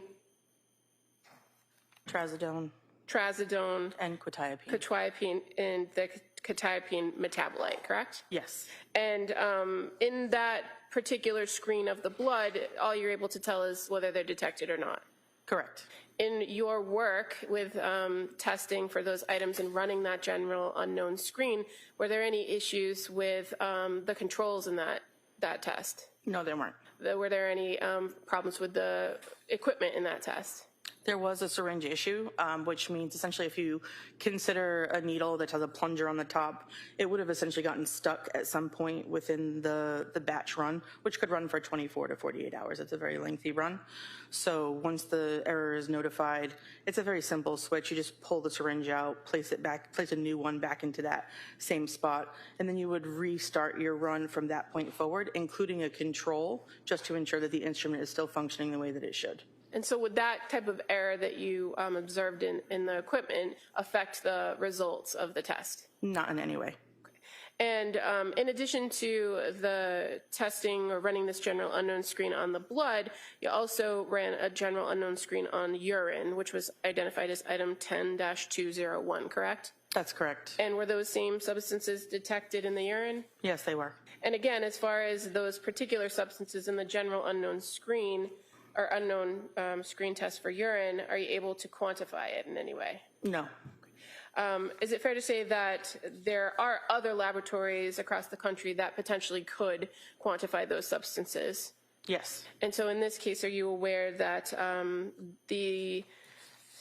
there were samples of the blood and that were sent to another lab because of those positive tests for those substances? I am not aware. Okay.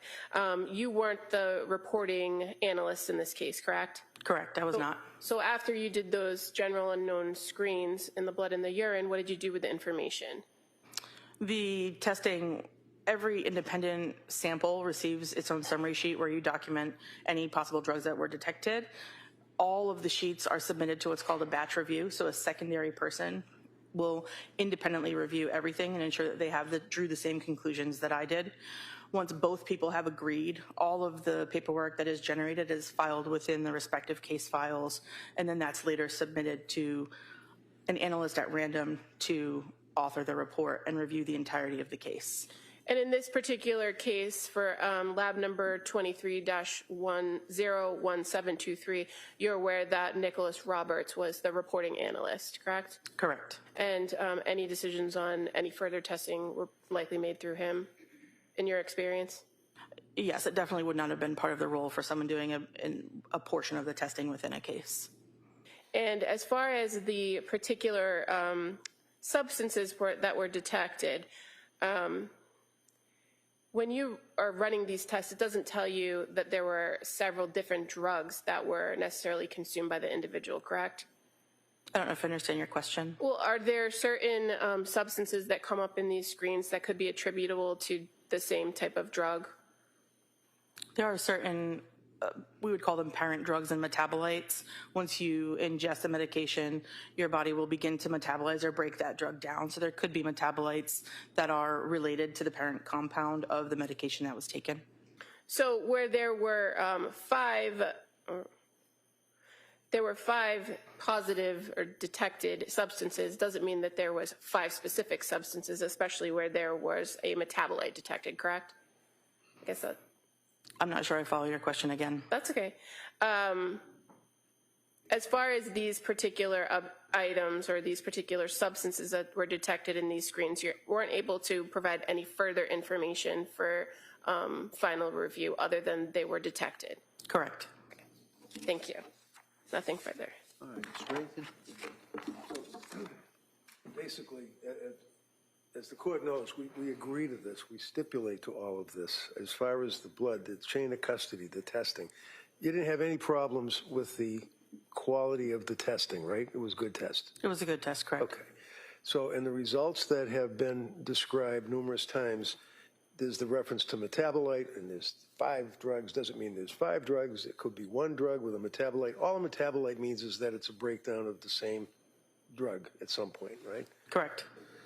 Like if you're smoking marijuana or something, you have carboxy-9 or whatever they call it. It can be some residue in your blood, right? Yes, the way that. From the breakdown. Yes.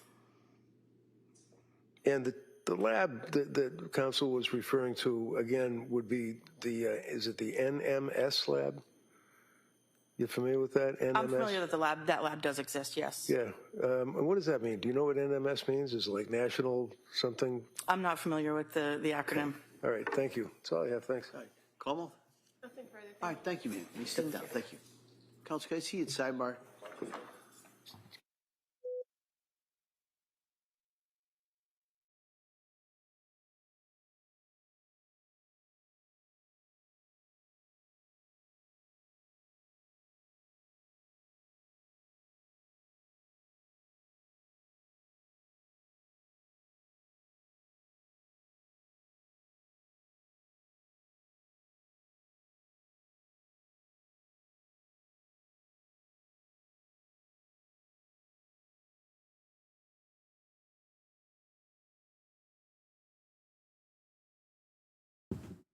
Sidebar. Yeah, I gotta get in here. I'm about to edit it right now. I'm assuming that they probably about to take lunch. Oh, no, that's the wrong thing. Cancel.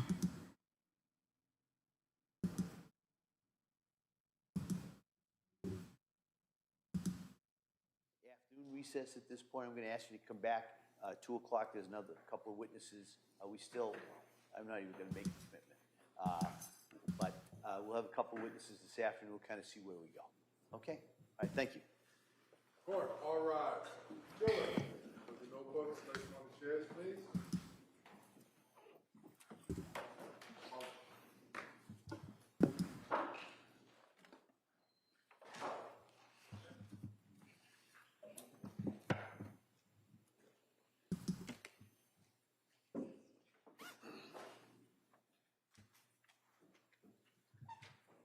I was kind of thinking that too, but it looks like they are going to take a lunch.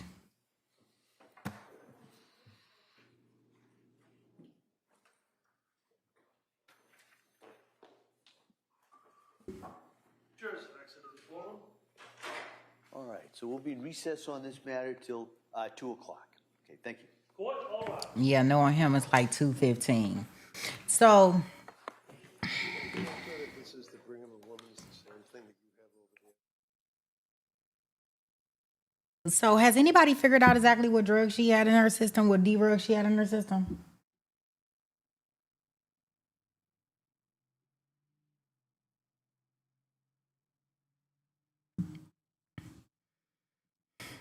Because even with all of that, I'm still confused. I done heard about a whole bunch of Pams. Do anybody know what's going on?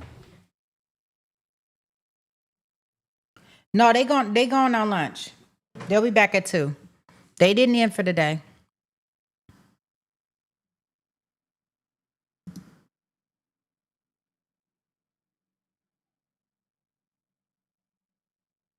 So the only thing that I can't figure out, oh man. Oh man, oh man, oh man. I want to say they said look, I can't even, I can say it, but I can't say it. The diazepine. Oh man. But it broke down into all other types of PAMs. I heard about 4-5 different PAMs. But that was just like the breakdown, but it sounded like the one that she might have been taking was the diazepine. That's not the Michael Jackson drug, is it? As Corey Richards would say, the Michael Jackson drug. Let me see something. Discord. Let me go, because I still don't understand what medication she was taking. And it's still kind of it's kind of irritating me too.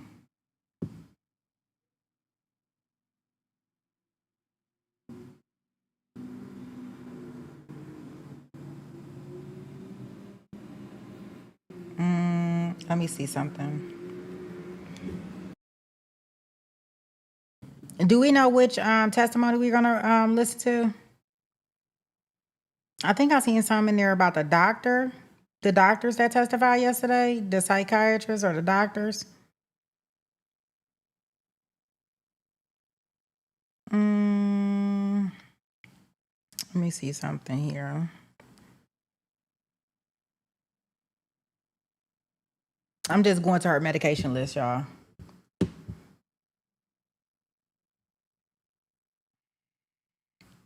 Okay, medications.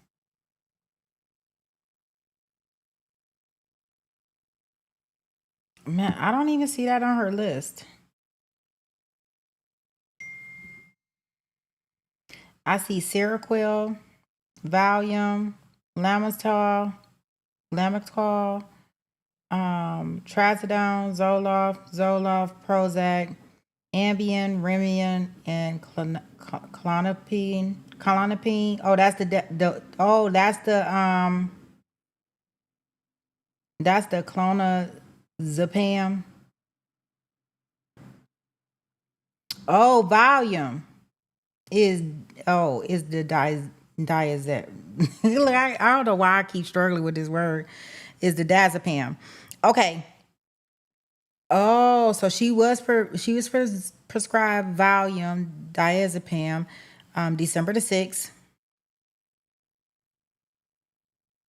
Um, that's by Nurse Gelata. That's what I don't understand. Why she got all these different prescriptions from different people? And then mid December, she got the Lamisol, something like that. Let me see.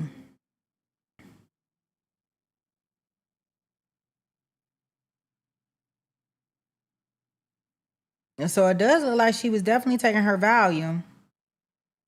Hint, hint. I don't know about everything else. Yeah, I see it. They got it kind of like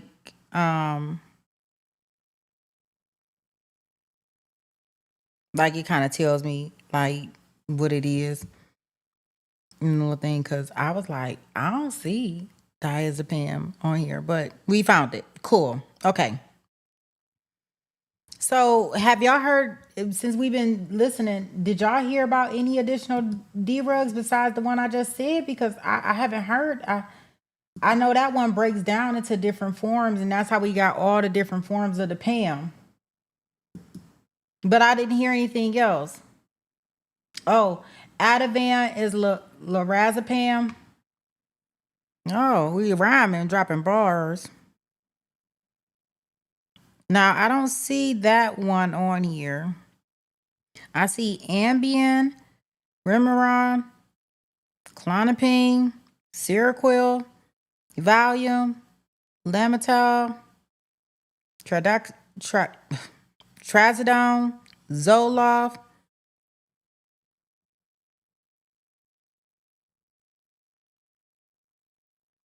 Okay, that's the MJ one, propofol. Okay. That's what that's what um that's what Corey wanted. Corey said I need that MJ.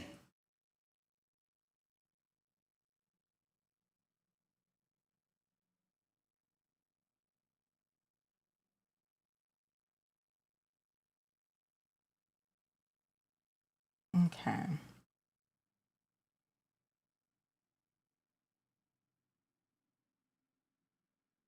So let me go to our day 5.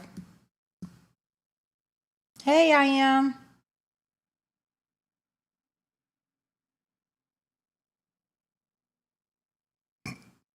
I think that um is well, see, I don't think she was taking none of these.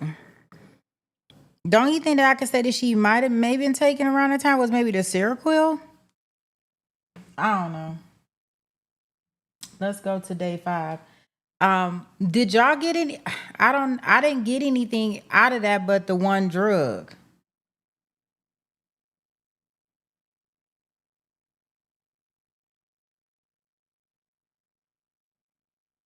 Okay, you say she shouldn't have been on any benzos. Like I thought Valium was like for pain. It's not, y'all. I don't know. So what is it? Just to keep you calm?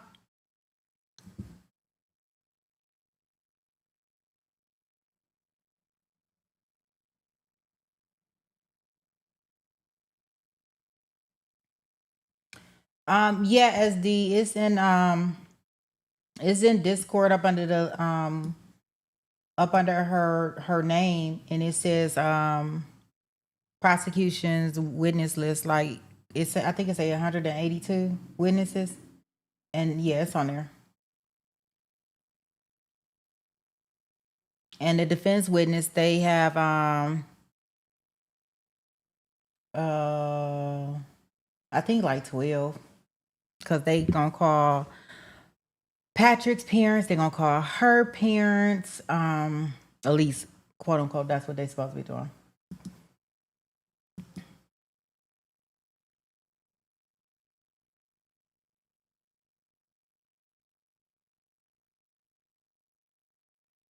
Okay, so you say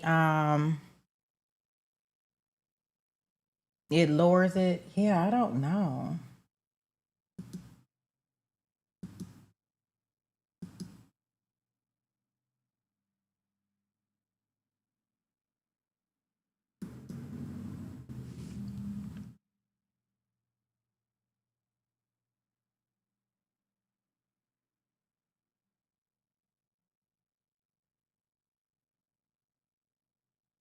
Oh, so they supposed to call Rebecca Gelada. Now I know I seen her on there.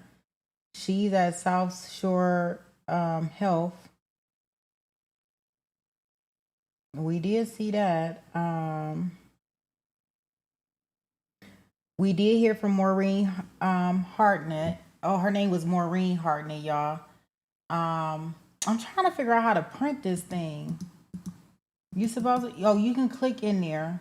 Oh, I can just leave it on my laptop. Okay. I mean my computer. Okay, so we heard from her today.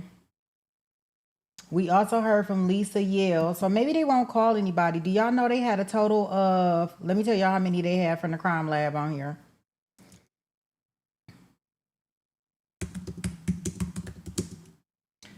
They have a total of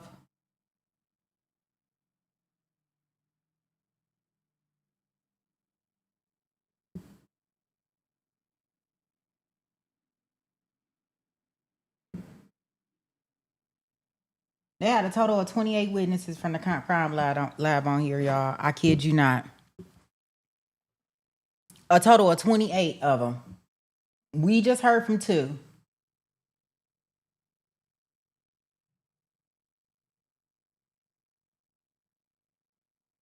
So I don't know what that tell y'all.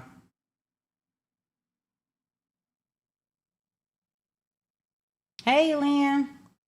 Yes, I don't know what that tell y'all about that, but yeah, I know the defense like, no, let's not do all of that. And then they gonna have somebody come testify from NMS Labs.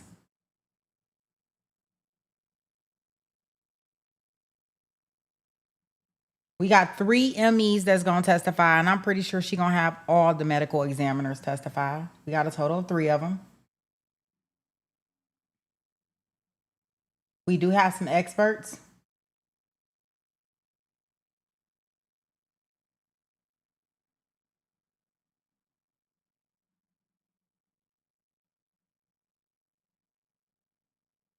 Some people from Connecticut. I don't know who they are. Some people from Duxbury.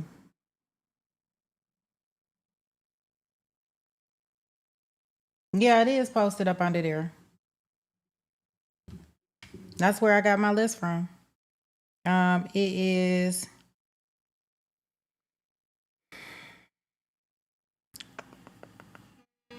It's towards the beginning of it. That's what I could tell you because it was when I was kind of like going to do the trial prep with y'all and I was getting stuff together. It will say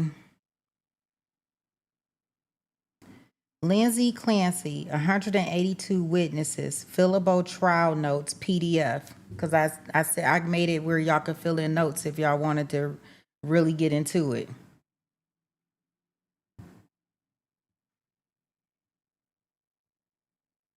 So it was posted on July the 21st, 2026, if that helps you out any, honey.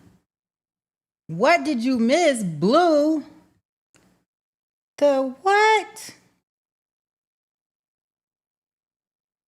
Girl, you missed me just trying to figure out, you missed this part about I need to understand what kind of D-rug she on.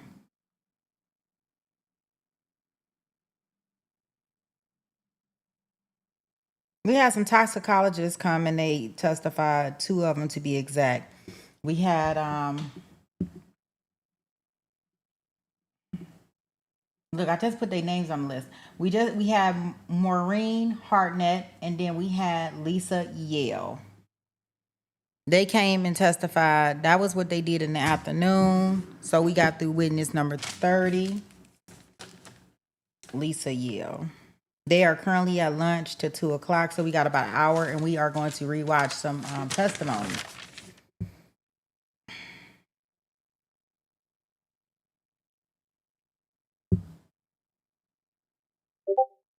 I mean, it's like we get like this build up, and I'm hoping that we get to the climax, cause man, oh yeah, there's that. Okay, yeah, it's on July the 21st, SD. That's where I put it in there. I just went back and looked. It's on there. It's towards the top of the thread. That's what I can tell you, because people have been putting notes and stuff in there since then.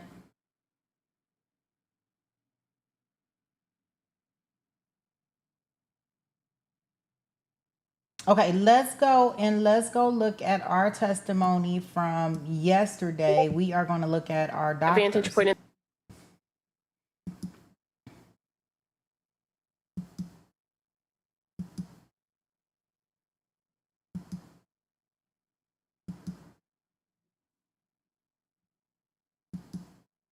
The doctors that didn't know nothing, but they were treating somebody and sent her out there with all the blood.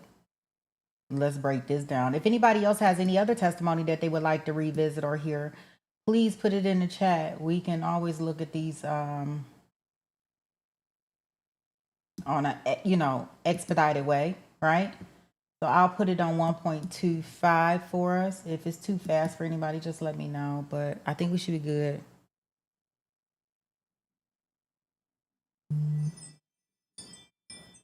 Not hair bows and bobby pins. Yeah. That is too funny. Oh man, oh man, oh man. Yeah, the climate, like, woo. We need to get there, right? Shoot. We'll mess around. We have some blue balls. Not Blue River, but blue balls. Oh man, that doesn't make a happy camper, right? They better get it together.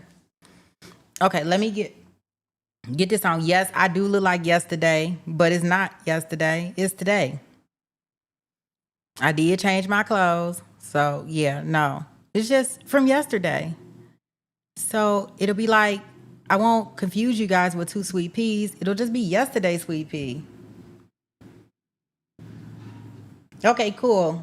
Yeah, I knew it was in there because that's how I got my copy of it. Once I put it in there, I couldn't figure out where else I put it. Awesome.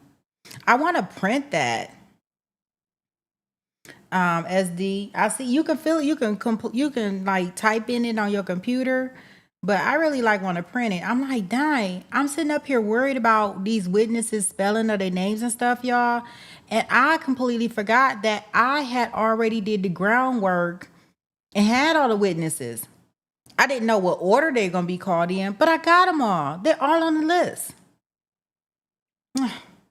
I know. I be working harder and not smarter sometimes. Okay, here we go. Let's go ahead and listen to the doctor's testimony while we're on break. If y'all have anybody else's testimony, please put it in there.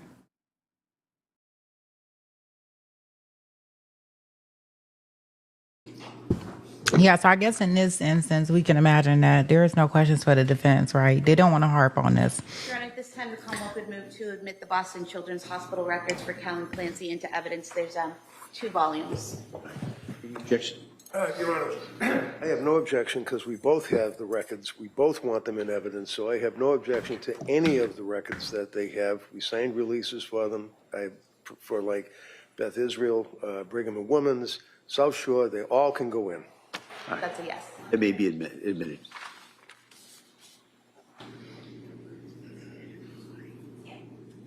We didn't need him to say that, but okay, she still got to do her job and ask each time, because the first time she don't ask, he gonna say, I object. A and B, yeah.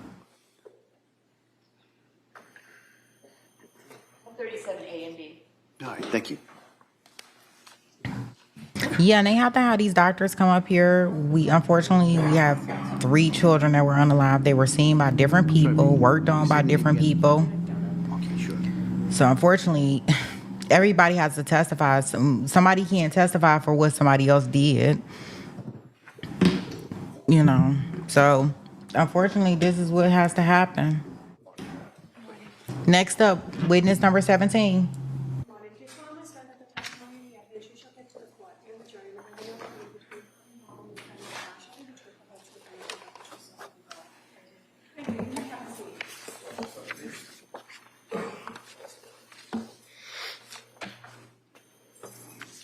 Hey, good morning. Good morning. May I inquire? Thank you. Yes, please. Good morning. Could you please tell the jurors your first and last name? Kelly McDonough. Can you spell your last name for the record? McDonoughh. And what do you do for a living? I'm an emergency medicine physician. And how long have you been a physician? 11 years. Can you tell us a little bit about your educational background? I went to medical school at the University of New England in Maine. I did my residency at Kent Hospital in Rhode Island. I subsequently worked at Kearney Hospital in Dorchester, and I've been at South Shore Hospital since 2021. And in what, are you primarily in the emergency department at South Shore Hospital? Correct. Have you been in any other department at South Shore Hospital? No. Are you licensed to practice in Massachusetts? Yes. I'm going to draw your attention to January 24th of 2023. Were you working in the emergency department that evening? I was. At some point, were you advised that a patient was being brought into your emergency department? I was. And were you aware of that patient being Lindsay Clancy with a date of birth of 8/11/90? Yes. And what kind of information were you given upon learning that the patient was coming here? What were you expecting to receive? I was expecting a trauma 1 response, a patient who had fallen out of a window from a height and didn't know much more than that. Okay, and so when you say trauma 1, what does that mean for you? So we have 2 designations for trauma responses, a trauma 1 and a trauma 2, and there's certain criteria for each. And there's a long list of criteria that are determined by the resource nurse who receives the EMS call.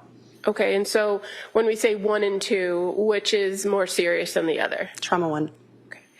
And so what do you do to prepare when a patient is coming in and you know coming in that it's likely a trauma 1 situation? So we gather in the trauma room and make sure that we have all available staff needed to take care of the patient. And what kind of staff are with you in the room, in the trauma room? So for a trauma 1 response, it would be the emergency medicine physician, it would be anesthesia, the trauma surgeons, sometimes neurosurgery will be there. And fair to say you also have a whole host of other staff, including nurses, emergency room techs, all of those people are also available to assist if you need it. Correct. Now, when this individual came in, when Lindsay Clancy came into the emergency department, were you aware from EMS that she had already come in with some sort of neurological deficits? I think that from my best recollection, we knew that she was unresponsive, found down outside of her home. Were you advised that it appeared she might have a spinal injury? Yes. And that she was not, she may have been moving her arms and her head, but not her legs? Correct. Now, when the team was assessing her in the emergency department, what types of steps do you take to perform that assessment of the patient? So there's a series of steps that we go through to assess a trauma patient that are followed every single time. ABCs, airway, breathing, circulation, and then we do a secondary survey. Okay. And in this circumstance, was the patient breathing? Yes. And when she came into the emergency department, was she breathing on her own or intubated? She's breathing on her own. At some point, did the ER staff have to intubate her? Yes. And why was that? For airway protection, there was a concern that maybe she would have a head injury and she would decompensate later. And so to protect her airway, she was intubated. Now, is that a standard protocol when there's concern for head injury? Yes. Did you see any obvious signs of a head injury when she arrived into the emergency department? No. What kinds of things would you see if somebody had an obvious head injury? You might see bleeding or lacerations or abrasions. Now, did you observe any other obvious injuries to this patient? I did. She had some superficial lacerations of her neck and wrists bilaterally. Do you recall if she came in on a backboard with a C-collar? She did.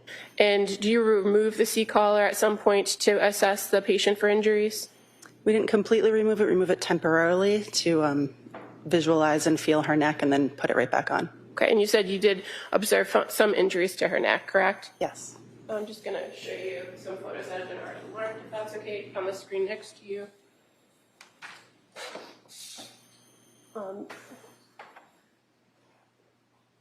This has been marked as exhibit number 111. Is that an accurate representation of the neck injuries you observed? Yes. You also indicated that she had some other injuries to her wrists. Yes. And I'm just going to show you 112. Is that accurate as to the injuries to the wrist you observed? Yes. Now, you described the injuries as superficial. The injury that's kind of in the middle of the photograph there, can you describe what part of the body that injury is? You're describing the one that's sort of open? Yes. Yeah, so that's the anterior aspect of her wrist. And were you able to examine that injury? Not in detail. Okay. Was it something in your emergency, your assessment of the trauma 1 situation, was that something acute that you had to address? No. And is it fair to say that that injury goes through kind of the subcutaneous tissue of the skin? Yes. Did you observe any injuries to an artery or a vein or anything in that area? I did not. And then just showing you exhibit 113, which is the other wrist. Same thing. Did you observe anything in your assessment, your trauma 1 assessment, to say whether these were acute at the time? I assume that they're acute. Okay, but as far as treatment of them, did they require you to immediately address it No. or manage blood flow? Mm-mm. No. What was the more serious, or what was the focus of your assessment of her in the emergency department? I think the main concern was for a head injury and or a spinal cord injury. And you said that as part of the assessment team, you had a neurosurgeon available as well as a trauma surgeon, correct? There was no neurosurgeon there that day. Okay. Was there a trauma surgeon? There was. Who was that? Dr. Christina Carpio. Did you order any series of tests in order to help you assess the nature of whether there was any head injury or what the extent of the spinal injury could have been? Yes. What kinds of tests did you order? CAT scans. As part of the emergency room protocol, do you also draw blood for patients that come in? Yes. And how is that usually done? It's usually done on arrival by the nursing staff. And do they draw blood according to a physician's orders, or do they draw blood for various purposes? Explain to us how that works. Mm-hmm. So it's usually like what we call a rainbow. So they just draw all the tubes of blood as soon as the patient arrives in anticipation for orders. Okay. And so what happens to the blood after somebody in the emergency department takes it from the patient? Where does it go? It gets tubed to the lab. And fair to say that at South Shore Hospital, they have a pneumatic tube system, correct? Correct. And that it goes to a separate laboratory. Correct. And once a physician then assesses a patient and determines what kinds of testing needs to be done on those samples, how do you communicate that to the laboratory? So orders are put into a computer and they go through the computer to the lab. And as you're treating a patient, is it oftentimes necessary to change the orders or order additional tests? Yes. And so in this particular case, blood and urine was collected from Lindsay Clancy upon her arrival, correct? Correct. And then sent to the lab? Yes. Okay. Now, going back to the imaging tests, you said that there were some CT scans that were ordered? Correct. What areas of the body were the CT scans for? It was her entire body, her head, her neck, her chest, her abdomen, and her pelvis. Now, as far as the CTs for her head, were there more than one CT test for the head? I don't remember. I'd have to look at my record.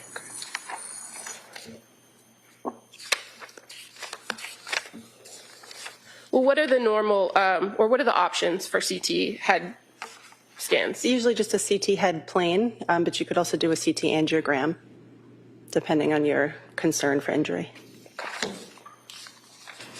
And do you recall which one you ordered here? For a trauma one, it would be a plain CT head. And why do you order that particular test? Well, we're trying to assess for skull fractures, intracranial bleeding, things like that. And when you say a plain CT, what's the exact order that's put in for that type of a CT? CT head. Okay, and are there CT heads with contrast? There are. And are there CT head scans without contrast? Yes. Okay.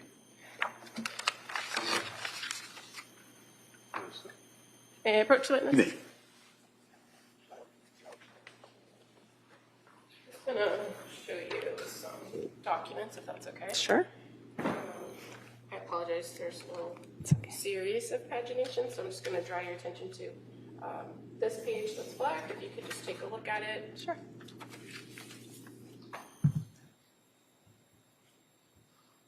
Mm-hmm. Okay, and I'm just going to flip to the next page as well. The next page is blank, but I wonder if she has lace on her socks.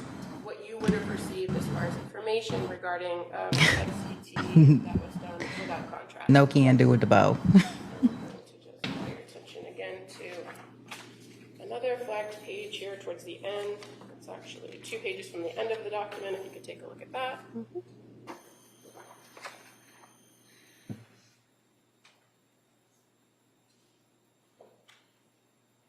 And does that reflect the report you would have received for the head CT ordered with contrast? Yes.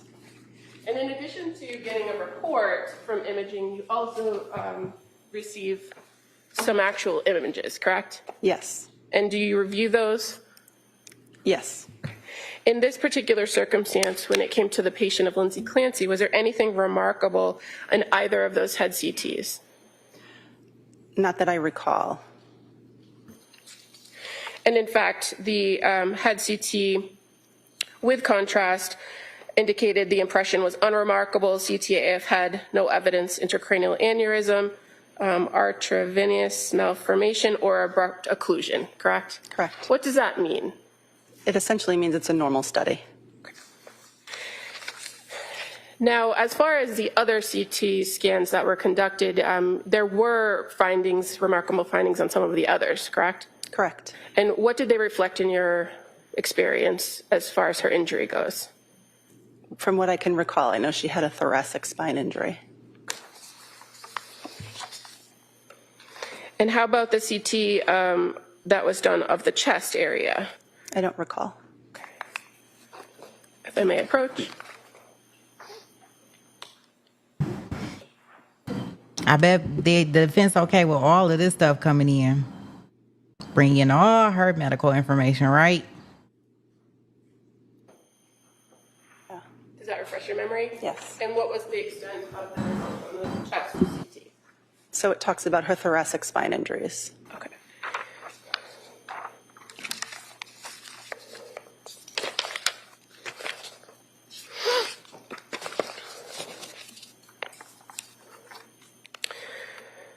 Now, after reviewing all of the images, all of the CT scans that were done here, the cervical spine, the head CTs, the thoracic spine, what was the plan for this particular patient? Was she able to be treated further at South Shore Hospital?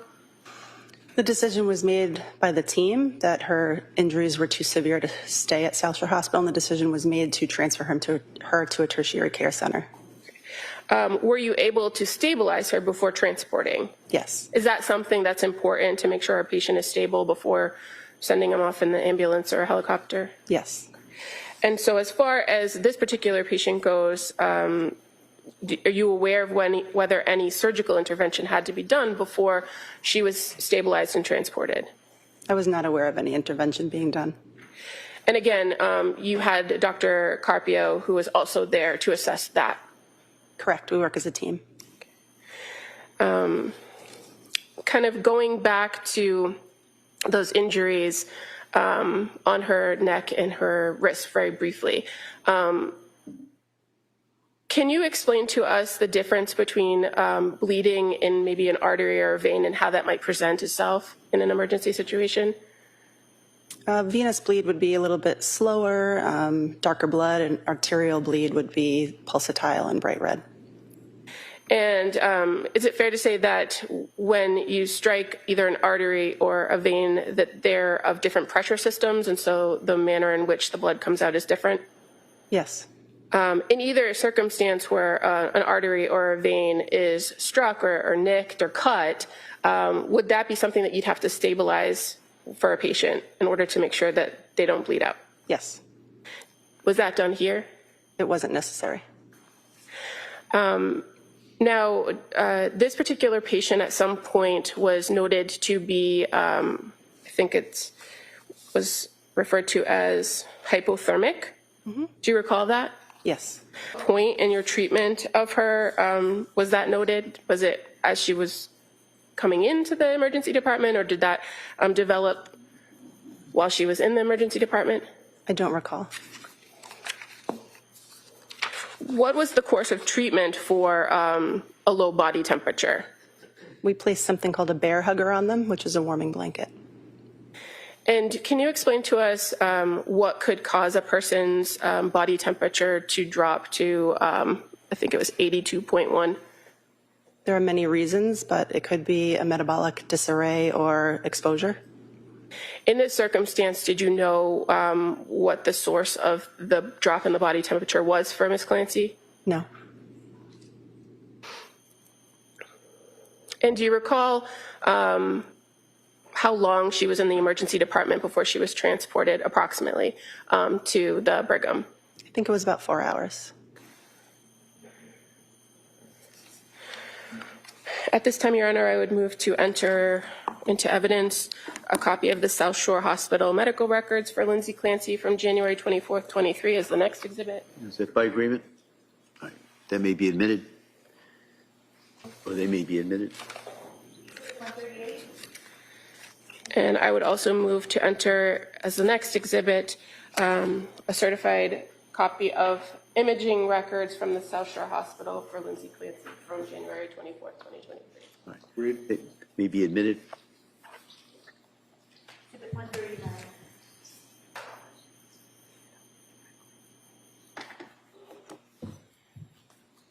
So finally, Dr. McDonough, did this defendant receive surgery at South Shore Hospital? Not that I'm aware. Okay. Did you observe any cuts, abrasions, or blood on the area of her head? No. And based on your review of those findings on the CT scans, was there any noted injury from the head CTs that you could tell? No. And were you able, after using that bear hugger device, able to get her blood, her core body temperature back up to normal? I don't recall. Did you ever observe those wounds that you observed on her neck or her wrists ever start bleeding actively again? See, that's what I'm saying. Like, were you ever able to get her body temperature up? And doctor says, I don't recall. Why not get the report? Because we need to hear that information. Because I think they're trying to say when she was transported to the next hospital, her body temperature was still down. That's a problem. No. I have nothing further. Mr. Reddington. Morning. Morning. So would you agree with me that when Lindsay was brought into the South Shore Hospital that she was unconscious? I recall her eyes being open, but she was nonverbal. Okay. So as an experienced emergency room doctor, can you tell me when someone's unconscious, what is that? What are the symptomology of it? What does that mean? Usually means they're completely unresponsive with eyes closed. Okay. Was she responsive? Not verbally. Was she responsive at all? She was responsive to pain. So that means that you would do something to cause pain, perhaps the bottom of the foot or whatever it is, to see if they have a reaction? Correct. And would you agree with me that when people even have very, very serious brain injuries, that they can respond to pain stimuli? Sometimes. Sometimes. So her eyes were open. Were her pupils equal and reactive to light? I don't recall. You don't recall. What does it mean with PERL, pupils equal reactive to light? What does that mean? Exactly what you just said. It means her pupils are equal and reactive to light. And as a doctor, what does that tell you? It tells me that there's no significant neurologic injury. And in this case, you don't recall if her pupils were equal or reactive to light? I don't. Okay. And that's when you take the little flashlight sometimes and you put it over the eye and see if there's constriction of the pupil. Pain medication, if you remember? I don't remember. You recall, did she have difficulty being intubated? I mean, would you agree with me that if you're not under some type of medication or sedation or unconscious, it hurts to be intubated, doesn't it? We wouldn't intubate somebody without first giving them some induction. CSF is? Cerebrospinal fluid? Yeah. Is that what that is? CSF? It could be. I'm not sure in what context you're referring to it. Well, how about if there's a massive leakage of CSF from her nose? What does that tell you as a doctor? It could mean that there's a skull fracture. Did you notice any clear fluid coming from her nose? I did not. Is that something you would look for? Yes. How quickly do you get the results of the x-rays when you're in the emergency room? Well, these were CT scans, but fairly quickly in a trauma. I'm sorry, CT scans, x-rays. So you had CT scans that were able to show you the damage to her neck and upper chest, is that right? Yes. And what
The exact level. I'm sorry. Were you aware that there was a complete transection of the spinal cord on T5 and T6? I'm sure I was aware at the time, yes. Okay. And just, can you tell me what does it mean when it says a complete transection of the spinal cord at a particular, apparently that would be at thoracic 5 and thoracic 6, right? Mm-hmm. What does that mean with a complete transection? It means the bones are no longer one on top of the other. They're moved apart. Were you aware that there was a significant edema noted in her chest? If that's what the report says. Okay, and what is edema? Swelling. And does it also refer to fluid? It can. Did it refer to fluid in this case? I'm not sure. I would have to read the report. So in addition to the edema that was noted, was there edema noted around C7, T1, T2, T3 to T4? Again, I would have to have the report in front of me. When you noted her base temperature as being 82 degrees, what does that tell you as a doctor? It means that her body temperature is lower than normal. And what is normal? 98.6. And if a person goes from 98.6 to 82 degrees before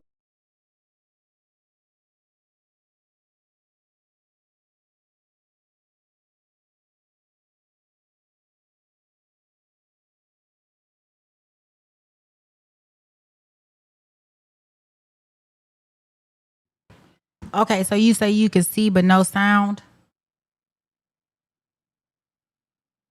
Let me reshare it. Maybe that'll work.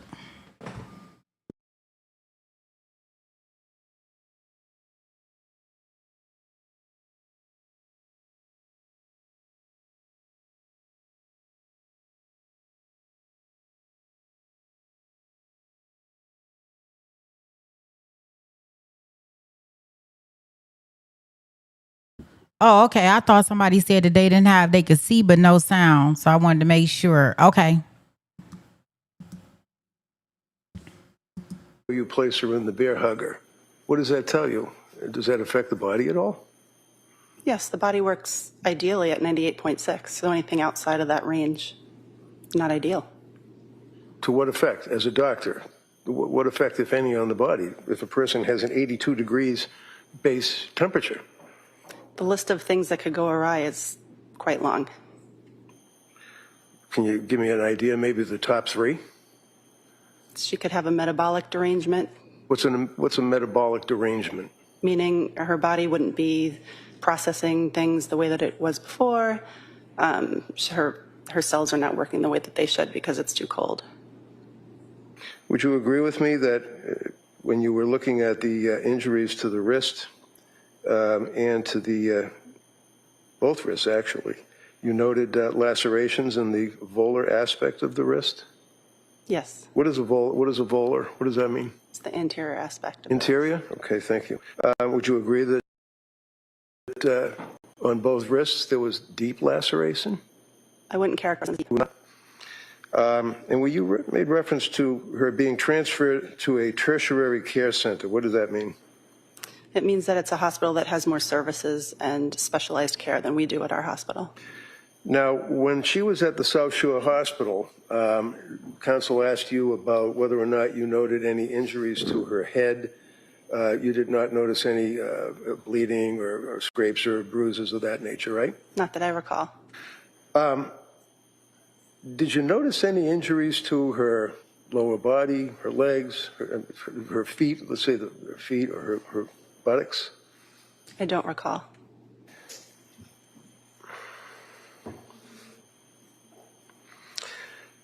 At any time while she was at South Shore Hospital, did she have a cardiac arrest?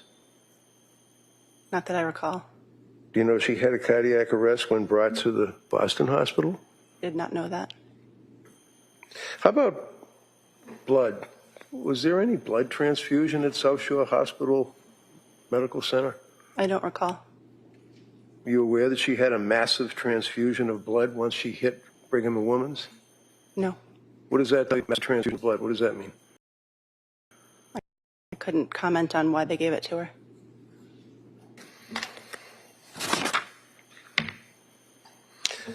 Were the police in the hospital when she was there with you?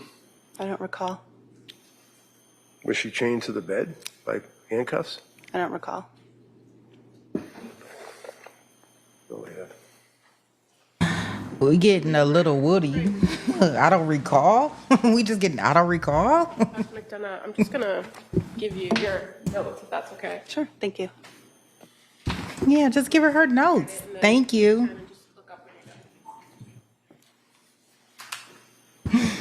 Gabber, she does not recall. She don't recall if she works there or not. That seems strange.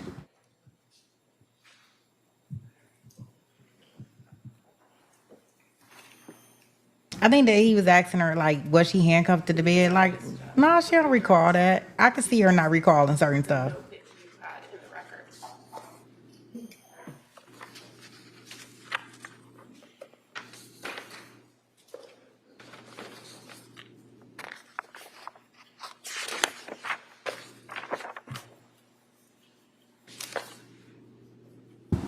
I think I don't recall is the courtroom way of saying it pretty, but you know, I get up there on the stand like, I don't know. What you mean? I have no idea. See, us people with no courtroom, we don't know nothing about that. We'll be doing that.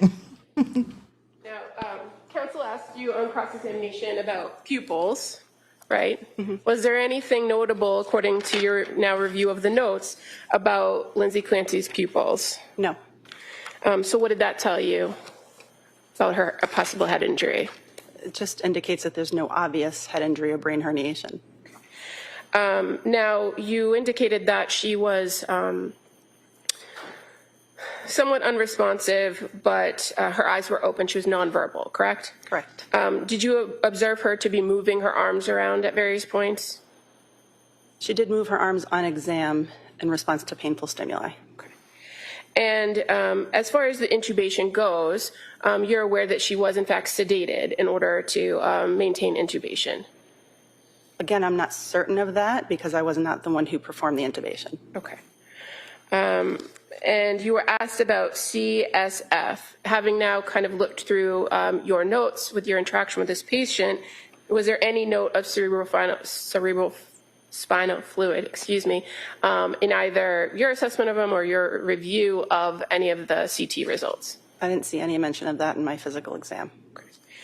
Now, as an emergency department physician, you're not treating all of these spinal injuries, correct? Correct. Your focus is to assess, stabilize, and get them where they need to go, right? Correct. And so that's what you did with Ms. Clancy. Correct.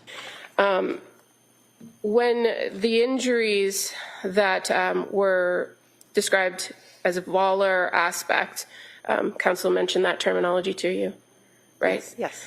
You've now in direct examination identified those injuries as superficial. What characteristics make you say superficial?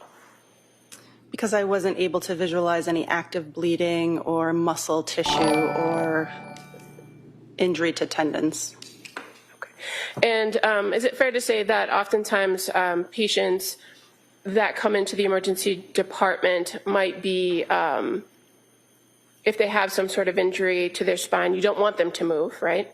Correct. So they might be at some point kind of either put in soft restraints or restricted on the bed. Correct. Thank you. Nothing further. Is there anything further? All right, thank you, Doc. Thank you.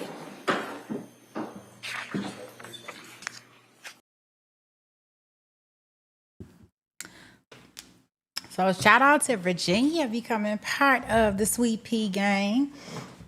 So we heard back from our doctor who didn't know nothing, that didn't have access to her records for whatever reason, which is like completely weird to me. I didn't know that they could not. Okay.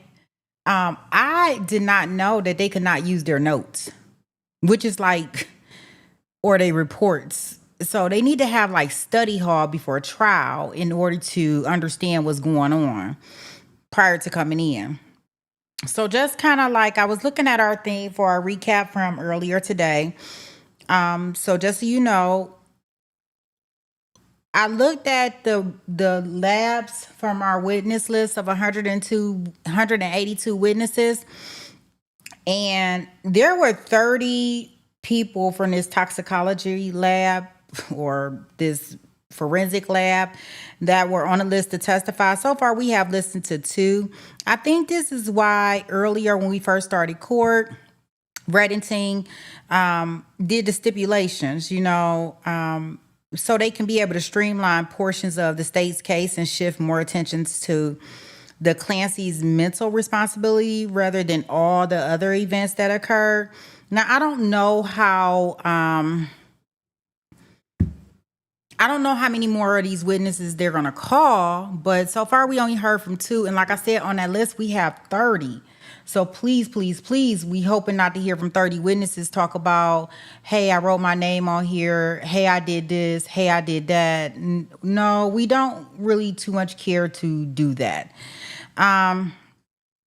Also today we heard from, let me see, wait a minute. Now I got a call, of course. Wait a minute.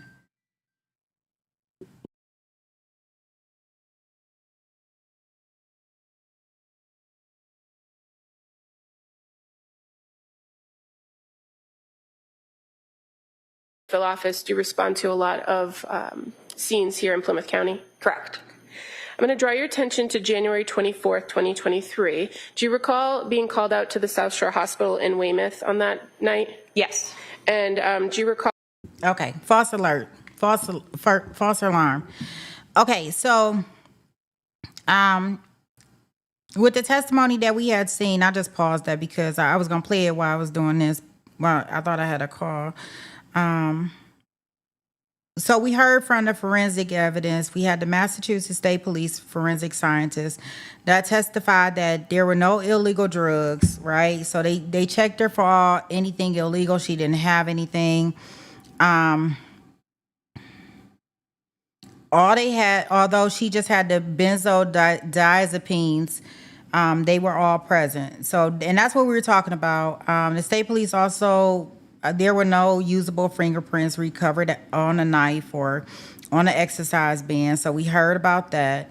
And I don't even know why they needed that in there, because we know she the one used the knife.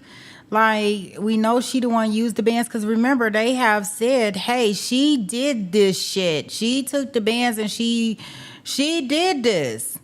So I don't know why we even had to hear any evidence that they tested any DNA from off the bands or off the knife. Like, certain stuff just sounds silly. I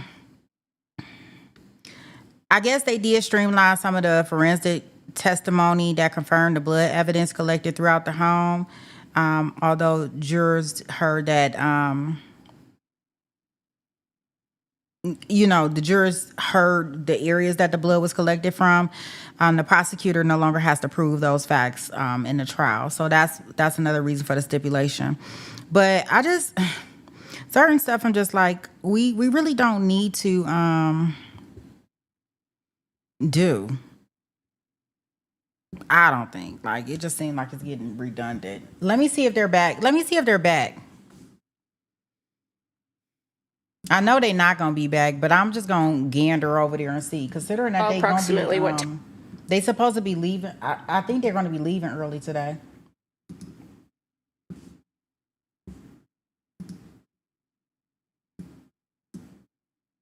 No, of course they're not back.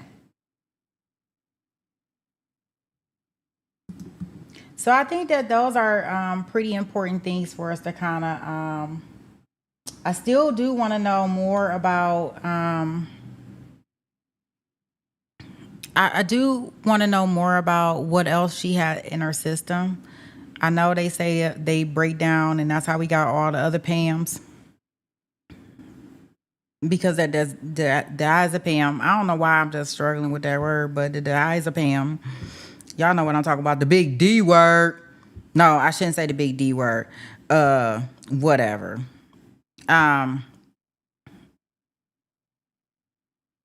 Breaks down into different forms of the different PAMs.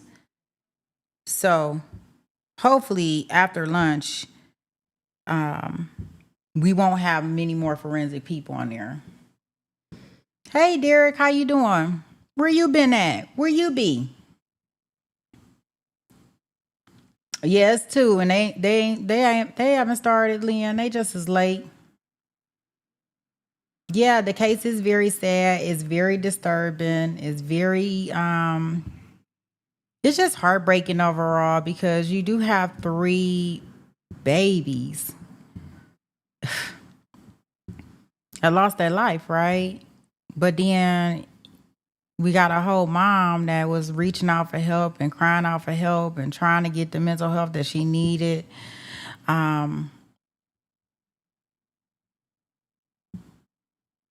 Where it just may, I guess maybe you can say the system failed her. I don't know. But I'll be glad when we hear from some of these doctors. That's what I want to hear from. I want to hear from these doctors. These doctors is going to tell the tale. And I'm hoping that when they get up there and tell the tale, I can understand, because, I need them to dumb it down, sadly. But I do want them to dumb it down for me in that regards. Like, I want them to take me step by step in regards to how this works and how this can be possible. Yeah, I need to know, and I want to know slowly. I don't want it to go too fast when we talking about it. And it's not been many times where we like looking at experts or doctors that's testifying. Like I'm like, oh, I want to hear them because typically that testimony is kind of dragged out. When we hear from experts, like it's like blah. But this one, I think I'm gonna have all my ears open. I want to write my notes down. I want to really understand what it is. Now, if you wasn't here earlier when we first started the stream, I have already confessed. After hearing her journal entries and what she said,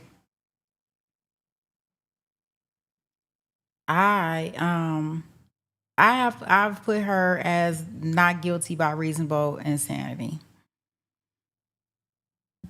So, because I'm like, oh yeah, a person that is not right up in the head can do something like this to this degree. Like, you imagine she had to go, like she must have had an out of body experience. I don't know.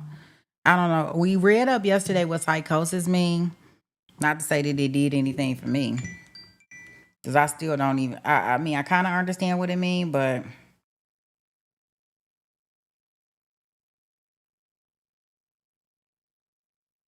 let me turn this rainbow up.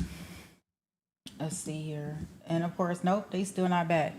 You said the husband, I heard, has divorced her and moved on. Yeah, the husband has divorced her. He has moved. He has a new family and kids.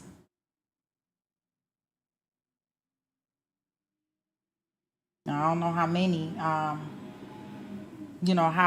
soon he did it afterwards, but I'm pretty sure it was somebody that he was laying his head on their shoulder and he done fell in love. He done fell in love, and she a fertility doctor. Hey, Line. And his new wife is a fertility doctor, so they can have all the babies. So she probably real fertile, right? If she not fertile, she'll get fertile. Okay, so they still at lunch. I am going to go into the next doctor who testified on her behalf. Yeah, I got a copy of the civil suit. I think that's half his thing, is that he trying to protect his civil suit, in my opinion, in some ways. Time you arrived there? I arrived at about 8:35 p.m. Were you by yourself or were you with anyone else from the unit? I was by myself. I met then Trooper Lawler there. He's from the Plymouth Detective Unit, and I also met the forensic scientist. Oh, this is a detective. Wait a minute. We don't need to hear her.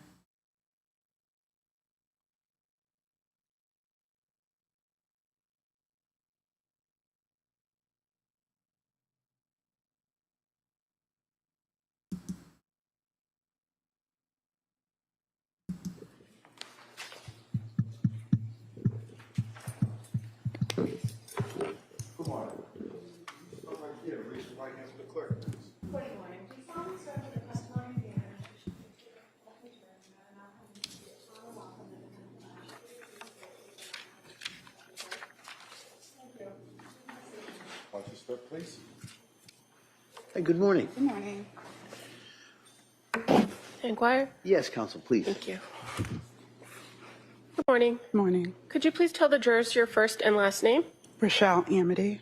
Do you mind spelling your first name for the record? Rachelle. Last name is Amede. Thank you. And how are you employed? What do you do for work? I'm a nurse at Brigham and Women's Hospital, the trauma surgical ICU. How long have you been a nurse?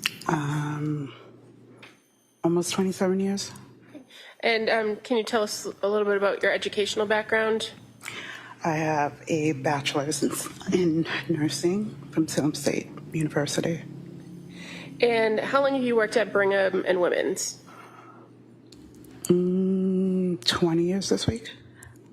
And which unit did you say you worked in? The trauma surgical ICU. How long have you worked in that unit at Brigham? 8 years. Going back to January of 2023, were you working in that same unit?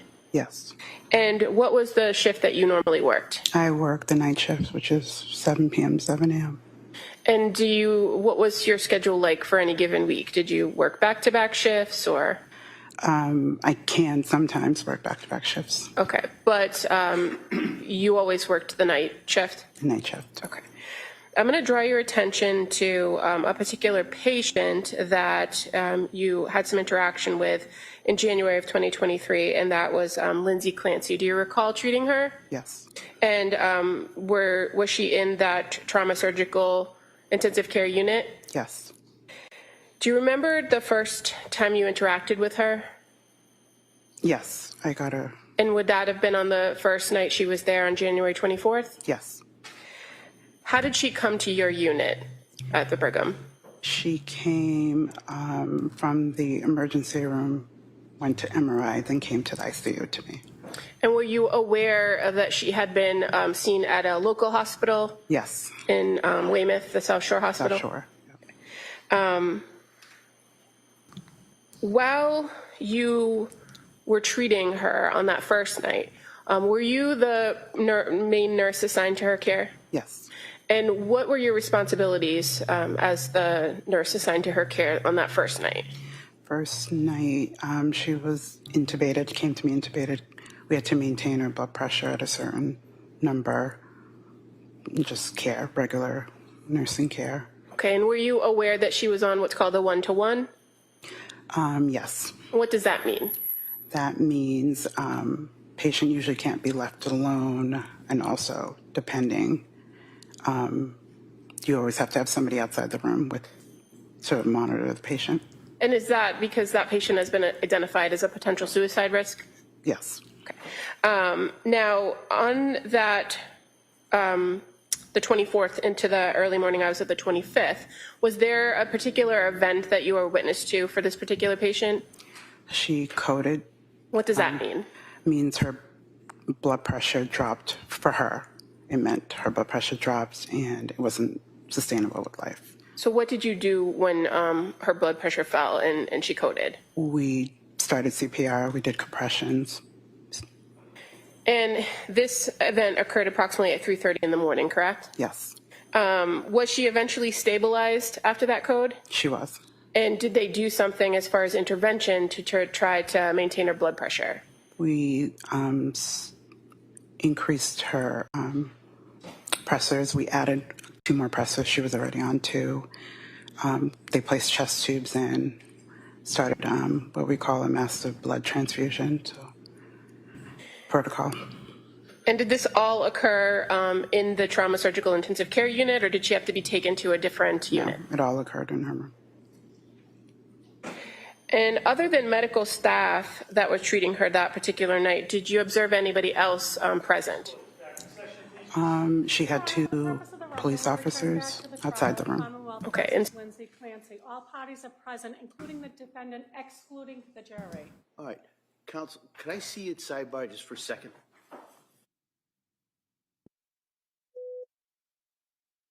I was about to put us back in the courtroom, but you know, as soon as I'm deciding to put us back in the courtroom, he talk about some doggone. So did they sidebar. remain outside the room for the duration? Always outside the room, yes. He's so sidebars. Like, they just got back from lunch. Like, as far as your why are you interaction not with doing this, the at a patient different on time? that. Wait a minute.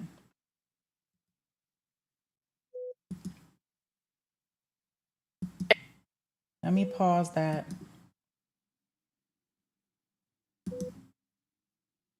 Yeah, because I'm trying to keep us in here and up to date with the courtroom footage so we don't be behind. Like, we ain't even got no TiVo time on or nothing. We won't be having nothing no more. Messing around with this case. And this case need all the TiVo time.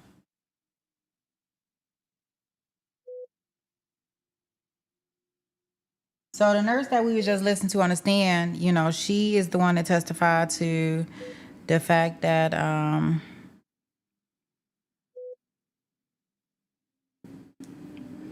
you know, her blood, she coded on her shift, I guess is a good way of saying it. Okay, let me move our sidebar counter up. Maybe he talking to them about their time in regards to what time they gonna leave and what type of witnesses. I guess he need to eat lunch too. I don't even want him to eat lunch. Like, he need to be back there looking at all types of files and stuff.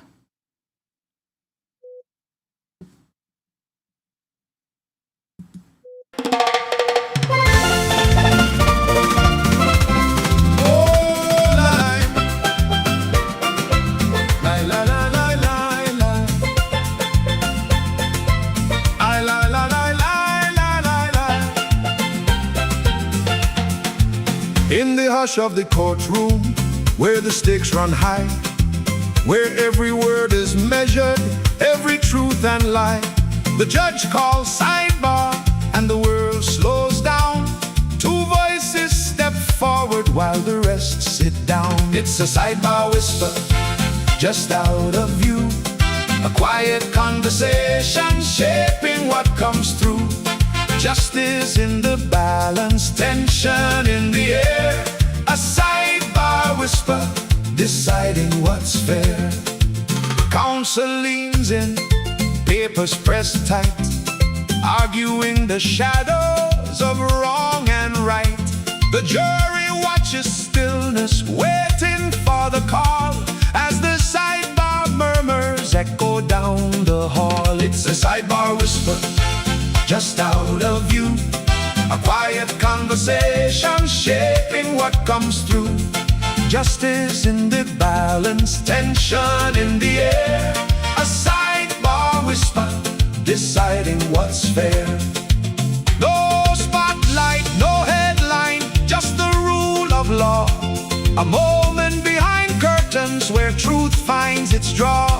When they step back together, the courtroom breathes again, and the story keeps unfolding with the stroke of a pen.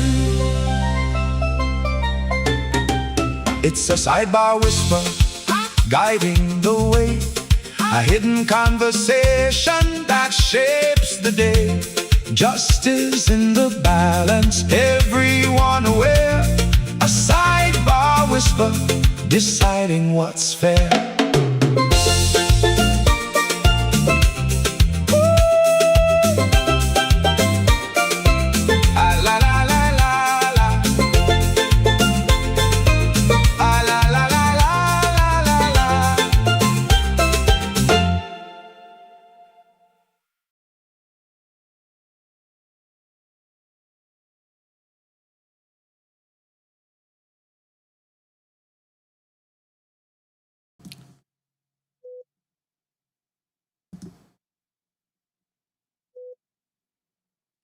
Look, I don't know. You know, he always, I don't know.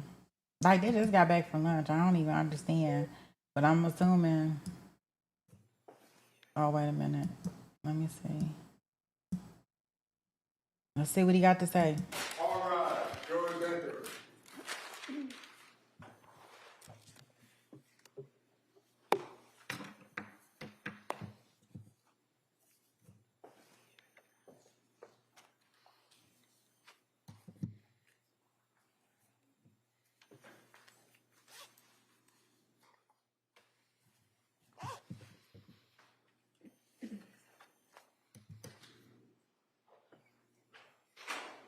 This court's now in session. Be seated, please. Your Honor, for the purpose of the record, we return back to the trial of Commonwealth versus Lindsay Clancy. All parties are present, including the defendant and including 18 jurors. All right. Again, members of the jury, thank you for your patience with us. We're going to do at this point, we're going to return now to the Commonwealth's presentation of the evidence. And Commonwealth, can call your next witness, please. Your Honor, before calling a witness, Commonwealth would like to move to enter 3 stipulations as the next 3 exhibits. The first regarding postmortem toxicology. Actually, before we get there, let me just give a little explanation about stipulation. So, members of the jury, what you're going to hear is what's called a stipulation. All right, and what a stipulation is an agreement between the parties, agreement as to facts. Now, keep in mind that the Commonwealth has the burden of proof for every fact and the elements in this case. All right, so. But the defendant has stipulated, and the Commonwealth has stipulated, to these specific facts, all right? And the stipulation is basically may be accepted by you as facts and can be relied by you, along with other facts that you find during the course of the evidence, all right? And so with that, counsel? Thank you. So the next exhibit is a stipulation regarding postmortem toxicology testing of Cora Clancy. 184. As the next exhibit, a stipulation regarding the postmortem toxicology testing of Dawson Clancy. 185. And the third, a stipulation regarding postmortem toxicology testing, for Callan Clancy. All right, thank you. Your Honor, at the defendant's request, I would defer to the court as far as reading them in. All right, do you want? Thank you. All right. All right, so members of the jury, I'm going to read you what these stipulations are. But keep in mind, you'll have these, since they've been entered as exhibits, you'll have them with you back in the deliberations, during the deliberations, all right, back in the jury room.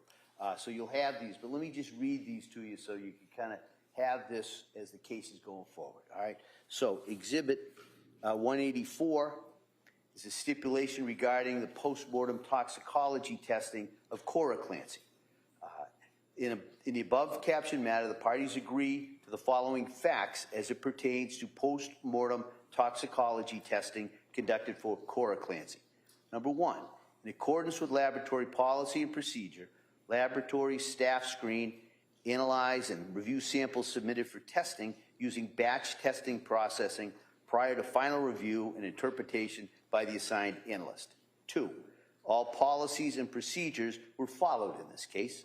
And three, in addition to forensic scientist 2, Alicia Zimmerman, being the assigned analyst in processing samples associated with case number 23-01875, Cora Clancy, laboratory staff had the following roles in the testing process.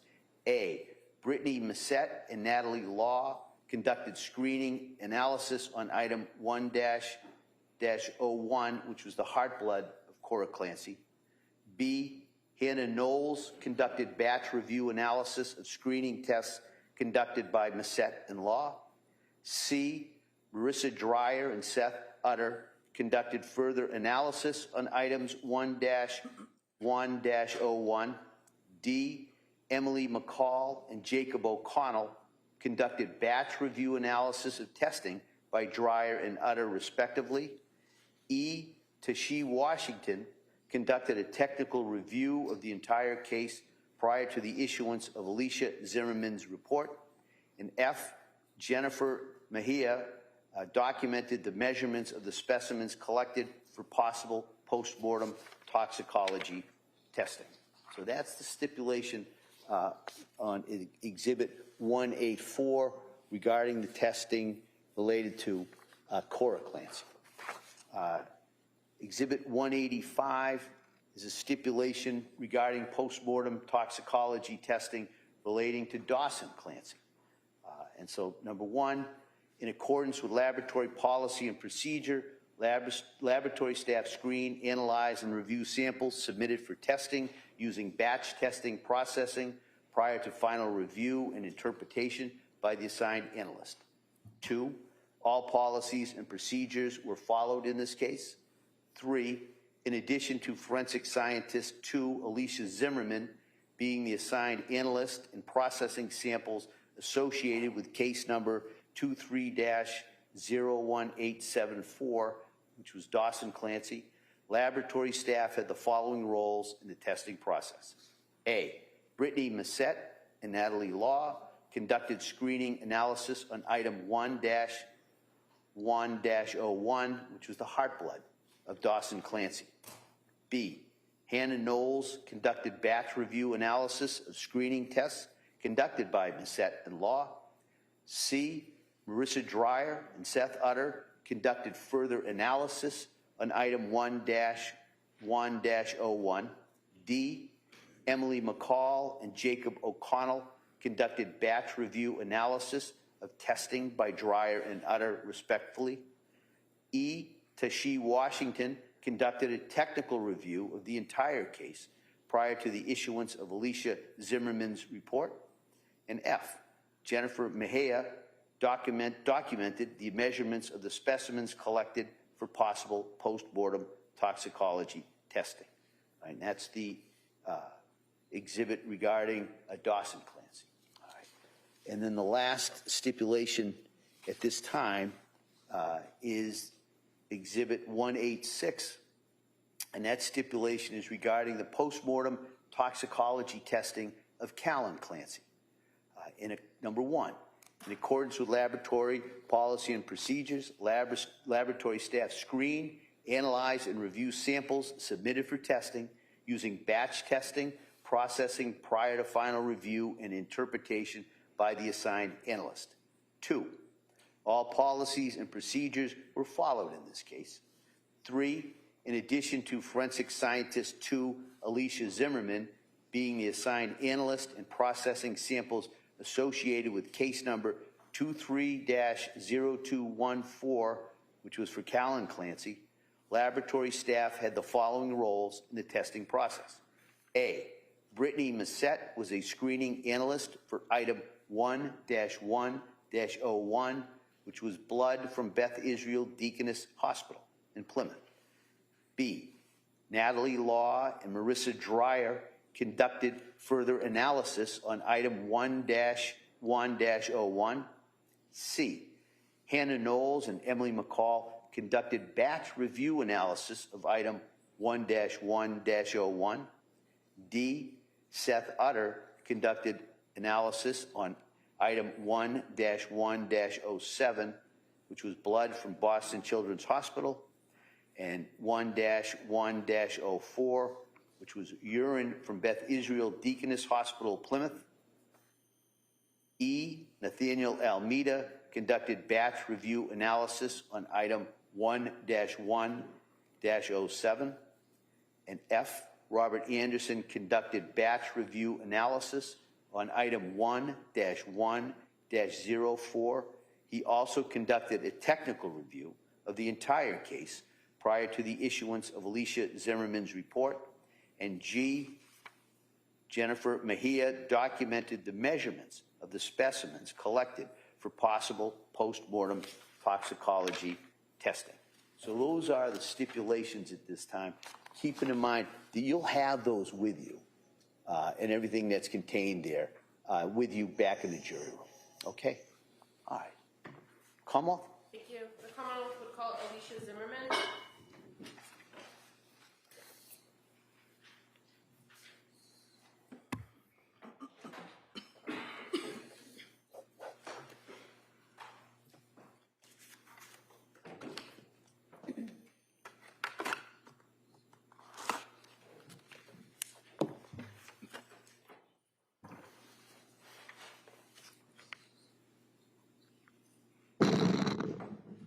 Good afternoon.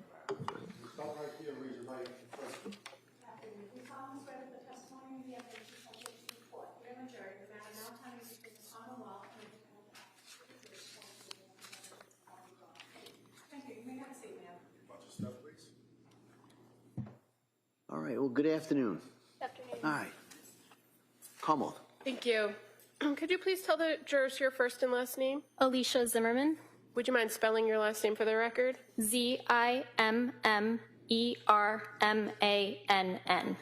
And where do you work? I work at the Massachusetts State Police Crime Lab. And where do you work at the crime lab? I'm in the toxicology unit. And what's your role there? I'm a forensic scientist too. How long have you been with the crime lab? Since August 2014. And in order to work in the toxicology unit, did you receive some specialized training and education?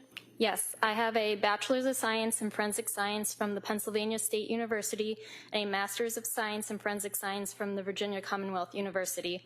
I also completed the Toxicology's Unit training program, which included wet lab work, literature review, competency exams, and written exams.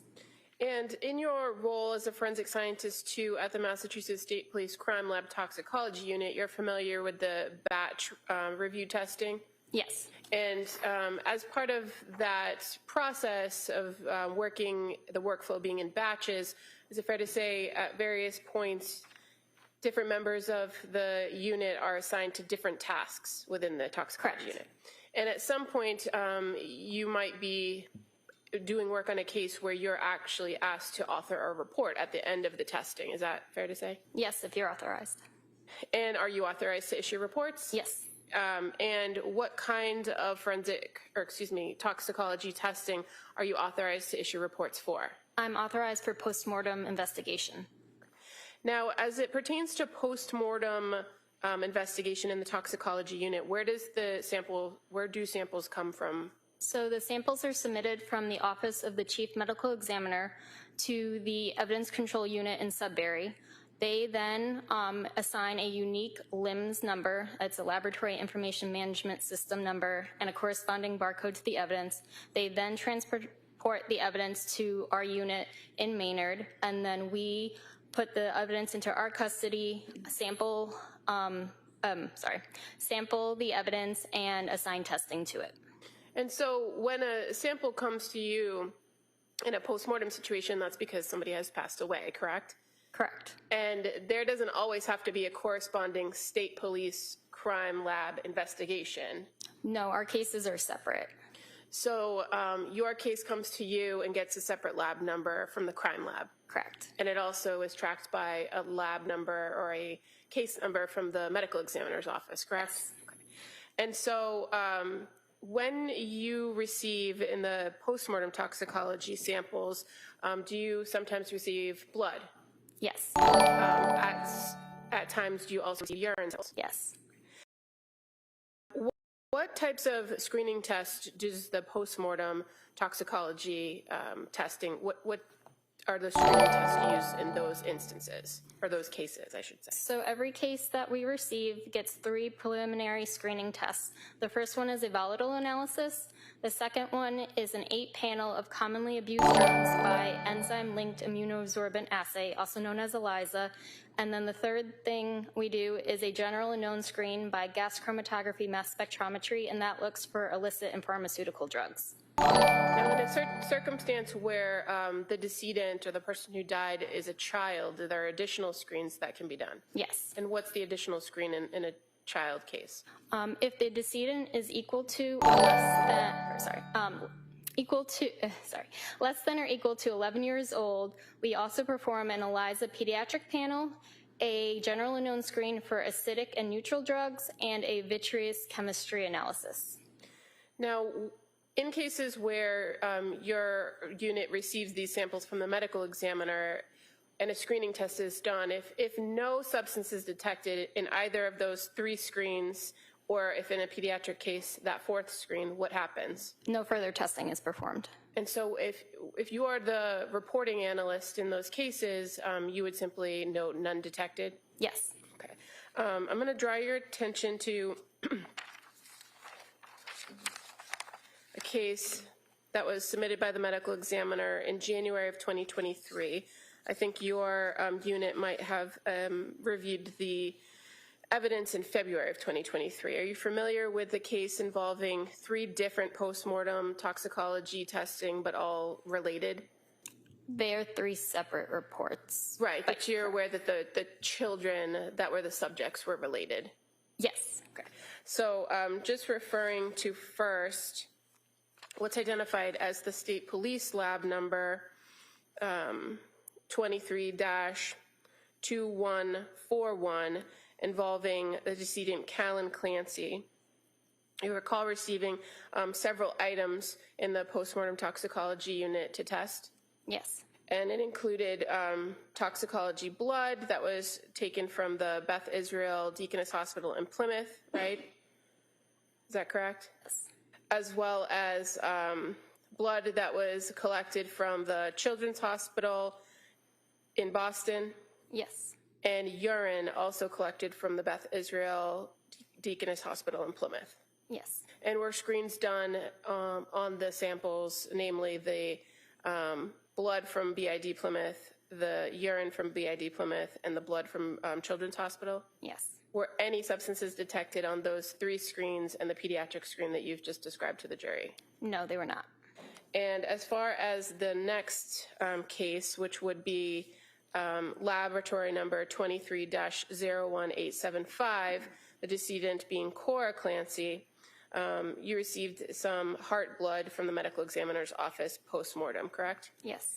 And as far as that, were those screening tests conducted in this case for Cora? Yes. And were there any substances detected? No, we did not detect anything.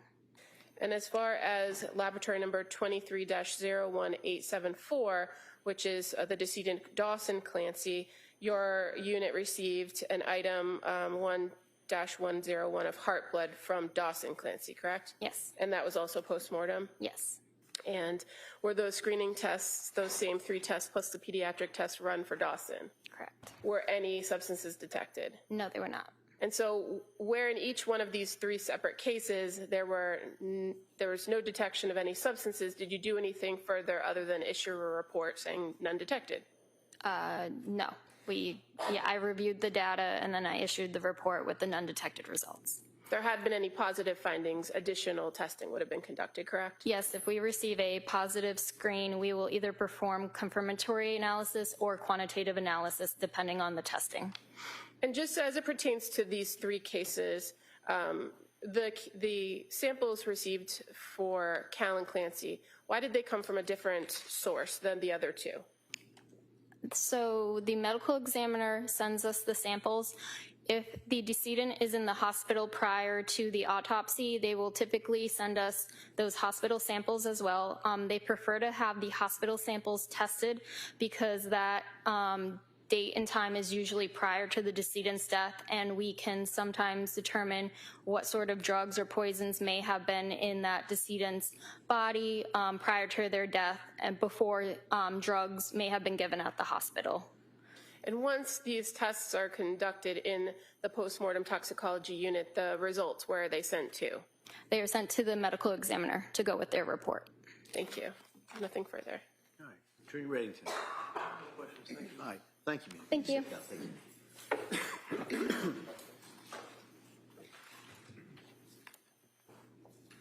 Attorney Sprague.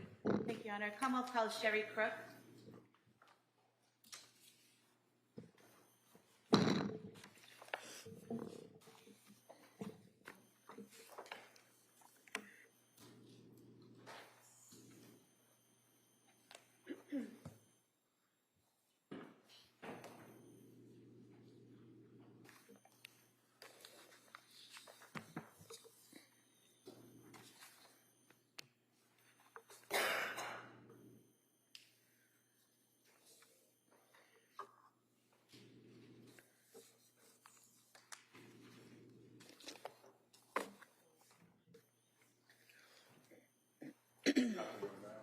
Stop right here, raise your right hand to the clerk, please. Good afternoon. You solemnly swear that the testimony and the evidence you shall give to the court and the jury is not enough to prove the Commonwealth will defend its passion for the truth, the whole truth, and nothing but the truth.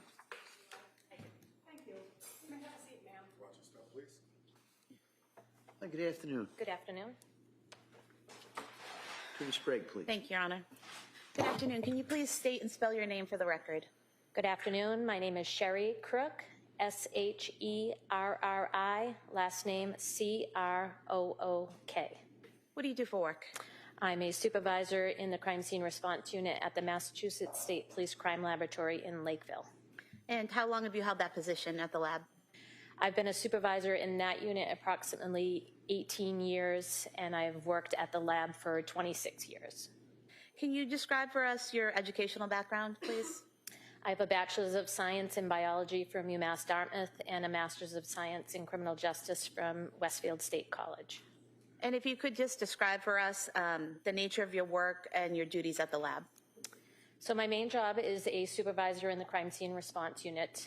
As a supervisor, I am a liaison for the state when crime scenes occur and a forensic scientist is needed. So I answer calls, figure out what type of services are needed. I then get forensic scientists to respond to areas. I oversee generally the southern region, which would be Plymouth County, Cape and Islands, Norfolk, Bristol County, but I do take calls for the entire state. I oversee the forensic scientists that respond to my area. I technically review reports. I also am involved in the criminalistics unit, where I test and examine physical evidence for the presence of biological fluids. This would be blood, semen, and saliva, and trace materials, hairs, fibers, gunshot residues. These cases include fatal and non-fatal beatings, stabbings, shootings, sexual assaults, and motor vehicle accidents. We do the testing in the lab, similar to the testing at crime scenes. And what type of training have you had to be qualified to be a forensic scientist in all these different areas at the lab? So when I first began, I've always worked in the criminalistics unit. I went through a training process where I first observed trained chemists in the analysis of evidence. I then performed this analysis under the strict supervision of my supervisor. At the completion of each area that I was testing in, I took written and oral competency exams.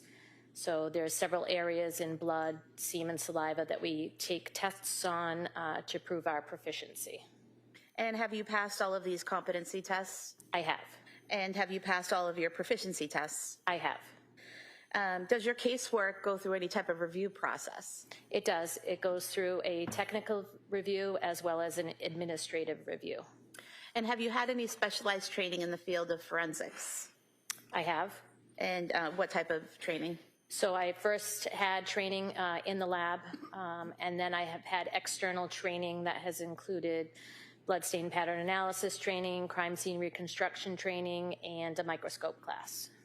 And are you affiliated with any professional organizations? I am. I'm a member of the IABPA, which is the International Association of Bloodstain Pattern Analysts. And you've testified in court many times in the Commonwealth, correct? I have. Going back to what you talked about bloodstain pattern analysis, can you describe the training you've had in that field in particular? So it first began with taking a 40-hour course in the basics of bloodstain pattern analysis. That was used in my original training at the laboratory. It consisted of a 40-hour course where we do experimentations, look at bloodstains, and prepare reports, as well as taking an exam at the end. So that was my original course that I took. I've since taken 7 other additional courses that include another basic bloodstain class. I've taken advanced bloodstain pattern classes. I've taken fluid dynamics of bloodstains, and I've also taken bloodstain classes on fabrics. Now, do you undergo any continuing education after all of that training on bloodstain pattern analysis? I do. Can you describe that? So we continually get training every year. We have to do at least 8 hours, which could be training from readings, attending a course, attending workshops that we have through the IABPA, some sort of educational trainings. And is bloodstain pattern analysis, that discipline, is it accredited? It is. How so? It was accredited through our lab during our accreditation in 2008. It became accredited for the Mass State Police Lab. And is it still currently accredited? It is. And do you have to take proficiency tests specifically in bloodstain pattern analysis? I do. How often? Take a yearly test from an outside vendor agency. And have you passed all of those tests? I have. And have you testified in courts in the Commonwealth about bloodstain pattern analysis? I have. And how many times have you done that? I've testified as an expert more than 10 times in Plymouth County, Bristol County, Norfolk County, and Cape and Islands. What is a bloodstain? A bloodstain is a deposit of blood on a surface. And what would be a bloodstain pattern? A bloodstain pattern is stains on the surface by which we look at it and identify how it was created. So could you describe for us what bloodstain pattern analysis is? So bloodstain pattern analysis is the examination of bloodstains and bloodstain patterns by which that they are deposited on a surface. We can give information about how the blood was deposited, as well as how the incident occurred to deposit those blood stains. And are there different blood stains and blood stain patterns? And are there terms ascribed to those that tell you what kind of patterns they are or what kind of blood stains they are? There are. And what are some of the features and characteristics that you look at when you're performing your analysis to determine the type of stain or pattern? So we look at specifically the size, shape, and the distribution of those stains. With looking at that information, we can tell you the how, what, when, where, and how things were created by looking at those stains. That information, the size, shape, and distribution will answer some of those questions. Can you tell the direction of a blood stain pattern? You sometimes can, yes. And how do you go about doing that, and why is that important? So in some stains, there is an identifying feature that we look for. It's called a tail. So when blood flies through the air and lands on a surface, it usually will land in an oval shape, an elliptical shape that may cause it to have a tail. The tail is an extension of that elliptical shape. We use that to identify the direction that the blood is traveling. So the tail will point in the direction that the blood was flying when it landed on a surface. So we can tell by that tail where that stain may have originated from. And are there different categories of stains? There are. And what would those be? We describe them as passive stains, transfer stains, and dynamic stains. And could you define what those are? Sure. So passive stains are stains where only the force of gravity is acting upon that stain. Some of the examples would be a drip stain, a flow, or a blood pool. We have transfer stains, which are stains that are created when a bloody object or body comes into contact with another surface, transferring that stain there. We have smears or wipes. And then for dynamic stains are where a outside force has been acted upon the blood. A forceful force that has projected the blood onto a surface, either by projecting it out or compression that projects the blood out. In that case, we have projected blood patterns, arterial spurts that term as dynamic stains. And in your analysis, you use the word target. Yes. And what does that mean in blood stain pattern analysis? So the target is the surface that the blood stain lands on. Could be a floor, a wall, anything that the blood stain lands on. So for example, if I have a cut on my arm and blood drops to the floor as I'm just standing here, would that be a passive act and the target is the floor? So yes, it'd be a passive act because just gravity is reacting with that blood, pulling it to the ground, and the floor would be the target surface that it landed on. What is a drip stain? So with that example, if you have a blood source, say I have a cut on my finger, I hold my finger out, gravity acts on that blood, pulling it to the floor, that would be a drip stain, a single stain hitting the floor due to gravity. What would be a spatter stain? So a spatter stain is a stain where some sort of force is acted on it. So if you think about my finger again, and the blood is coming out, if I apply force to my finger, if I flick it, the blood is now flying in the air and landing on a surface, say a wall. It will land in an elliptical shape, and it will be considered a spatter stain. And are you familiar with the phrase cast-off pattern? I am. And what is that? So a cast-off pattern is a collection of stains, usually elliptical or circular in shape. It's created when blood flies off of an object. So if you think of my finger again and the blood is coming out, if I take my finger and I swing it up over my head, the blood is going to release as it goes along, creating elliptical stains, circular stains, and more elliptical stains. The cast-off pattern is created in a linear form, so in a line of those stains. And what is a transfer stain? So a transfer stain is when a bloody object comes into contact with a surface. So you think of my hand, and I put it on the top here, and blood is left behind. I lift it up. That's a transfer stain of blood. And what is a wipe? So if you think of my hand, it's a transfer stain, a wipe is. You think of my hand and there's a blood pool on the surface and I run my hand through that blood pool, I'm wiping that blood, causing a wipe stain. The original stain, which is a blood pool, would now be called an altered stain because there is movement through that stain when I drag my hand through it. Is a swipe different than a wipe? It is. What is a swipe? So a swipe is a transfer of blood, but say I've made that wipe stain and I lift my hand up and I have blood on the surface, I then go to a clean surface and wipe it on that, that would be considered a wipe stain. So a swipe stain, excuse me. So wipe is going through the blood, I lift it. Swipe is taking that blood and applying it to a secondary surface. And what would be a smear? A smear is usually a combination of swipes and wipes. If there is a blood pool on the floor and you make lateral movements for it, say you had a socked foot or a cloth that you were wiping it with, using those lateral movements going back and forth would be considered a smear. And what is a pool? A pool of blood is a liquid portion of blood accumulated in one area. So if I'm, for example, standing here and again have a cut on my arm and blood is just dropping in that same area, is all the blood that gathers there considered a pool?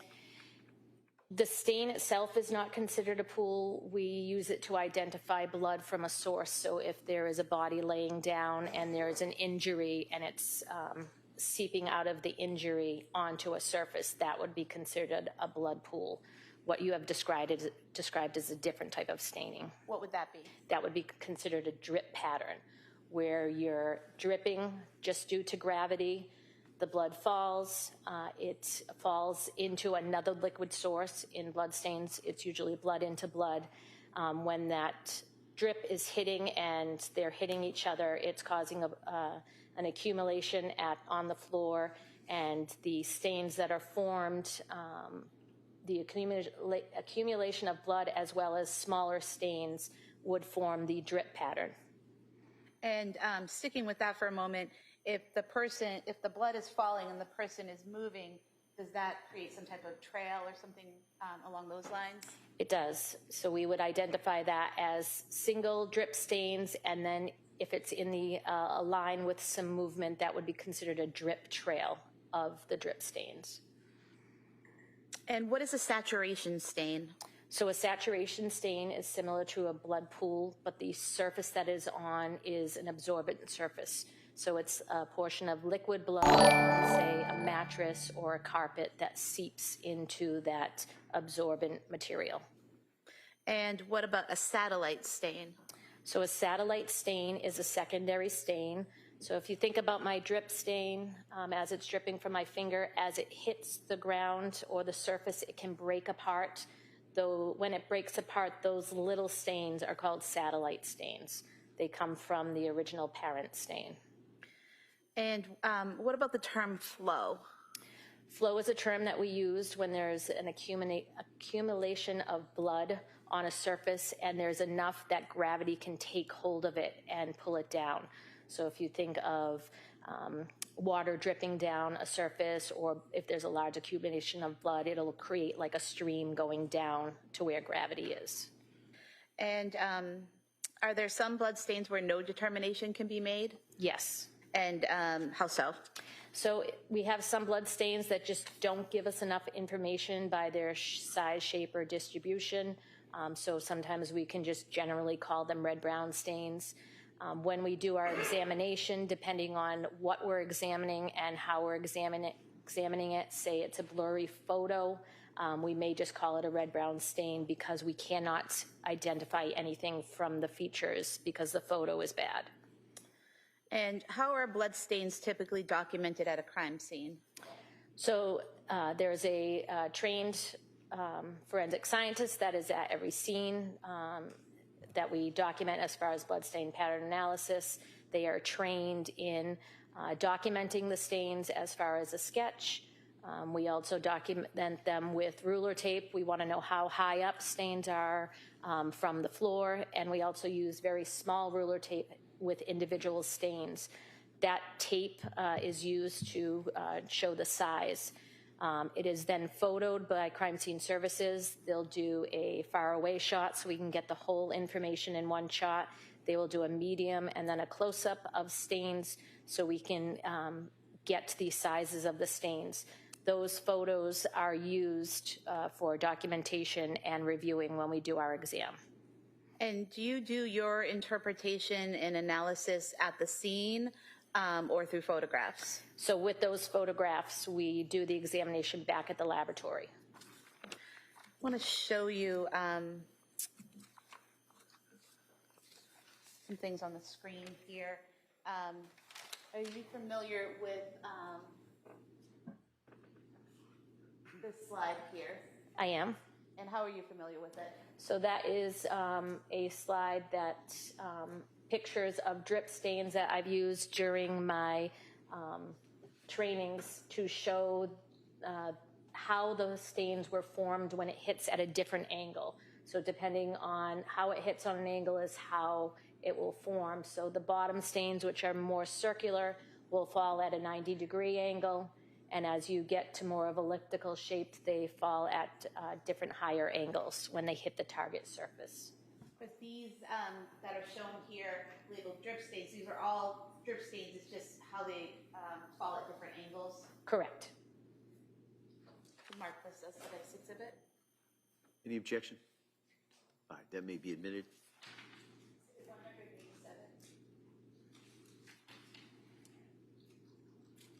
And showing you this next slide.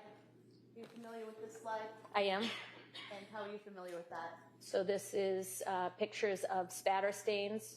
So this is blood that is in flight. Some force acted on the blood to cause it to fly. And you can see the elliptical shapes that it has created. And when you say elliptical, you're talking about kind of the oval shape.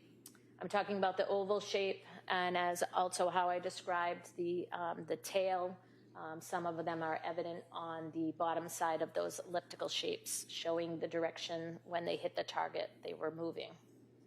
So where the tail, so looking at this slide here, this small middle photo at the top, where the tail seems to be at the bottom. What does that tell you about the direction of that stain? So if I may refer to the one on the right, it's a little bit more descriptive. So the one on the right, may I stand? Yes, please. If you look at these stains, they are elliptical in shape, and they all have an extension, which we call the tail. So they're hitting the wall, and the tail is pointing in the direction that it is moving. So we have the elliptical shape and then the extension. So they are going from a left to right in a downward direction. I could have this marked as the next exhibit.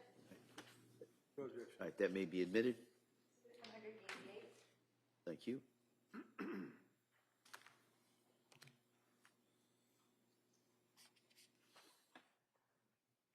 Then showing you this next slide. Are you familiar with this? I am. And what are we seeing here? So this is an example of a projected pattern, which is one of those dynamic stains.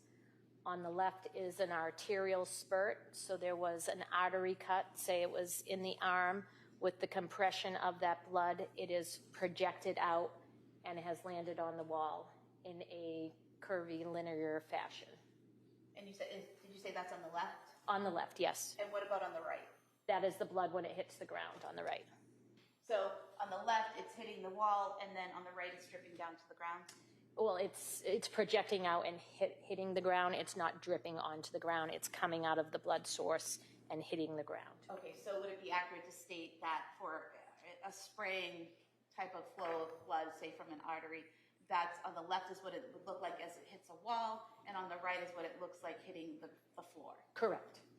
We could have this marked as the next exhibit. Any objection? No. All right, that may be admitted. 189.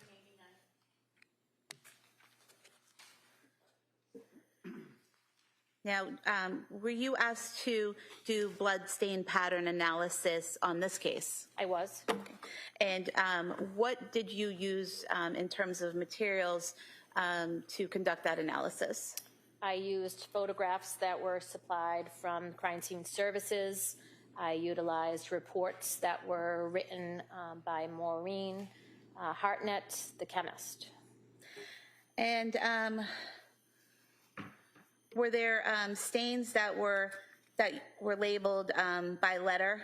They were. Okay. Did you label them by those letters, or did you use the letters that were in the prior reports? I used the letters that they were labeled in the prior reports.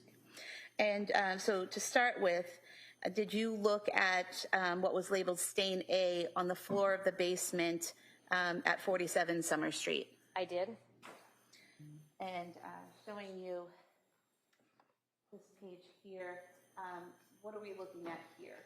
So this is a page of my notes when I was doing my exam. So it has a picture of the stains themselves and then all of the identifying factors written in my handwriting when I was doing my examination. And when you did your examination on this item, what did you determine about the blood stain?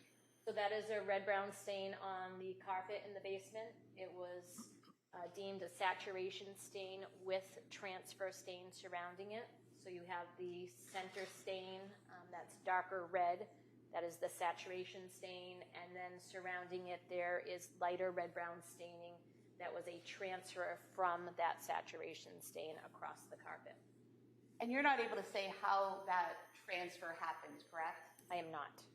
But basically, looking here, this larger area in the middle of the bottom photo, that's the original saturation stain where it's soaked into the carpet? Yes. And then at some point, something touched this saturation stain and then touched to the side of it? If I may. You may, sure. So this is the saturation stain in the center, and then surrounding it is the lighter red-brown. That is the transfer as something moved across the actual saturation stain. And what about the mark to the left there? I think that's just another portion of the saturation stain.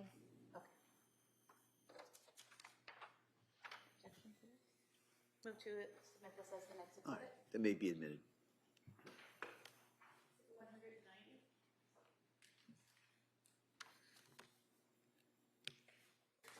Did you also look at some blood stains on the floor of the master bedroom? I did. And specifically referring to stain B, showing you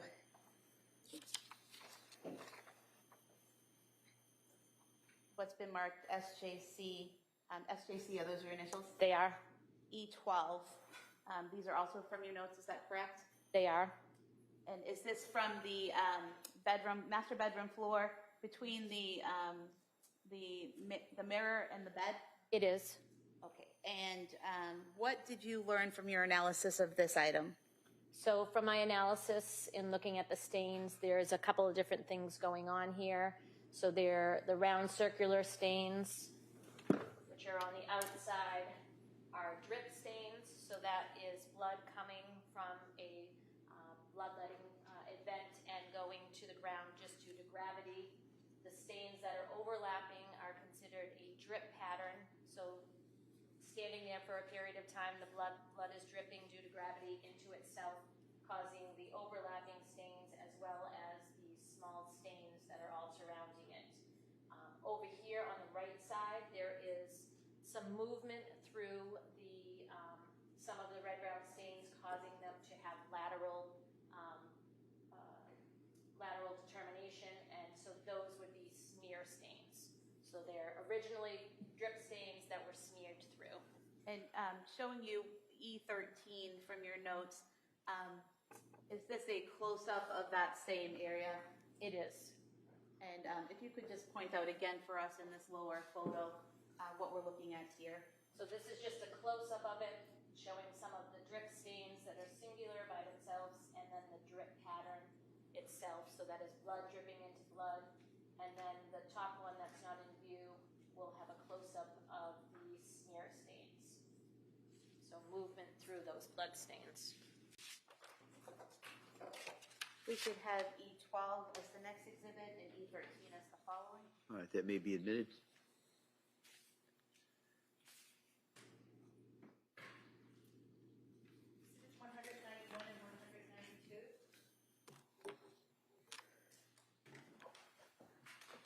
And just for clarification, showing you what's been previously marked as Exhibit 159.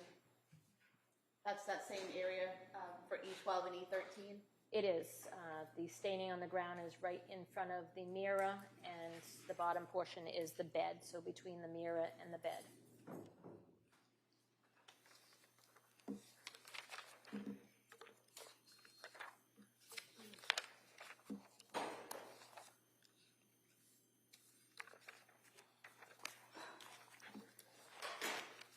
Now showing you what's been marked previously as Exhibit 161. Is that the mirror we were just discussing?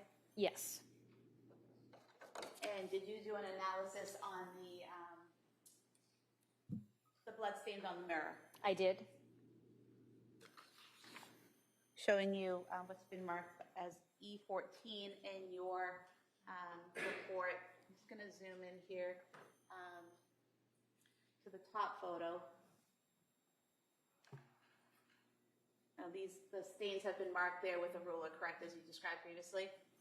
Correct, yes. And then in the lower left, can you tell us what we're looking at here? So this is a close-up of the stains from the top picture with the ruler attached. And what, if anything, were you able to determine about these blood stains on the mirror? So the bloodstains themselves were elliptical in shape, so it did give me some information. There was a larger amount of blood, so you can see on the stains that it starts to go down the mirror. That's due to gravity, so we call that flow. Because they were elliptical in shape, there are two different categories that they could go into, which would be a drip stain that just landed at an angle, or actually a spatter stain, which is a blood in flight.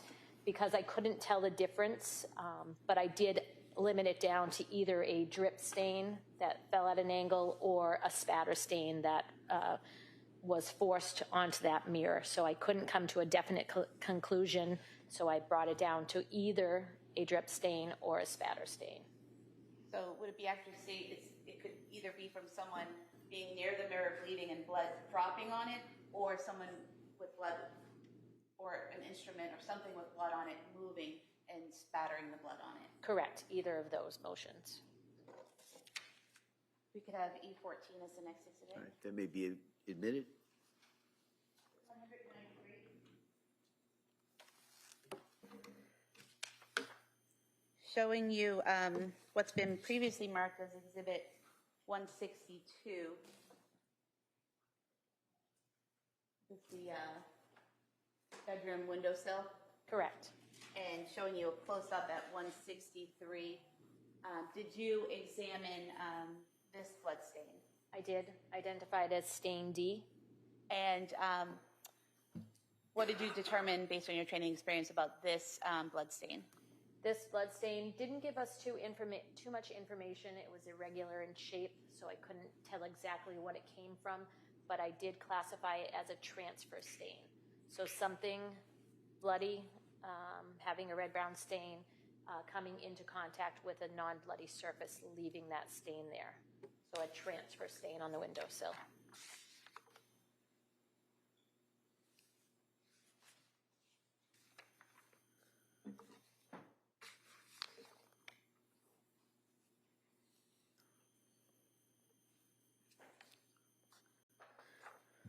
Did you also examine the nightstand in that same bedroom? I did.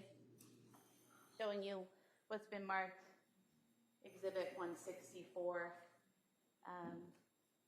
Is this the area that you examined? I examined the whole area, so a picture that shows the whole knife and then the area surrounding it.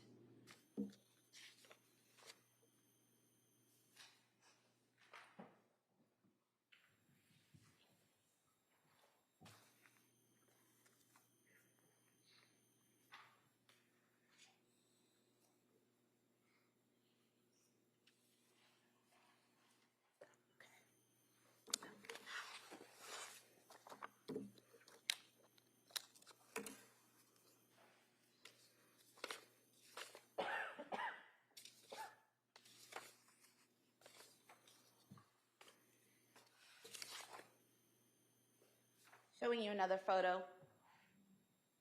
Is this the entire area that you examined? It is. And can you tell us what, if anything, you determined from examining the bloodstains on the nightstand? So I identified 2 different types of blood stains in that area. There's a point on the bottom portion here as well as the top. They are circular stains. Those would be drip stains, so blood coming from a bloody area due to gravity falling onto the nightstand causing the circular stains. So those would be drip stains. I also identified the linear blood stain up at the top, which is to the right of the knife. So that is a transfer stain from the knife itself. The bloody edge of the knife came in contact with the nightstand and left that stain there. Once that stain was left there, it has since been moved, whether someone knocked into the table or actually pushed the knife over, I can't tell you, but it was originally in the position where it left that linear stain. So drip stains and then a linear red-brown stain.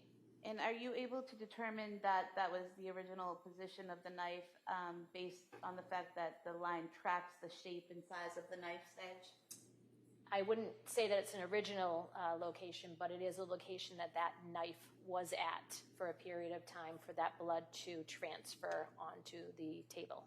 Because you can't tell the order of when these blood stains happen, correct? At our lab, we don't necessarily do an order in our examination. There are some things we can tell you an order to, so I know at some point that it was on the table where that linear stain is and has since moved from there. But I can't tell you if that was the original location that it landed. We could have this photo marked as the next exhibit, please. It may be admitted. 194.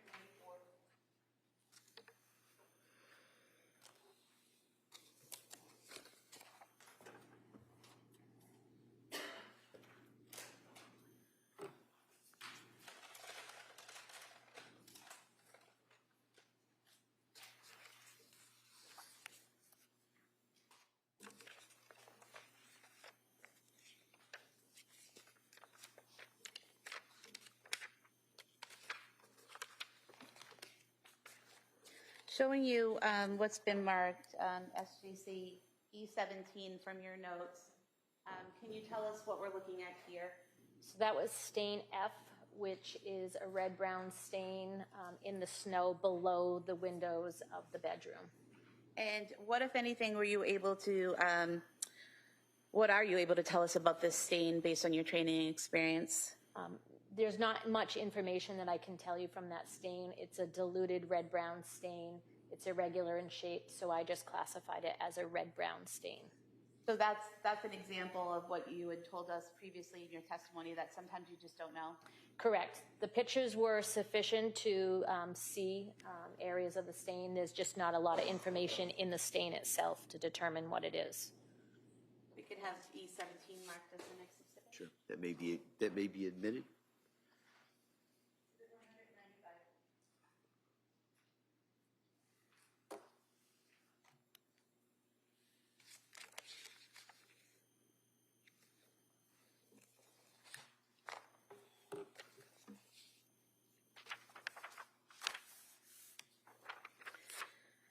Did you also look at some stains on the floor of the master bedroom entrance? I did.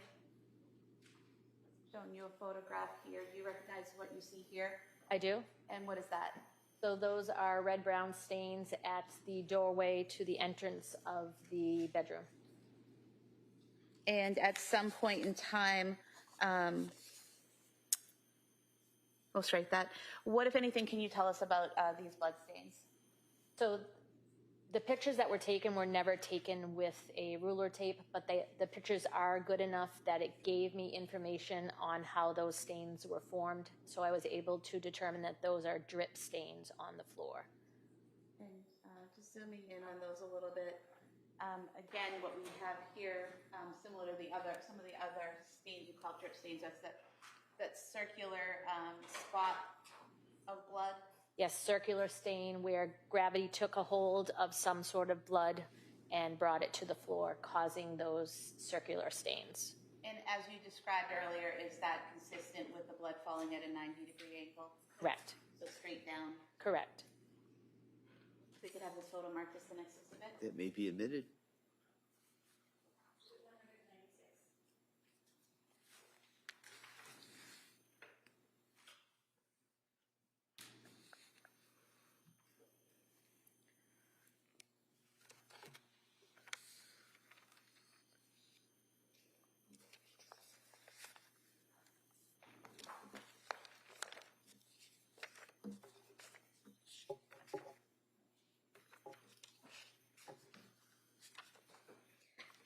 Excuse me. Did you also look at what's depicted here in Exhibit 46?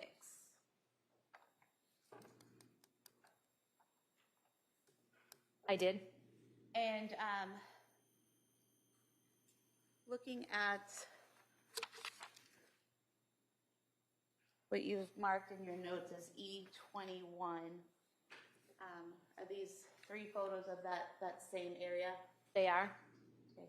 What can you tell us about what you observed when you looked at these blood stains?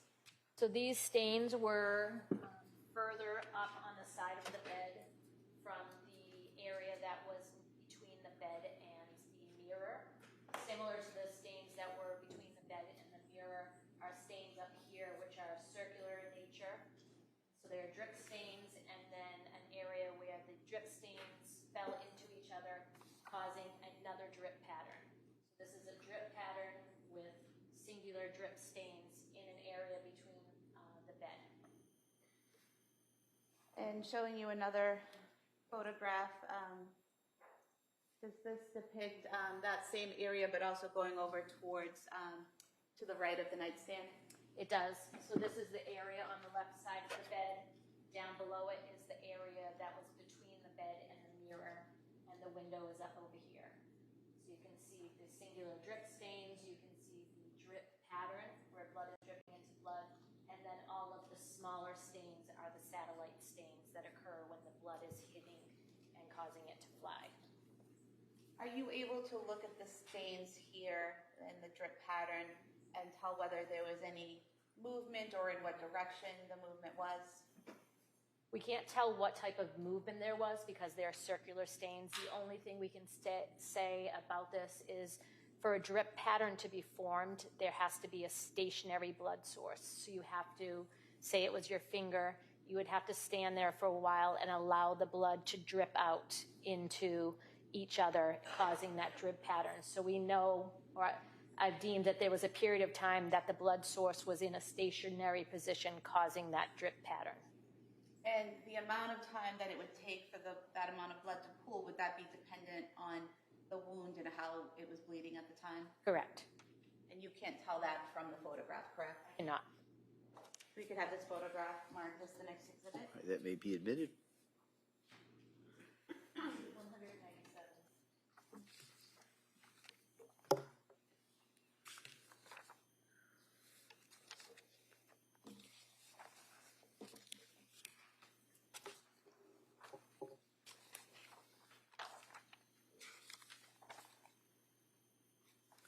Show you some photos of the exterior of the house. What's been marked as exhibit 106. What's been marked as exhibit 105 and 108.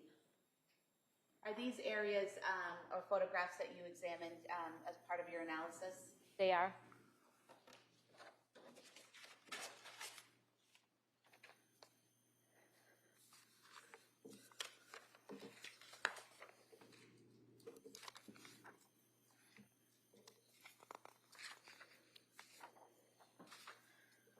Showing you what you've marked E19 from your notes.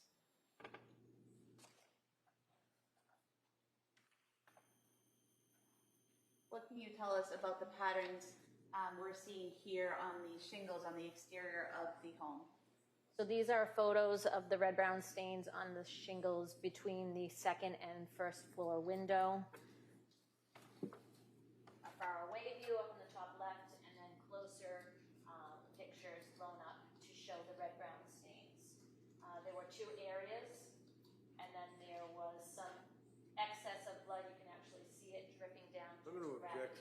accept the blood because we all know that that was never tested. It actually was tested. All right, can I see over here?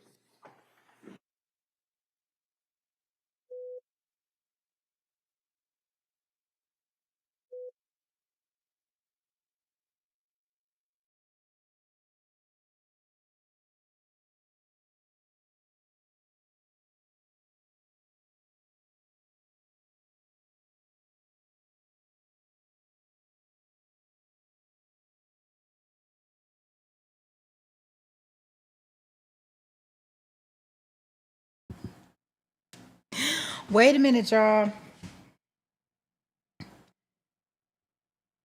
Let me we got another sidebar, but they trying to show that she slid down, y'all. Oh gosh.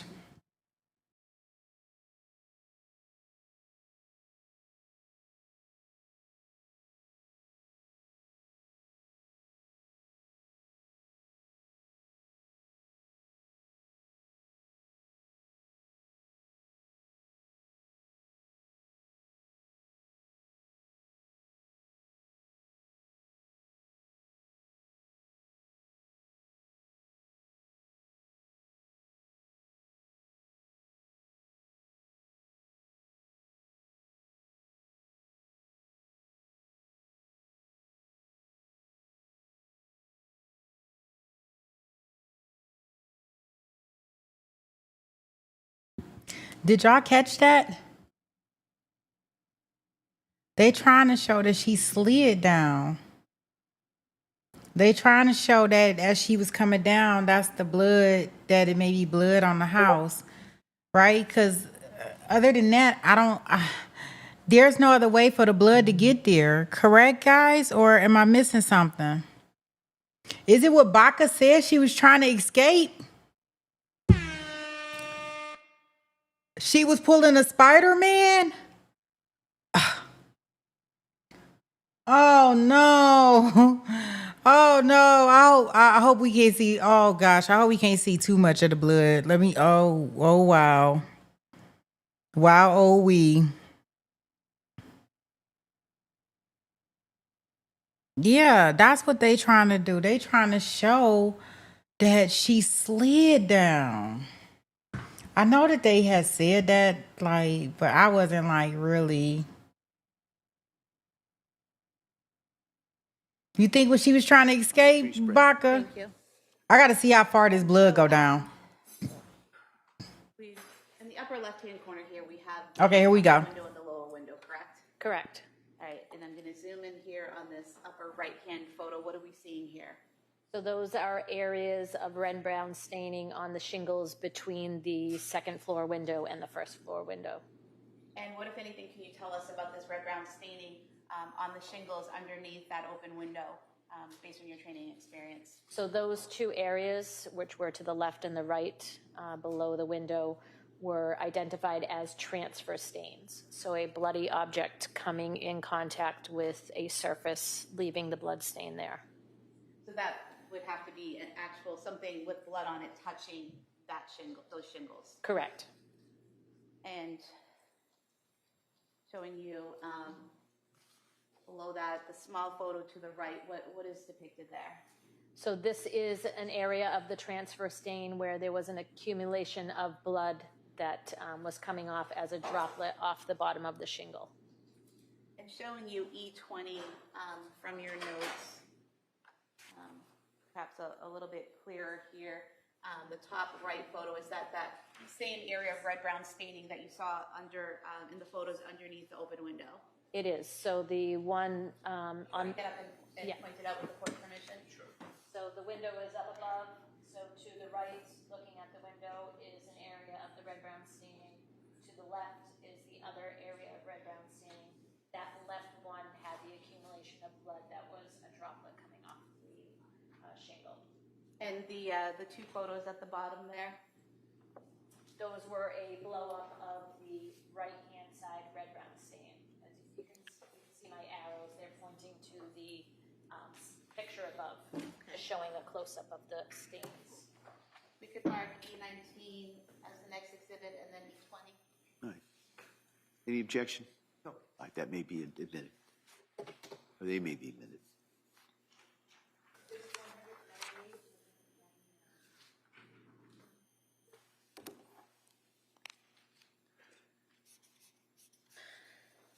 And then showing you what's been marked as Exhibit 105. And zooming in here on the open window and the orange fall there at the bottom, the red-brown staining right above that. Did you examine photos of that? I did. And showing you your notes E18.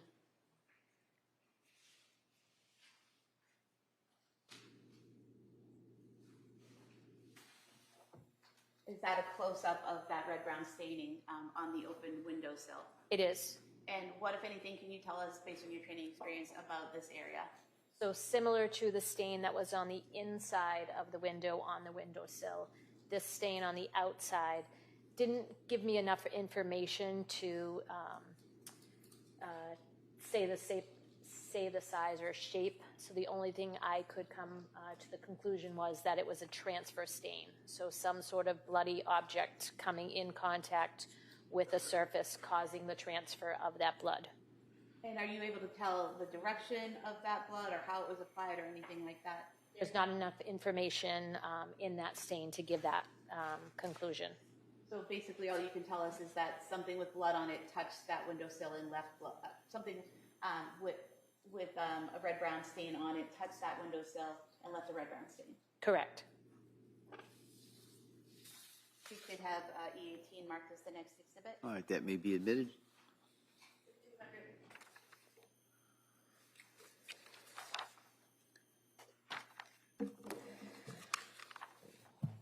And then showing you what's previously been marked as Exhibit 108.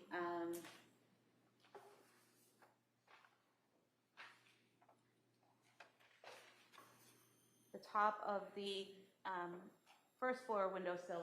Did you examine those red-brown stains? I did not.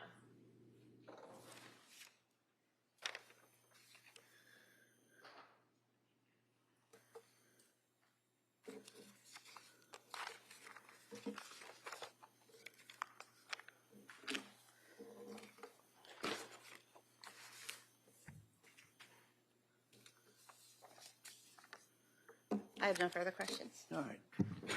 Mr. Reddington.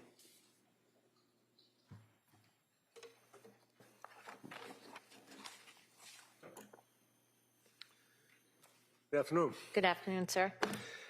Just a couple of questions. You are, is it correct, you're a trained scientist? Is that what you're referred to, or? I'm classified as a forensic scientist at the supervisory level. Okay. And Maureen Hartnett would be classified as what? She's a forensic scientist as well.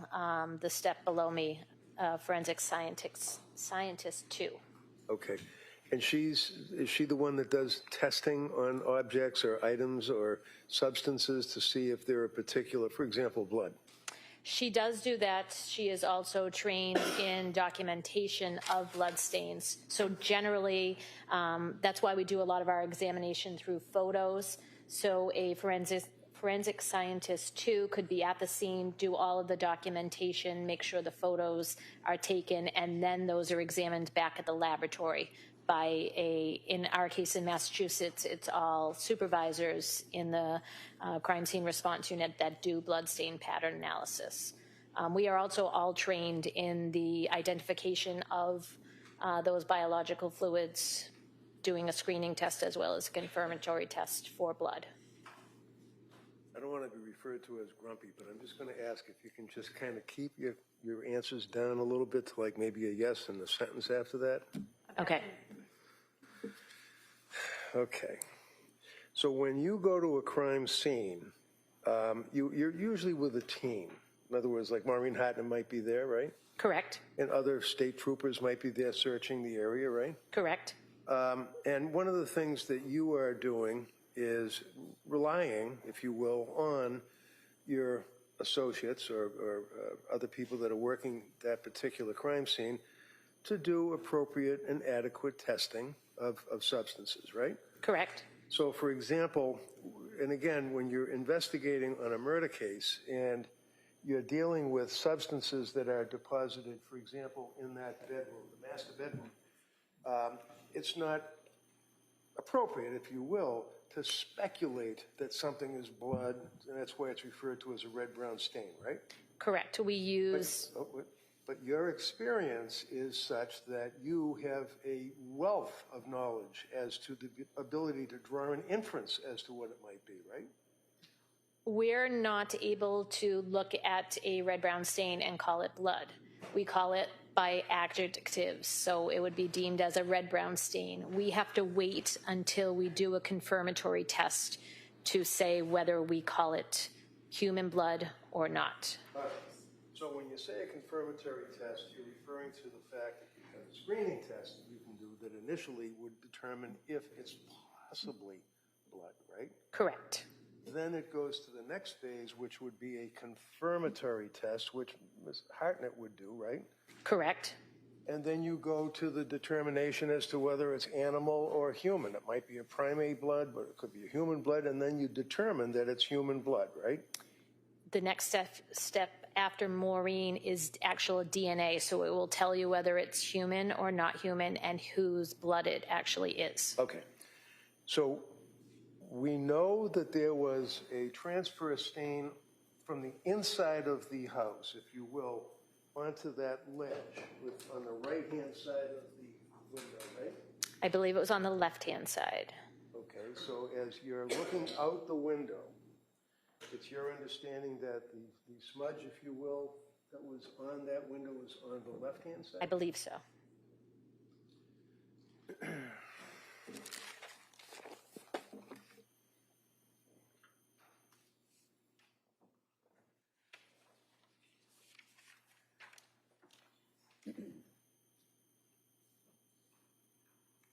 Looking at Exhibit 106, that shows this first floor window, right? Correct. And then farther up, it shows the second floor window, right? Correct. So if one was standing on the inside of the master bedroom and leaned on it with blood on their hand, or red substance, it would be on the right-hand side of that ledge on the window, right? Correct. The one on the outside was on the right-hand side. The one on the inside, I believe, was on the left-hand side. Now, you know that that was not tested, right? I don't know if it was tested. All right, you don't know what it is, right? I called it a red-brown stain. But the bottom line is, in your experience, looking at that bedroom with all of what you determined in the investigation to be blood, the inference that you would draw is that that's blood from somebody's hand, right? Correct, and that is what is stated in my report. We infer that it is blood that we are examining. Okay. So it shows in Exhibit 105 the same window with the little hornet ball or that substance that was injected, like insulation is what I think you described it. That also has red-brown substance on it, correct? I don't know from that picture. I only looked at the stain that was on the windowsill. Right. Did you look at at all that object? 'Cause I did not, just okay. Would you agree that underneath that window would be the two equidistant, if you will, red-brown stains on the shingles, right? correct. And that would be an object or something that has blood, or we don't know if it's blood, but red-brown stain on hands or something that was a transfer onto that side of the house, right? Correct.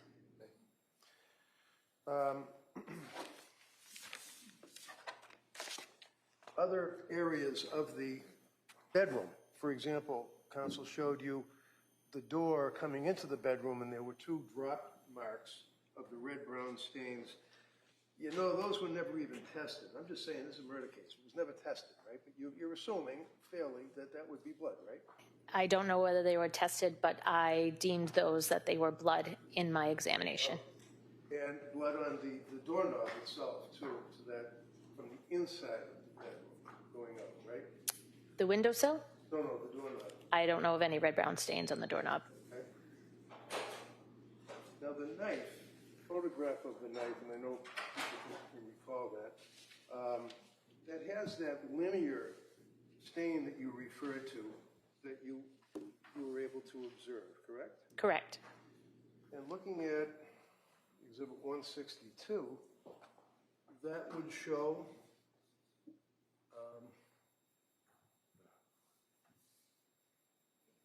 the left side that you were referring to as to the red marks or the blood, if you will, on the window, right? Correct. That was the left side interior of the window that I examined. I stand corrected when I say, I was talking about the other side, but it's in both. It's on the right hand and the other side. Right? Correct. So that would be, again, drawing an inference, would be somewhat conceivable with a person with blood on their hands leaning on the window. This portion of the hand out here, this portion of the hand on the inside, leaving the transfer, right? A hand or some sort of bloody object, yes. Right. And the knife also has the transfer that you can see. Now, is that coagulated blood, In which area? But with a knife. I mean, you see that linear line? It almost looks like the knife was put down with blood on it, and then it coagulated, or it got sticky, I guess, and then it was moved again.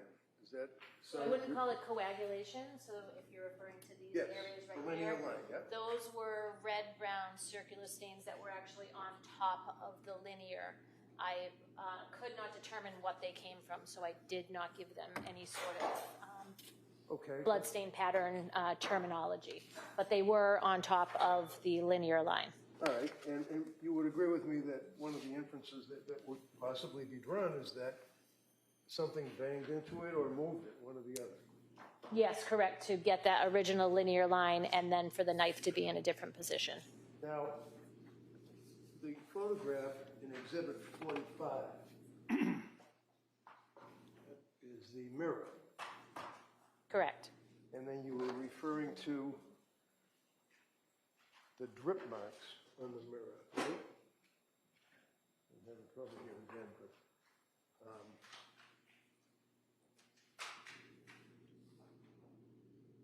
there we go. So I referred to them either as drip stains or spatter stains because I was not able.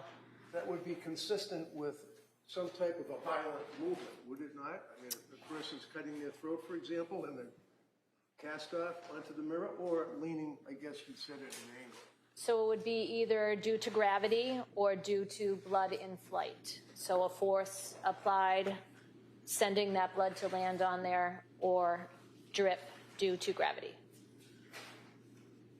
And blood in flight, the inference would be that it's cast off, if you will, from the knife, going in a particular direction towards the mirror, right? It would be a spatter stain coming off of any sort of blood source, whether it be the tip of a knife, a cut on the hand, something in flight.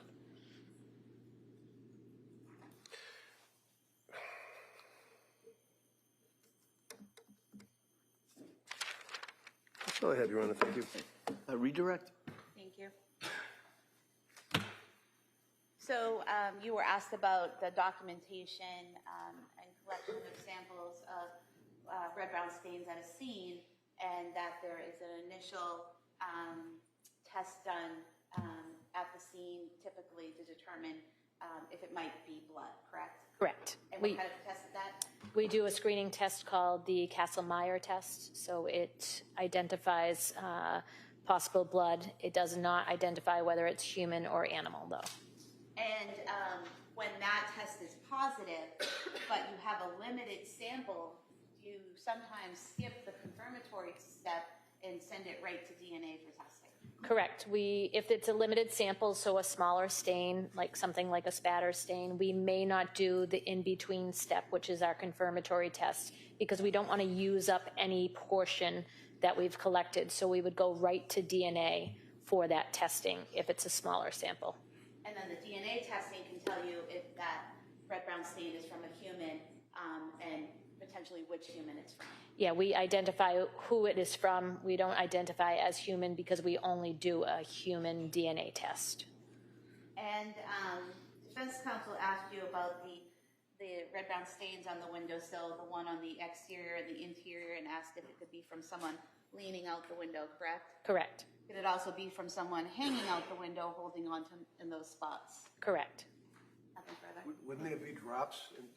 If somebody was bleeding significantly from cuts on their wrist to the extent that one of the marks on the shingle you said had a drip on it, right?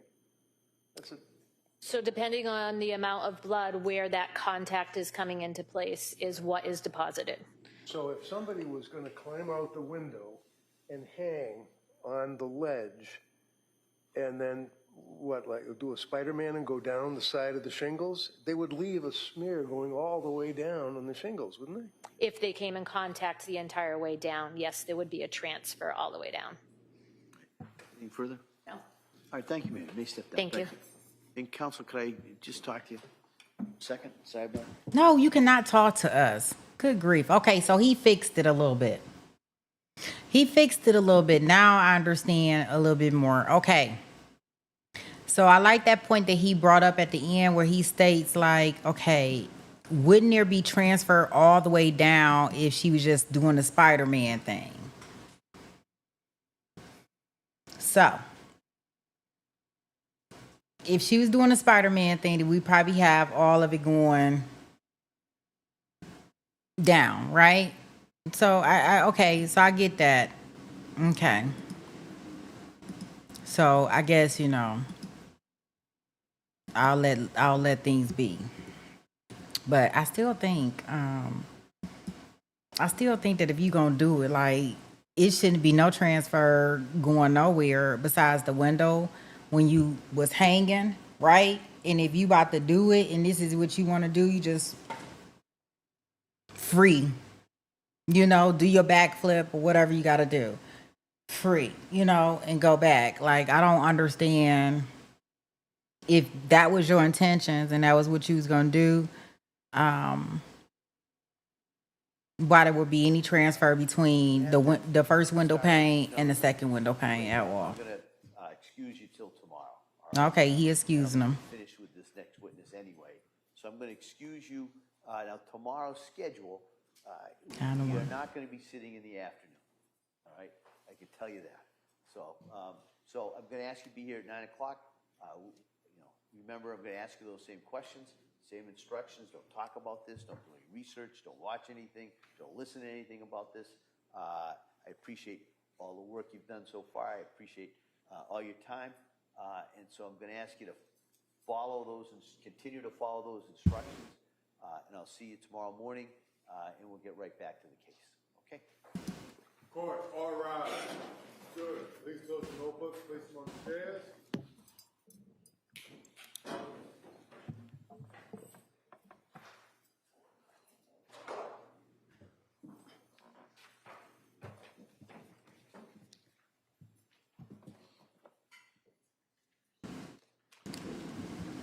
Y'all think they got her on some type of medication? She looked womped out.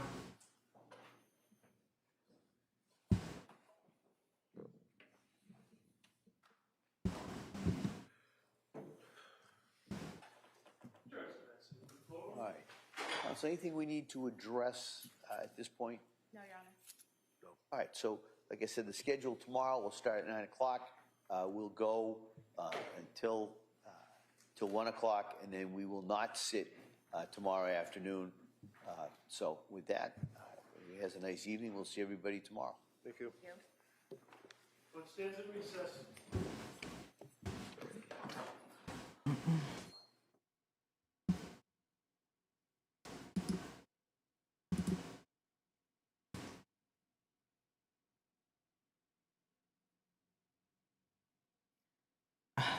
So what do you guys think?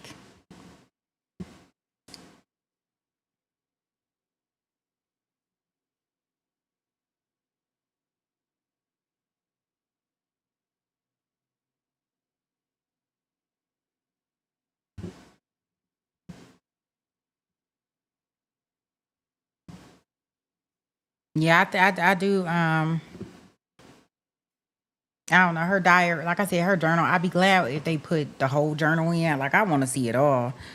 Can somebody go ask the secret society somewhere if we can get the whole entire journal? Like, I don't want bits and pieces. I want to read the whole journal now.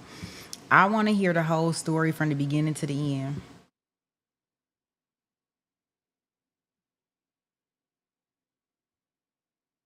I don't want to hear pieces and parts no more. I want to see it all, baby.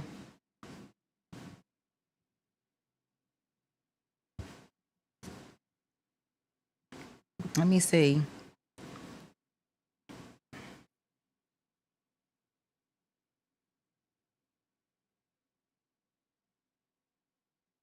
Let me see what exhibits they put in here.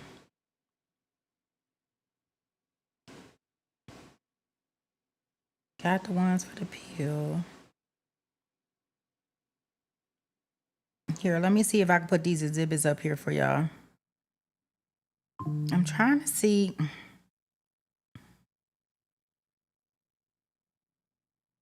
Dang, nothing new in regards to the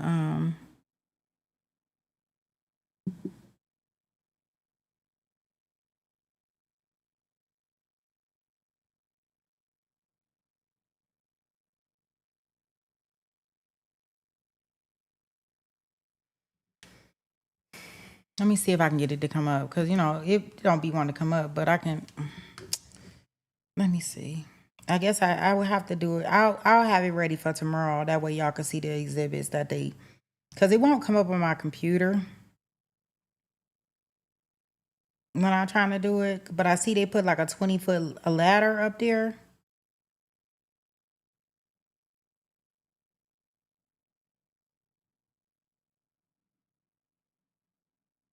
They put a ladder to the house.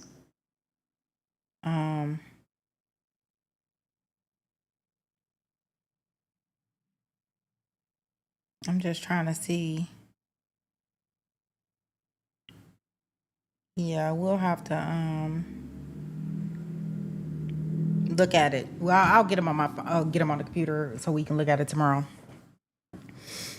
During the breaks.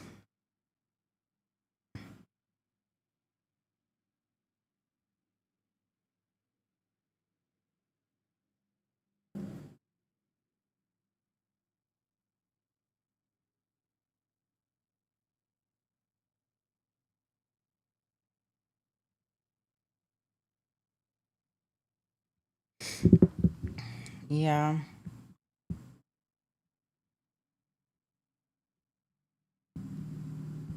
Yeah, I do think that it was kind of. Yeah, we have to look and see what that how they take that window evidence, because I do think that he came back at the end, and I will say that he cleaned it up. But by far, guys, like I think her testimony was the most interesting today. Did anybody else's testimony interest y'all? But I think that one was like the best of the best of the day. Her testimony to me.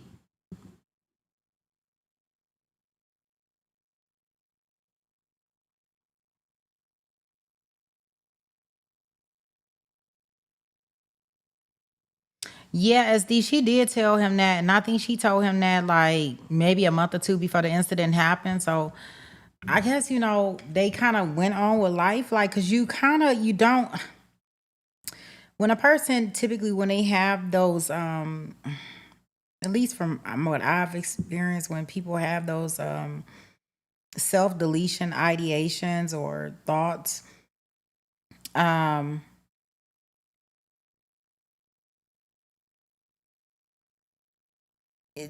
I think he asked her about if she had a plan in place. And I think when you go to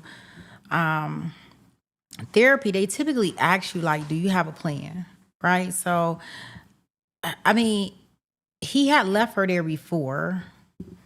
So I think that I know he didn't think that she would do this to the kids. And I think that he kind of was like, remember, The day this happened was one of her best days. Best days.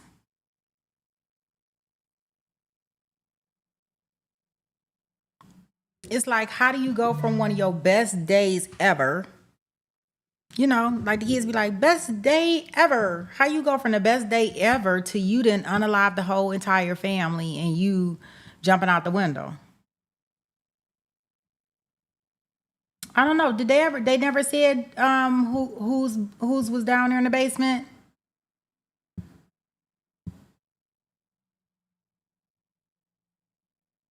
I think it was one of the babies. I think.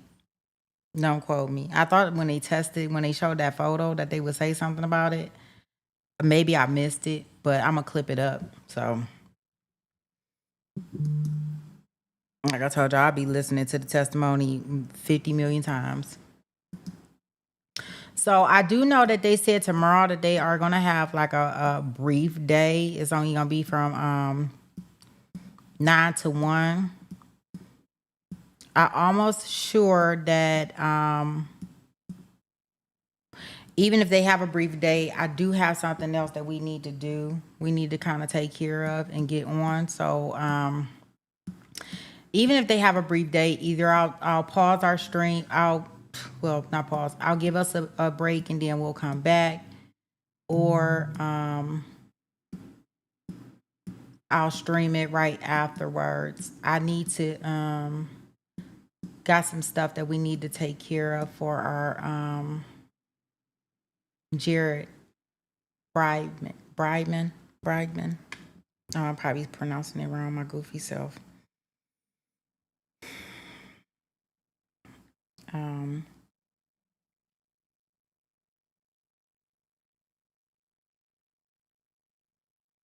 Yeah, for our Jared case that's coming up in Florida. It's going to be another important case for us because we got two defendants that are not going to be tried together, but their trials are going to be back to back. So we'll probably be in there for a minute or two covering that case. And that's going to be over there in Florida. But I got some stuff that I want to share with you guys. I will do. I'm not going to say a deep dive. I'm not doing any of that stuff. All I can do is a discussion. How about that? So we can know who the players are in the game that we about to go into for that trial. And look at some of the hearings and stuff. But yeah, and this is what it says. I want to get that up so y'all can see that because in Massachusetts, it seemed like it's a little different, guys, in regards to when you talk about the definition for what she has to meet to be considered insane. I'll bring it up because it's with the word, and it's not like this in all states, just so y'all know. And they say the law is geared more towards for the defendant, just so y'all aware. That's why I think that she gonna probably get it. And y'all gotta think that her lawyer, he know what he doing, baby. He either getting them to get that insanity plea, or he getting them to get off. So it's gonna be one of the two.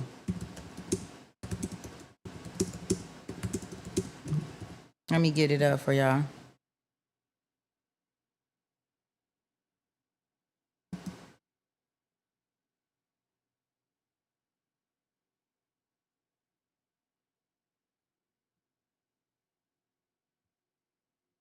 Yeah, I think the same thing, Derek. I don't think they're gonna send her to jail.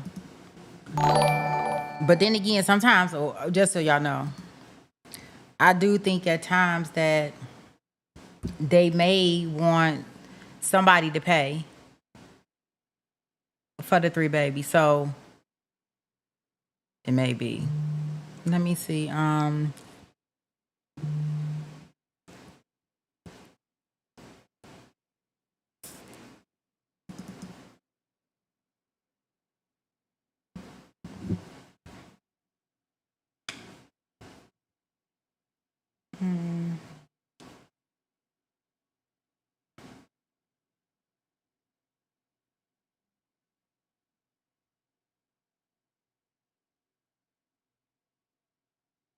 Let me see if I can pull it up for us. Give me a second.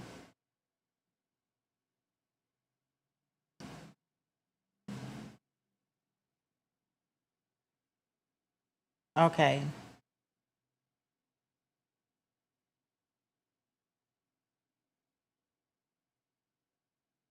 So this is all that the defense has to, I guess the defense has to prove, because it kind of seemed like the defense has to prove this.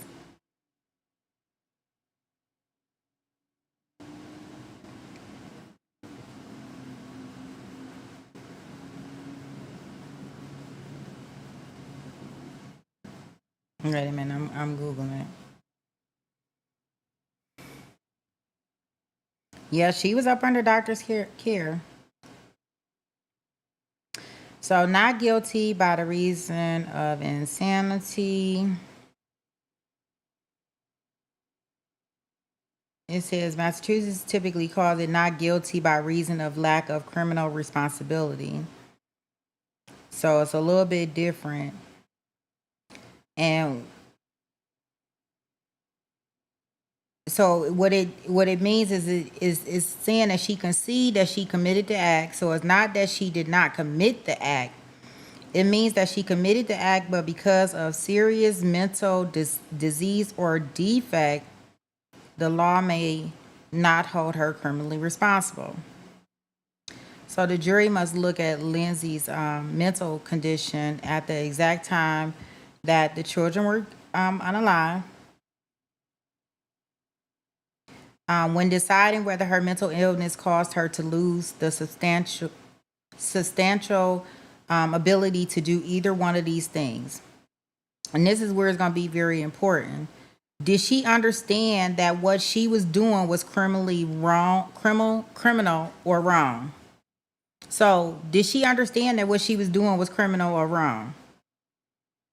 And 2, control herself and follow the law. So she doesn't have to meet both of them, just so y'all know. Either one may establish a lack of criminal responsibility. So, and she has to have some type of, and it's the appreciation to know what she was doing. So I don't know. I don't know if they gonna be able to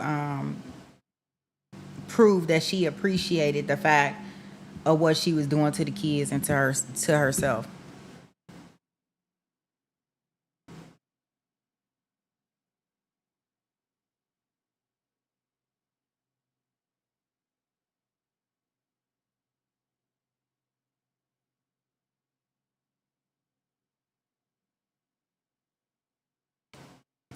Yeah, I'm not sure which way she feel now. Shoot, I don't know. I don't know what she did. Ain't no telling.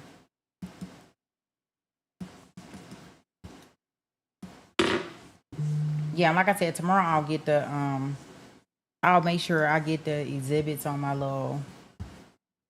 Like I said, they won't let me bring up the thing that has it. Like when we watched it through before, so I gotta bring up the exhibit.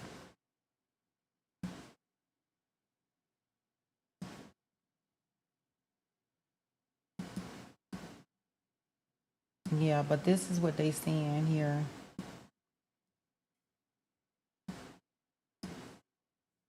Let me pull this up real quick. So they saying that it was blood splatter. Let me see. Can I get this? So they saying it was blood splatter between this window right here. No, I mean not blood transfer. Right here in this area. I mean, she don't seem like she that short, so it seemed like she could have had her arms, her hands on here, and it looked like her legs, shoot, quiet as kept, could have been right here. Like on top of the window sill part right there. By the time she got out the window, right? Because she don't look that short. It looked like she could have had her arms right here on the windowsill. Right here on the windowsill.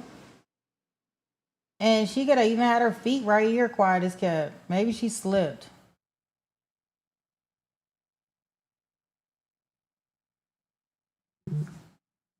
Mm-mm.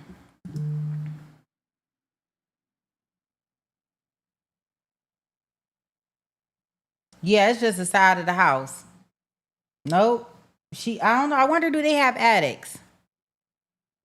You know, down here in Arizona, we don't have attics. You know, I know on the East Coast, they, you know, we when I stayed in Ohio, we had a attic.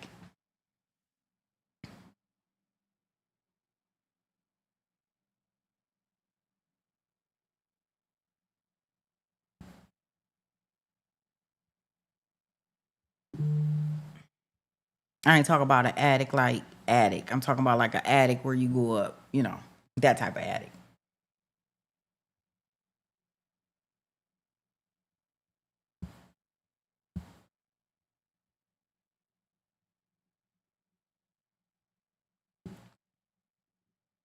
Yeah, I don't know even in regards to that part. You say she may have been trying to drop lower and slip. Yeah, I don't know. Doing the Spider Man, like her attorney said, she not gonna testify. So if y'all waiting on that, or she can't. I don't think she can testify at all. Yeah, I don't think it's nothing that she can say. In my opinion, I mean, besides tell us what she want us to hear, but we already know what she want us to hear because it's coming through her attorney.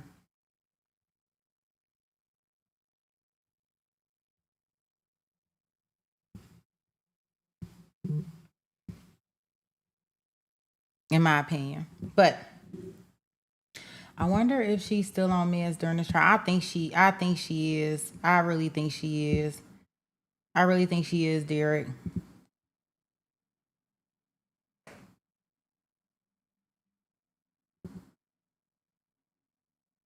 Yeah. Yeah, I know, like I said, I think that she is really like,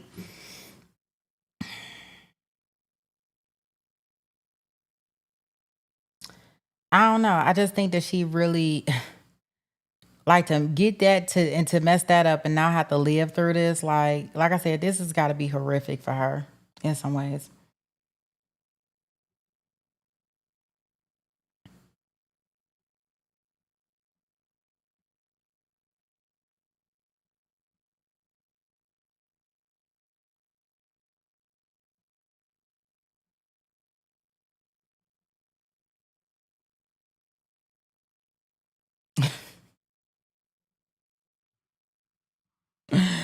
Oh man, oh man, oh man.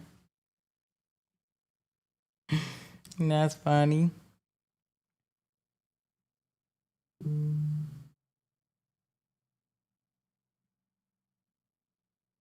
Yeah, I think that everybody got their own little theory in regards to some of the stuff, but our own thoughts that because we really don't know.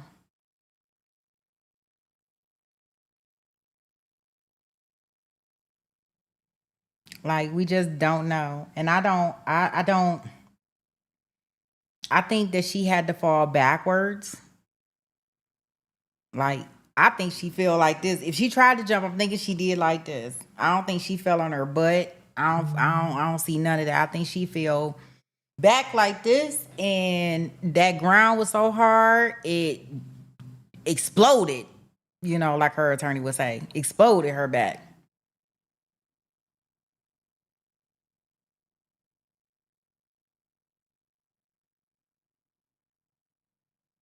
Yeah, and I don't think I ain't heard nothing about her hitting her head. So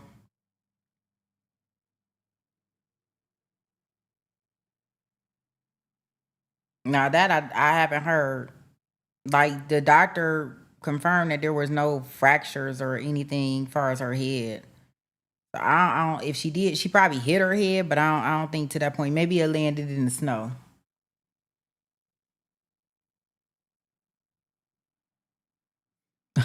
Derek, no. If they got her on meds, she needs to stay on her meds. Yeah, I don't think she yeah, I think she fell on her back. I think she fell like this. I mean, like, I tell you, for my personal thing, like, I think you got to be way out of your way out there to do self-infliction. It just seemed like your mental mind, if it's in the right place, it won't allow you, like your reflexes and stuff. And maybe that's what was the problem when she was trying to do the, the cuts. But other than that, I just can't, like, you got to be way out there for that to happen.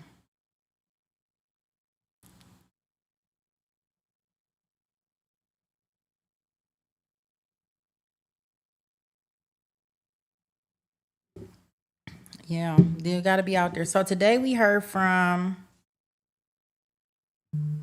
1, 2, 3, 4, 5.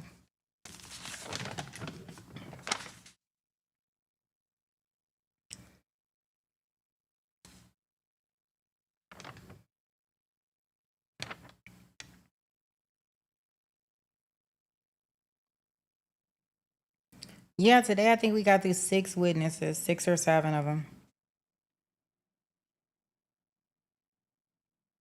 Yep, 6 or 7 witnesses. So, yeah, there we go.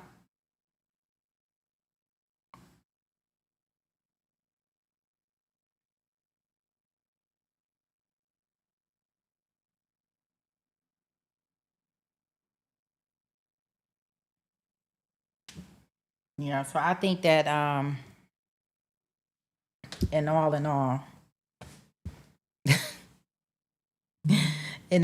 but I am going to rewatch the testimony with the blood splatter lady. I'm gonna clip it up and actually put it out here, so we shall see. I don't know. I think she fell flat on her back.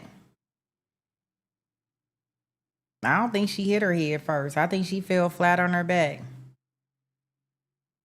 That would be the only way, unless you talk about she was coming down and she slipped and then fell on her butt.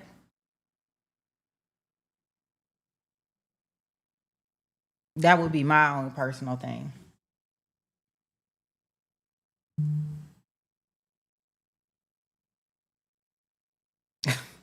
Tabloid news.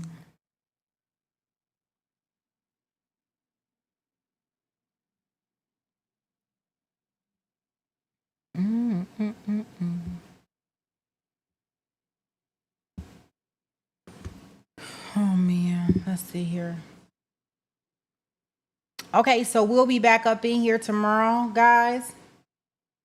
I'm gonna go ahead and put our outro song on. Can somebody drop the link for Crime Club over there with Discord in case anybody wants to go over? Put that in there. And as I stated, we'll be back up in here at 9 o'clock. I am going to go ahead and clip up the testimony in regards to the last witness. I thought her information was very important for what the state is trying to build. Because remember, the state is saying, hey, this is all fake, and she just slid and I guess accidentally, by coincidence, hurt herself. That is all fake.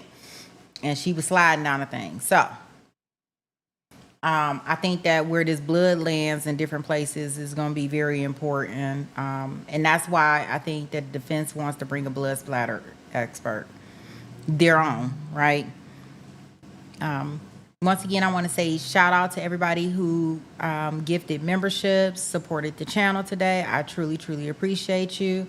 Shout out to the Sweet Bee Gang for keeping the chat going and moving and being respectful and nice. Nice, right? We always want to be nice. Yeah, we don't have to agree. We can disagree on everything. As long as we do it nicely. Everybody got different opinions, different backgrounds, different things that they know, and it's all good. It's all good. You know what you know, and what you don't know, you don't know. And that's just what it is. What you say, Lynn? If you throw yourself fast enough from 6 hit, what?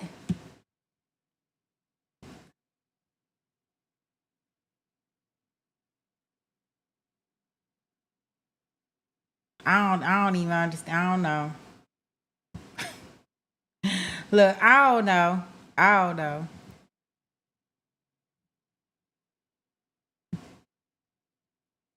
Yeah, I don't know. But I told y'all, I gave my confession this morning. She is guilty of course, the redrums, but I think she's gonna be sent to a mental health after the journal entries. If you don't believe me, go look at them. It's all good. All right, guys, let's go ahead and get our outro going on.